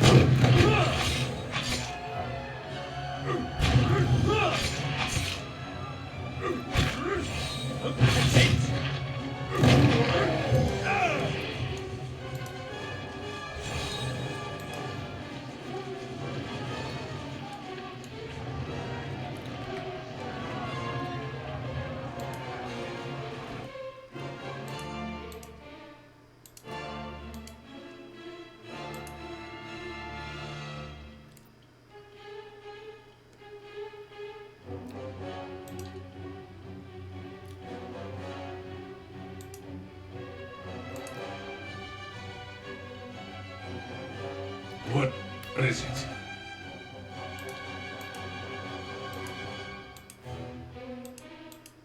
What is it?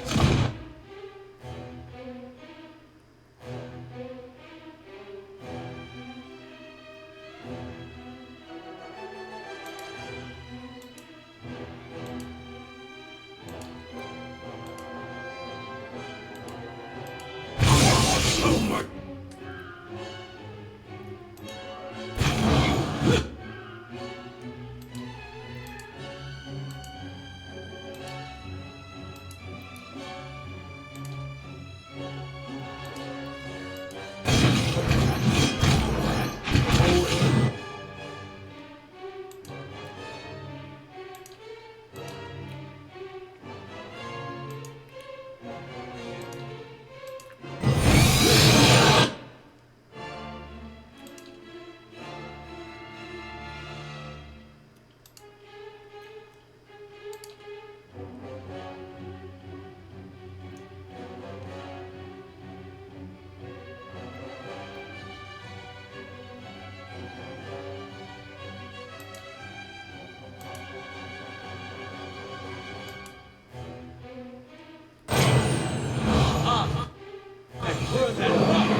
secret.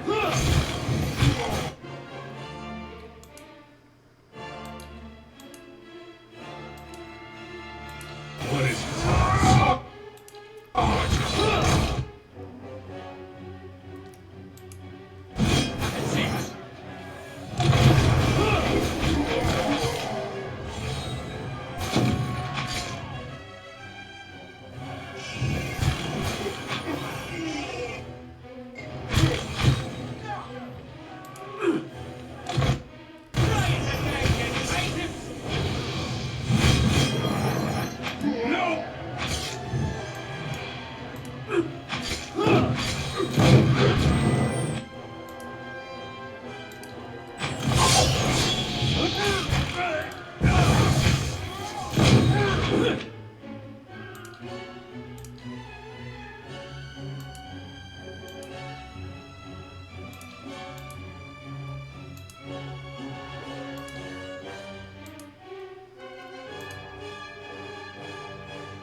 Still.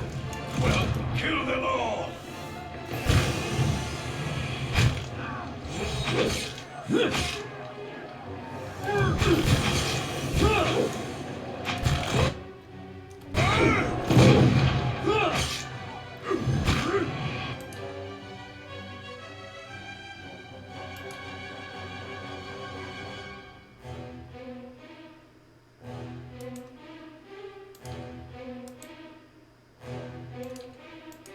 Following your lead.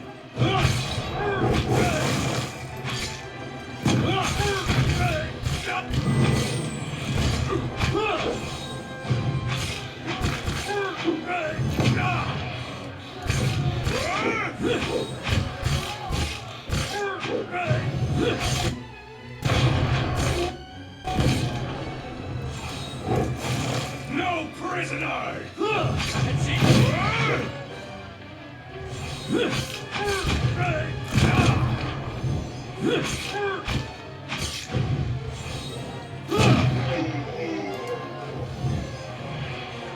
Darcier's fallen. Back to the victory now.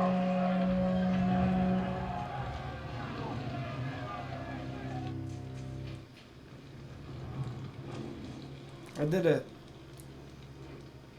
Oh, I thought it would be voice acting finally. Fuck. You're the one Reginald sent for. She'll want to speak with you. Her house is just up the way next to Griff's Rest. Messenger pants, waving smoke away from his face. Katie's house is burning! What is it? Hurry! They're both in there! Help! The hut's coming down!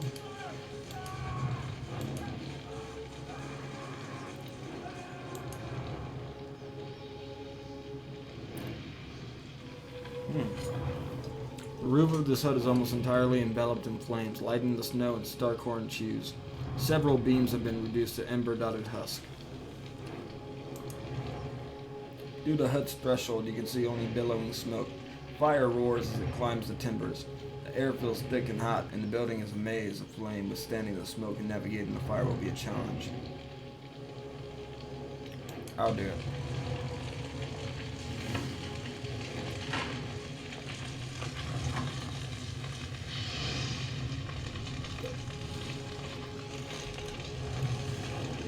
You leap over the burning threshold, plunging past a veil of smoke. Inside the house, fire has pitted the walls and beams, and a thick haze rolls through the building. It's hard to see even a few feet ahead, save for the occasional glimpse of glowing embers. Crouch down to avoid the smoke. You move onward through a haze of heat and soup, and the hut groans and shakes as the blaze grows.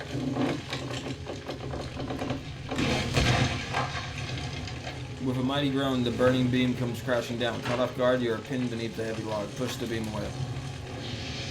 Even reeling from the impact, you're still able to heave the debris away from relative ease. You get back on your feet a little winded from the ordeal.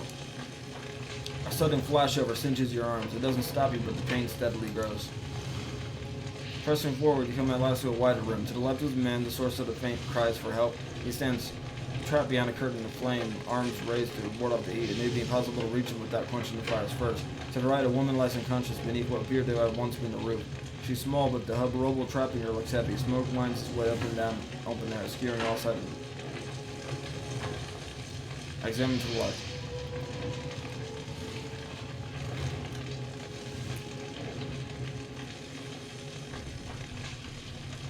I don't have no skills, so I gotta just reach deep for you for the fire.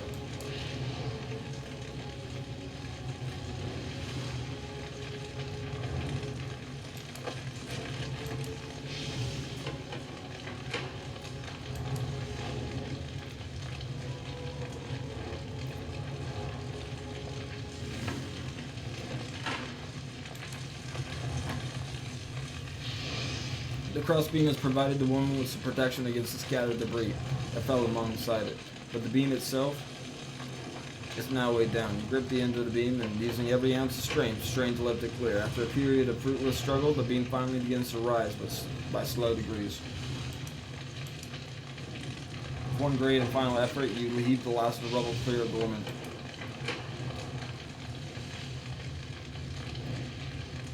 Carry the woman out.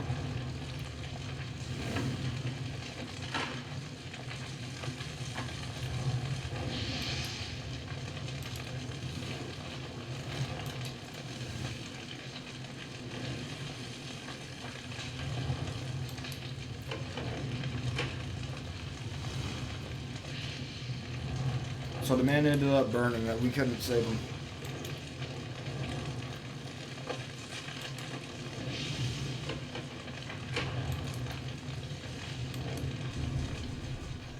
Katie, thank the gods you saved her.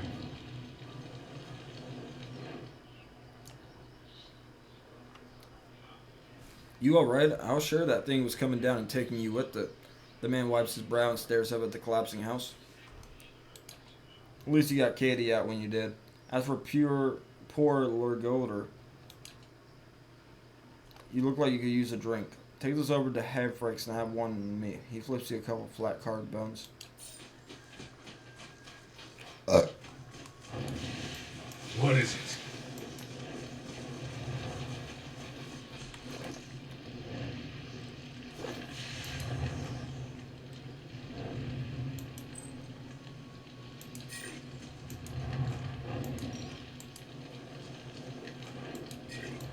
What is it?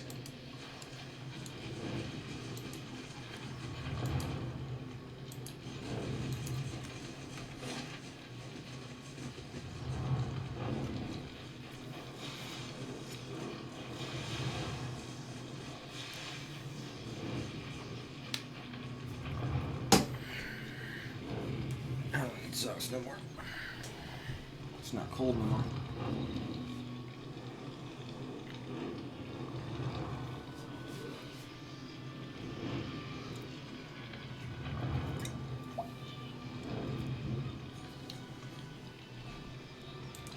But yeah, here's the DLC.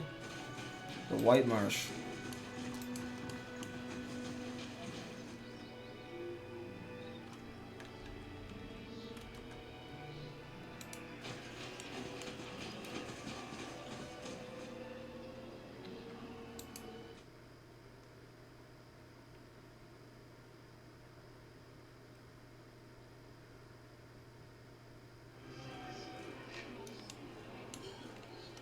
If it's okay, I'm gonna wait by that fire there while you do that thing with the battery.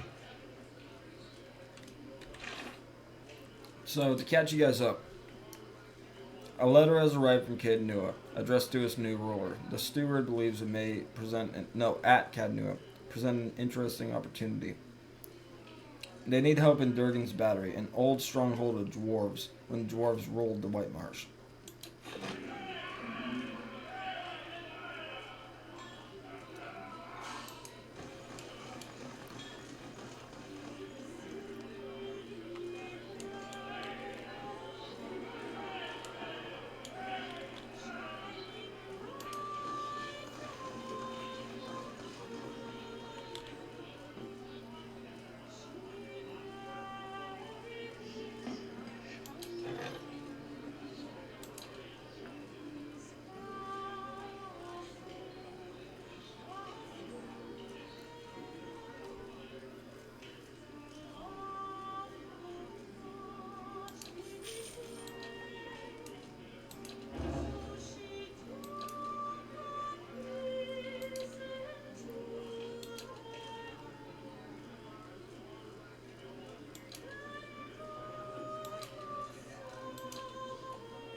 Owena! Go check on that Orlin. Make sure he don't steal nothing.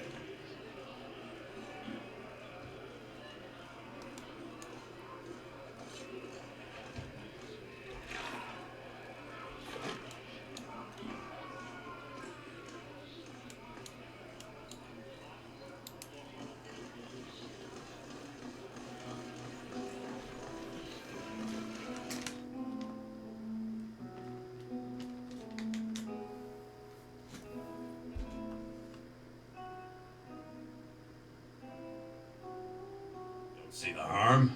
Building's thirsty work. Hard living in a place like this. It's a wonder anybody stayed at all.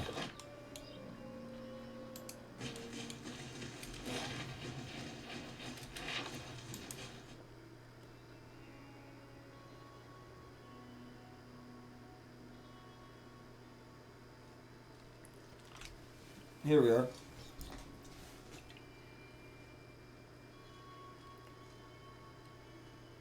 You see a middle-aged woman and a younger man locked in argument. Both wear clothes streaked with blood and dirt. The young man turns to the woman, a fresh cut visible below his eye. They've destroyed the stockade, Mother. It's... Enough. They're gone.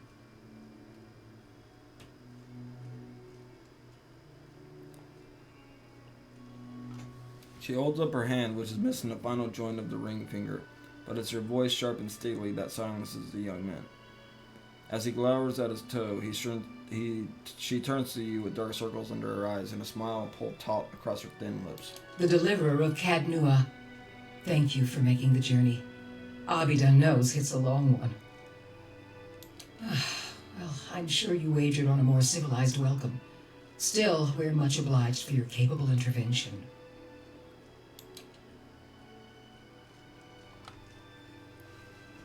Aldrich pulls a knife from his belt and an apple from his pocket and sets to work. There's a job that needs doing. That's what I'm here for.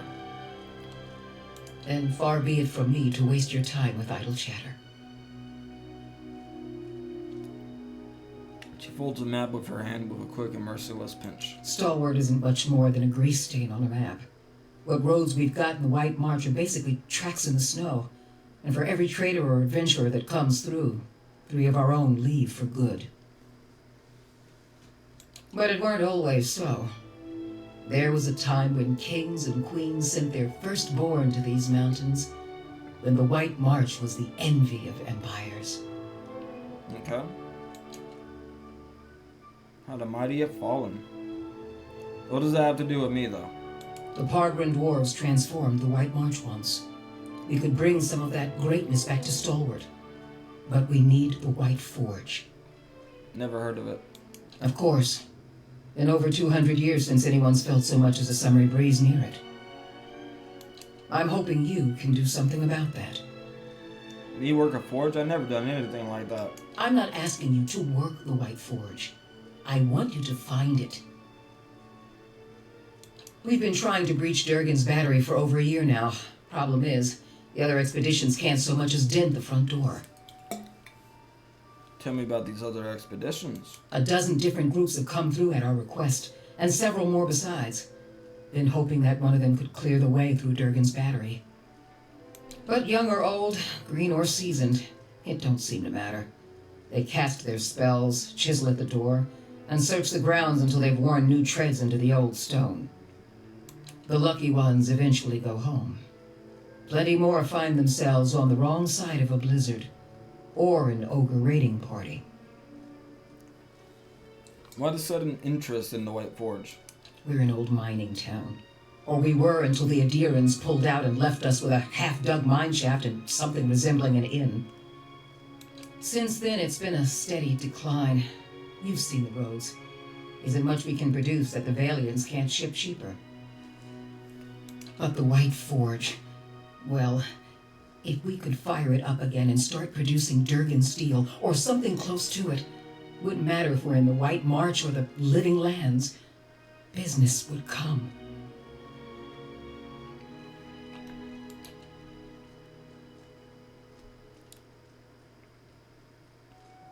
The young man says nothing as he tosses a sliver of an apple peel into the fireplace. So that's why you need my help. That's the long and short of it.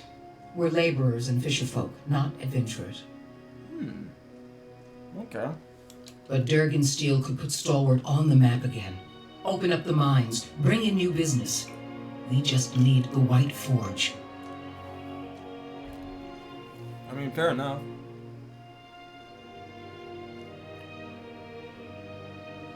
Why is Durgan Steel so special? Because you can shave stone with it, cleave cast iron in two, and the stuff's as rare as it is remarkable.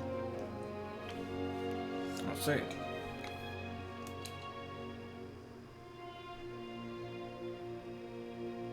If you had a suit of armor made out of that, bet people get tired of trying to stab you after a while and just give up. If we could make something even half as good, we'd have a market at our doorstep and work enough for all of Stalwart.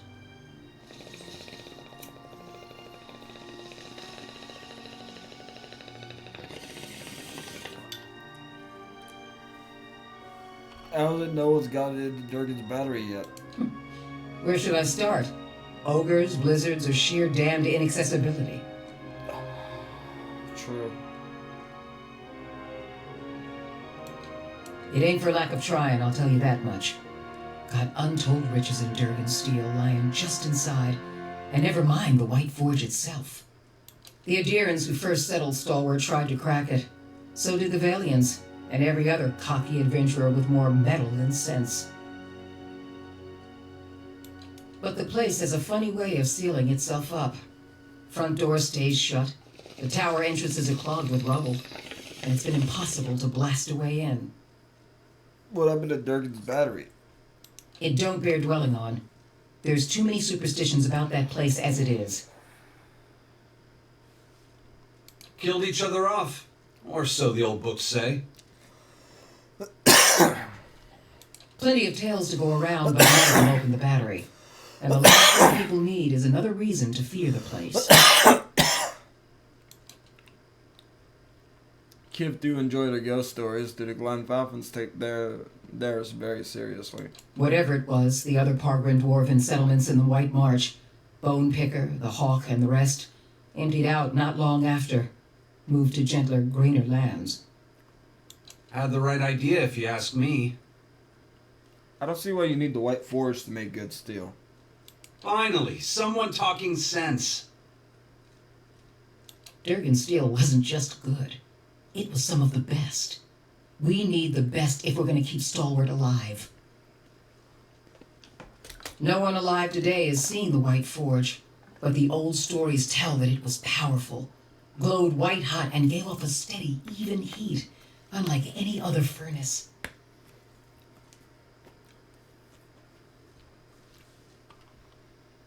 Let better-schooled folk puzzle over how the thing was built. I just want to see it put to use. Tell me about the Pagrun dwarves. Pargrin's a word in their language. Means traveler. They've been wanderers for generations, but I couldn't tell you much more. All right, any idea of where I should begin? The battery's up the mountain to the north. A good hike away. Near Galvino's place, huh? Aldrich says it in a breezy tone, but Renegade falls suddenly silent, concentration hardening the lines on her face. He smiles and draws his knife across the apple again. So it is. Though I was going to suggest dealing with that ogre camp before anything. Who's Galvino? Mestre Galvino, as the old crosspatch prefers it. Lives by himself and keeps the wilder and beasts at bay through sheer foulness of his temper. She means to say he's a skilled smith and animancer, who's lived in the shadow of Durgan's battery for over a decade. And by Animancy's flimsy standards, that make him an expert, does it? He folds his arms. And he butters his bread on both sides and fits his left shoe before his right. But that's neither here nor there. She crosses her arms and crumples the page in one tightening fist. Ain't nobody here fond of the man, but he's a clever hand and a quick study. It's a fool who thinks he stayed so close to the battery without figuring something about it. Okay. You said as much to the last party, and we haven't seen hide nor hair of 'em since. Maybe they didn't run afoul of Baragon's ogres after all. Just watch your step. Galvino's place is a ways east of the battery, and folk who pass it bring unsettling tales. Tell me about the ogre camp. Belongs to Flames That Whisper, Matron Baragon's clan. Hunters tell me they've been active of late. Hunting elk and otherwise minding their own damn business.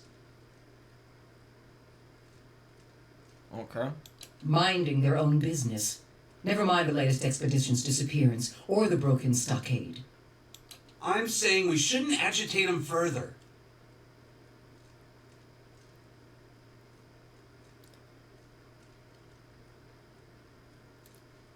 What does the matron have to do with anything? The brawl outside was just the latest patch of trouble.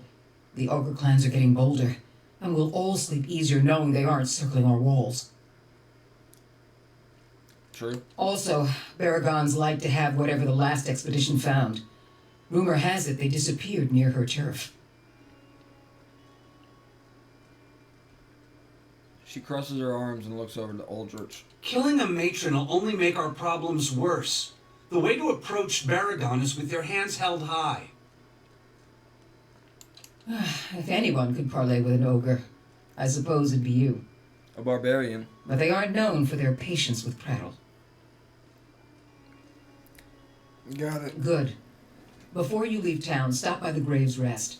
Most visitors to Stalwart spend some time there, so Hafric and his patrons may be able to give you the lay of the land. Okay. Don't know about you, but I'm partial all of a sudden. Actually, I want to ask you about something. What's on your mind? I have questions about Durgan's battery and the White Forge. The Pargrin dwarves guarded it like what's on your yes, mind? everything, never mind. I want to know more about Stalwart. Adir founded us back in their colonial days to supply ore to the Empire. Saw a fair bit of traffic from both sides of the White March then. But after the Deerwood claimed independence, Defiance Bay found cheaper places to get ore. Didn't have much reason to maintain our supply routes. Isn't Stalwart part of the Deerwood? Officially.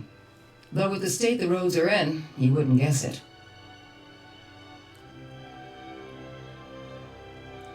Tell me some of the more important places around town. Here in the center?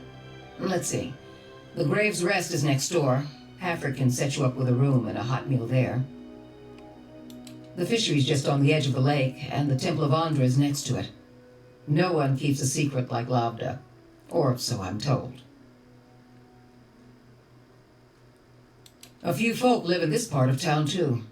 Seemed a lot safer before the ogres broke through the western gate.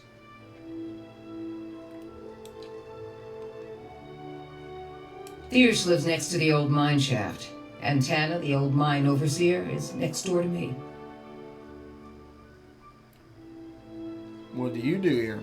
I'm the mayor, or so I'm reminded every time there's a game shortage, ogre attack, or a neighborly dispute. I see. I'm a builder by trade, though. Traveled all over Air Glonfoth and the Deerwood in my younger days, but ended up back here anyway. Let's talk about something else. What's on your mind? Anything else you can tell me about the last expedition? They didn't volunteer much, and I knew better than to ask. I've seen all types charging through here. Professional companies with shiny new equipment as brazen as you please, and hopeless runts with nothing but tattered leathers. I see. But these folk, I don't know what they were after, and the way they looked at you made you feel cold all over. Weird. Wish I could tell you more.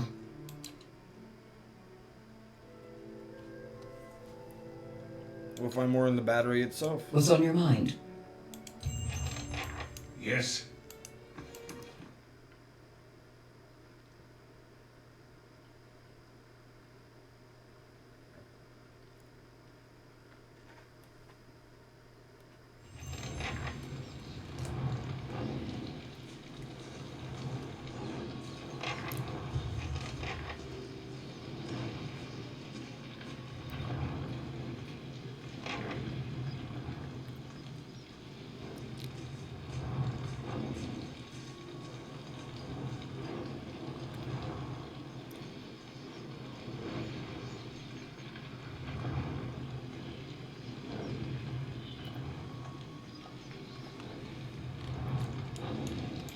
Been looking everywhere for you.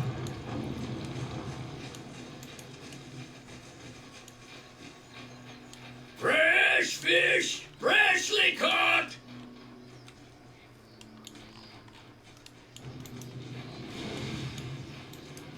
Fresh fish, freshly caught. Fine, I'll talk to you. Would that shut you up?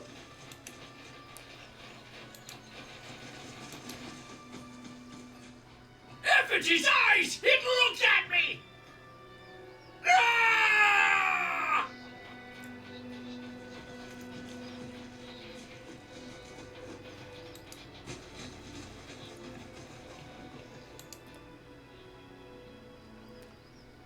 Dozens of gobbler eyes stare up piteously from the discarded heads of the day's catch. While washed in the pungent sea of fins and innards, sift through the fish scraps. Your hand runs up against something round and fleshy, the size of a melon. It is smooth and scaleless, and parts seem to be covered in hair, a discarded head perhaps, but not that of a fish. Poke the head. The head shifts deeper into the barrel's slimy recesses. Pull out the head. With one hand on either side of the head, you begin to lift it out of the barrel, only to have it leap from your grasp as the head's owner springs over the lip of the barrel and erupts into fish chunks that rain down over the market stall. Zahua. I remember this guy. Our monk. The man who leapt from the barrel stands facing you, nearly naked save for the loincloth and drizzled in fish viscera. He is covered head to toe in scars, tears, and punctures, and the thorny imprints of lashings. Most are faded like old memories. Despite that, the condition of the man's body is remarkable. The drooping skin at his flanks and elbows is the only evidence of his advanced age. His face is placid, but the rest of him appears prepared for anything. You must forgive, Zawa. I was not expecting you. He looks you in the eyes at first, but his gaze drifts down and then settling on strange parts of your face as though distracted by new discoveries. If he is at all flustered, he gives no indication. What were you doing in that barrel? He scratches beyond his ear, dismayed. Resting my eyes, I thought. Waiting for the Malkacho to bring me insight. It would seem I dozed. A good thing my master was not alive to see it. He blinks, leaning in to get a better look at you. Are you real? No. A vision of the Malkacho, then. I was expecting something more unusual. A flaming bird, perhaps, or a talking gemstone. A vision of the Malakoa? A small white mushroom. I have heard it called snowcap in these lands.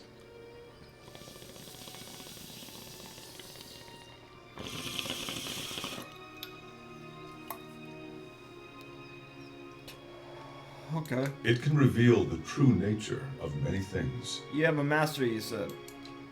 The man traces your inadvertent glance at his scars. He smiles politely. A teacher, not an owner. Zawa is a free man. Well, as free as any of us. I just still don't understand why you were in that barrel. I was freeing myself from vanity. Ah, vanity. Makes sense. Did he say sanity or vanity? I'm not sure, Eder. Consider, how can one be vain who is bathed in the smell of dead fish? I don't know. I had the idea when I passed this way earlier. I am pleased with the results so far.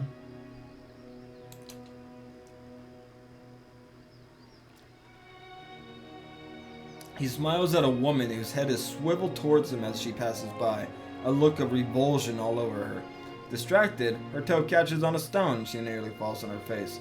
He clasps his hands together. Yes, quite pleased. Those scars are from battle, I take it? He glances at his scars. From battle, yes. I left them upon my enemies. If people don't understand, a way that a monk damages his enemies is he will inflict injury upon himself to inflict greater injury upon his enemies in the long run.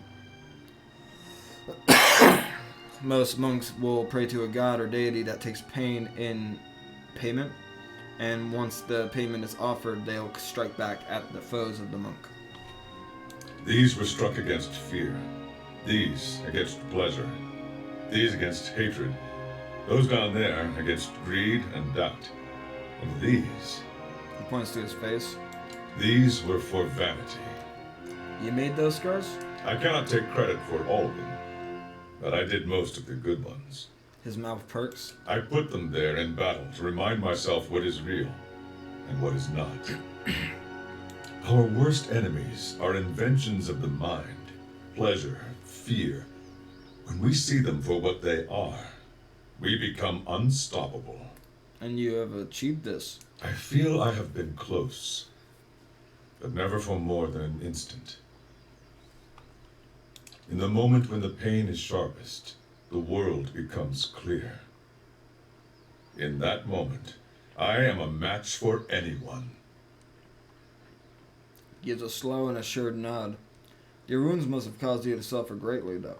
Of course, I am fortunate to have suffered so much. If I did not suffer, I would not aspire to free myself from it. True that. I would wander from one unfulfilling goal to the next. More wealth, a better station. My soul would wither. But to search for a place beyond suffering's reach is to nurture the soul, to harden it against the elements. He clenches his fist in illustration. Suffering is the greatest gift the gods have given us. Their most beautiful, perfect creation. It is the hand that turns the wheel. Do you often smear yourself with fish? Gods, no. What a way to travel the world. The usual way is to smear yourself with the ashes of the dead. But they do not burn their dead here. I have to make do with what the land provides. Wow. He starts sniffing the air. The cold seems to conquer the smell. Even now, the scent hides itself. Disappointing. You don't seem like you're from around here. I was visiting a monastery not far from here. I found it empty, but I met a messenger as I left. He carried a call for aid. Seeing that he would find no monks at the monastery, I chose to go in their place. Zawa is no longer young, but in combat he is still the greatest of the Takan people. It seemed only right that he should go. Stalwart hired me as well. I would not say I am hired. I seek no wage, and I promise no result. I have chosen a path, and my spoils come from walking it. An uneasy frown settles on his face, almost a wince. And this fortress, this Durgan's battery, its people are gone. Zawa would know why. If you seek the White Forest as well, I could use the help of an experienced warrior. His face tilts upward, his eyes fixing on the sky. He remains motionless, entranced. At length, he blinks as if awakening and looks back at you. He shrugs cheerily. If one wishes to swim, it is no time to argue with the current. We are here together in this moment because a perfect force has willed it. Who is Zawa to argue? I will walk with you so long as the gods wish it so. Let's be on our way. Sorry, grieving mother. Wait, no, I'm gonna need you for your mechanics. Sorry, Kana. Safe travels. Zawa. Too predictable. So, just to go over his moves. Stunning blow. A head targeting strike designed to disrupt enemies' ability to react. Stunned. Torment's Reach. This ability exploits the shared bonds of universal suffering between all beings. You -2 might for everybody within the AoE, and the user gets full attack plus 50%. Force of Anguish. Powerful attack that knocks the target back a significant distance. If the attack is successful, target bumps others out of the way and bounces off hard surfaces like walls before ending up prone.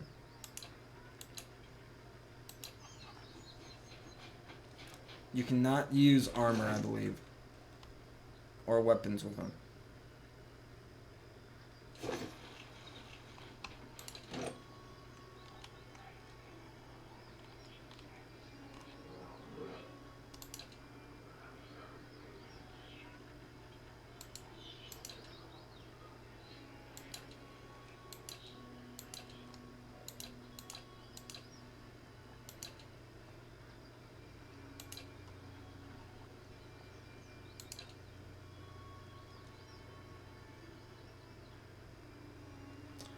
And every time you get wounded, you generate a shockwave.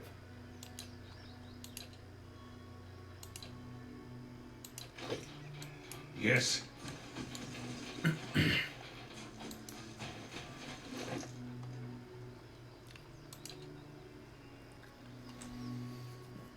Let me look up a few things to know about Zawa.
Okay.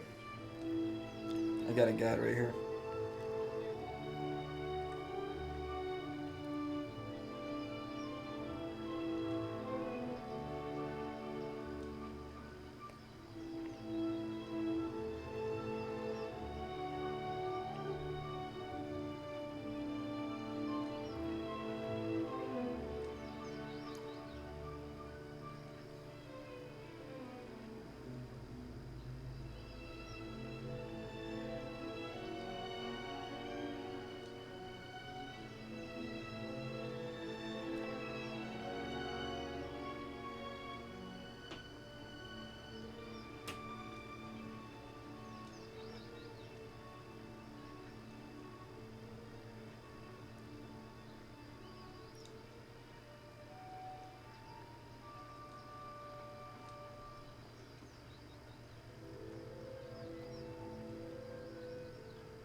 So you don't need to be unarmed, from what I see. It's kind of weird. You don't have to be unarmed, and you can wear armor. Which I don't feel good about. Because, like, aren't you supposed to be a monk?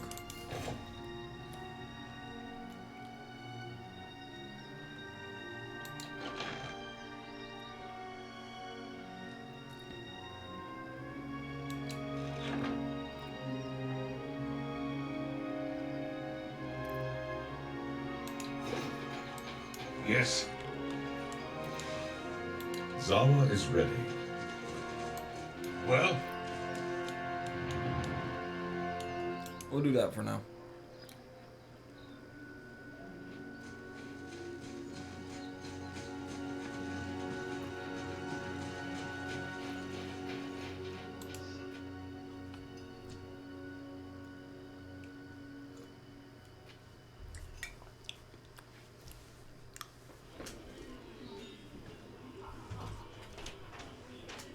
It got hot in here, so I'm just opening the door for air.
We might be doing a Baldur's Gate 3 stream tonight, because we're trying to finish that.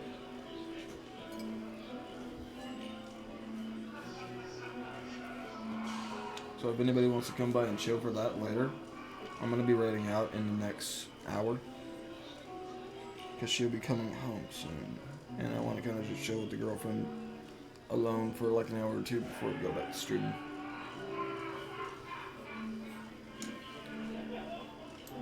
What is it? Ooh, still can't feel my fingers. Thought I'd found shelter when I stumbled across this little village. Guessing you did too, huh? As much blood as there was in the streets, I'm lucky the ale's still flowing.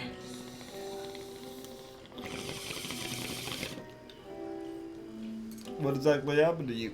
Thought all the whispers about Durgan's battery were just village superstition. And maybe they are. But I might have been on my guard if I'd listened. I was part of an expedition, hunting for relics from Durgan's battery. We picked up a good haul, too. Oh. So it figures that's when the winds pick up and the sky starts dumping snow. We lost sight of the road. Meanwhile, something else found us. Took Liam out before we even realized we were surrounded. And then we see him coming out of the snow. These little four-armed wilder. Vlagufoth, they're called. Quick little bastards. Francesca and I held them off as long as we could, but when they filled her full of darts, I turned tail and ran. Fair enough. Like, what else would you do in that situation? Found my way here and thank my luck for escaping the Logothoth. Then come to find out that this town's got an ogre problem.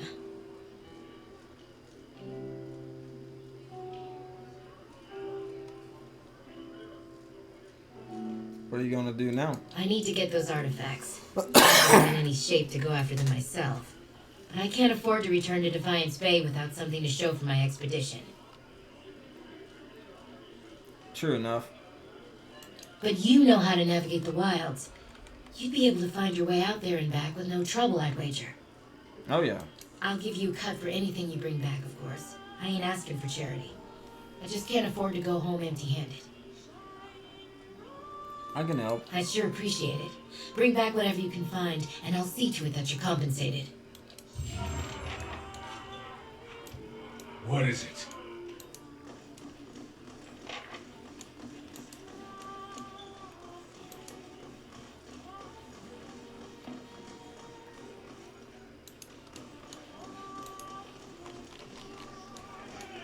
This is our dwarf friend. Never seen such a bloodbath. Feels like we got half the town's survivors in here, just drinking to forget it. The dwarf surveys the crowd, his expression sobered despite the half-empty flagon by his hand. He shakes his head and looks to you, remembering himself. But you must be looking for some refreshment, too, after the way you handled them ogres. Or perhaps a room. Say the word and I'll give that shifty little Orlin the boot. What Orlin? Showed up a few days ago, sticks his nose out of the back room just long enough to empty his chamber pot.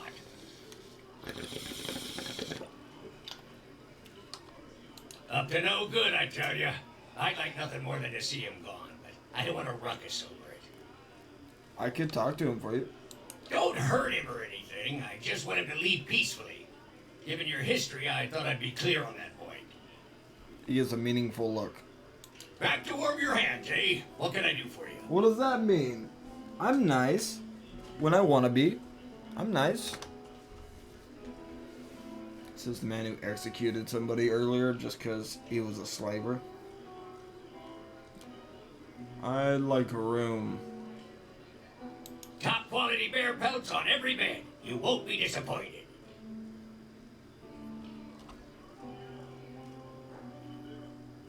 Okay. End the dialogue. And let's check out your rooms. Holy fuck. +2 dexterity, +2 might, +2 constitution. Golden whale for the win. That's a good room.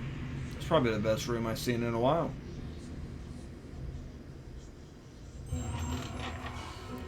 I'm just glad there's more voice acting in this DLC from the get-go. I'm having full conversations with someone. God damn. Let's get camping supplies.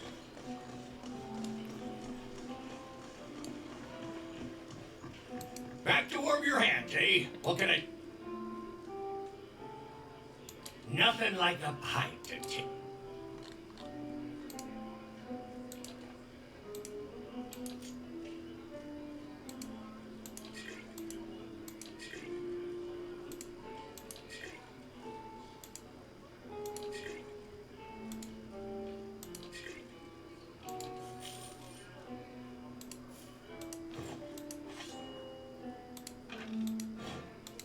That should be some good money right there. Easy.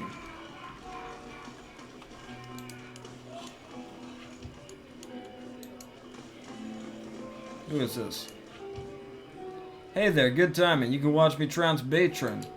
Alcohol and sharp objects. This won't end well, says Alof. Once, Endrin, you won once. What are you playing at? Orlin said. Endrin grinned sheepishly. That's what they call it anyway. Smooth. You pick a target, see? Nose or ears. Nose is worth more, but you got 2 ears to work with. You get less points the further out from the target you get. So far for the mouth and eyes, and the points if you miss. If you fancy a game, 3 throws each, and whoever gets the most points by the end of it wins the wager. I'll put down 50 pounds if you will. Sure, let's play. Oh, look at him. Wager's 50 pounds. You in? Let's play. Good man, I'll go first, just to show you how it's done. Endrin aims carefully and throws his blade. The knife hits the eye, scoring a 5. Endrin walks up to retrieve the knife. Your turn. Aim for the ears. Your knife hits the eye, scoring 5. Endrin aims carefully and throws his blade. The knife hits the skin, scoring 1. Aim for the ears. The knife hits the skin, scoring 1. Endrin aims carefully and throws his blade. Knife hits the nose, scoring 10. Aim for the nose. The knife hits the fur, scoring 2. Fuck. That's 8 from you and 16 from me. The game's mine. I say you cheated. The coin 2. Fuck. I still got a few days pay. I got a few weeks pay. Cool. For my men. Let's go upstairs. Tell that Orlin to buzz off. I think he's over here. What?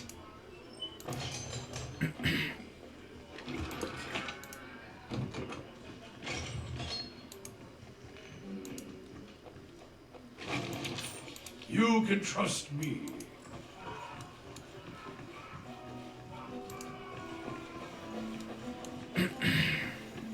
Oh, we're not. Excuse me, was there something you need? She knits her fingers together and looks intently at the floor.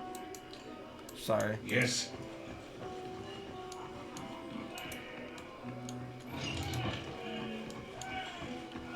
There you are. Not to Aelith. be rude, but I'm rather busy. Can't you get another room? No, I can't. This one hides something. His mind is a maze of fear. Halfrick sent me to check on you. He thinks you're up to something. He... what? Oh no. No.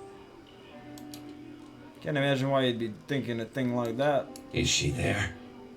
Did you see her? Who are you talking about? Devala. That woman. The slaver, she... Okay. I was a slave in Raid Ceres. I ran away. Made it here. The mountains are usually the best place to lose slavers. Devala's one of the best. That actually sounds pretty good. I like that. So his face darkens. As long as slavers haunt his steps, there can be no freedom for his spirits. I see. I just want to get out of here. I've scraped together enough money to reach New Haelmar. New Haelmar? That's hardly an improv. Oh, I mean, it's lovely. You'll love it. But the locals talk about a Raid Saren party, camped west of town. It's got to be Devala. She's been after me since the foothills. I'll pay you if you can get rid of her. I don't care how. I'll do it. Thank you. But be careful. She wouldn't have come alone. Okay, we gotta track down the slave hunter. I hate slave hunters. I hate slave owners. I hate slave masters in this game because I am a slave. Conan's whole lore is that he came from the Deadfire Archipelago from pirates who enslaved him after his parents died. So fuck that shit.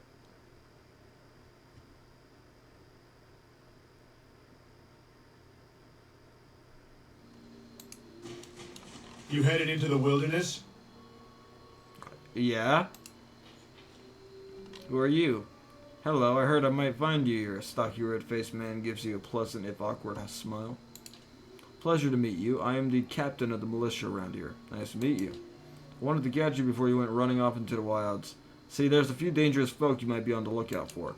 Plus, if you're heading out to Longwatch Falls, I thought you would pick up a thermal pearl for me. He looks away and twists the toe of his boot into the snow. Said something about dangerous folk in the wilderness? We get our share of crazies out here. Most of them aren't even from the village. He laughs at his own joke. Latest groups I've heard of were the Gleaming Society and the Sisterhood of the Slaked Skull. But Renegades set aside some bounty money to see that these troublemakers were taken care of. You bring that head of their leaders and I'll give you the payment. I want to know about the Gleaming Society. Crazy pack of radicals that want to topple governments and kill the wealthy. Make the war of defiance look like a food fight.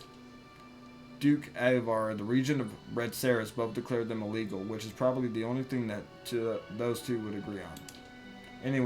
Anyway, check Longwatch Falls to the east. That's where they were last seen. Who leads the Sisterhood of the Slaked Skull? That would be Metzla. All of the members of the Sisterhood worship Beraf by sending as many folk back to the wheel as they can. He shivers.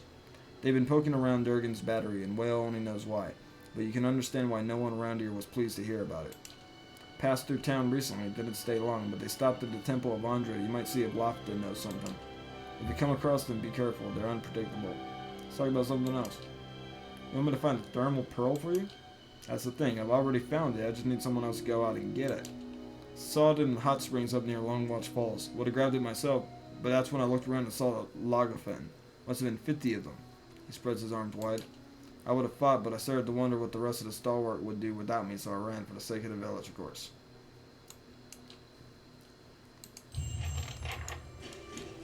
Okay, we got a few different quests now. Me and Sledge are thinking about heading down, joining a caravan over to Dawning. Dawning? What for? You like your ogres bigger? We'd have work at least, and I'm damn sick of fish.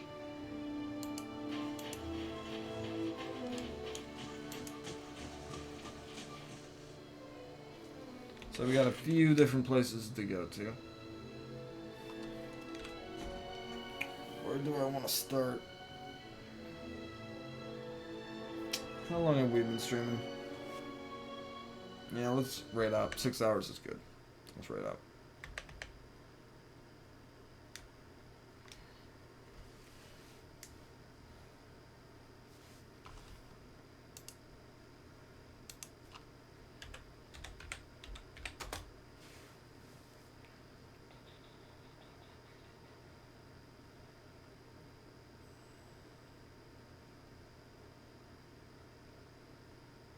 Who is on?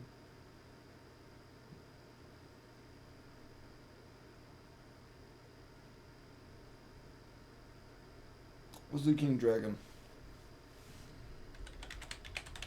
Fellow Stoner. Go send him love. Be unfiltered. All that good shit. I'll catch you guys later on tonight.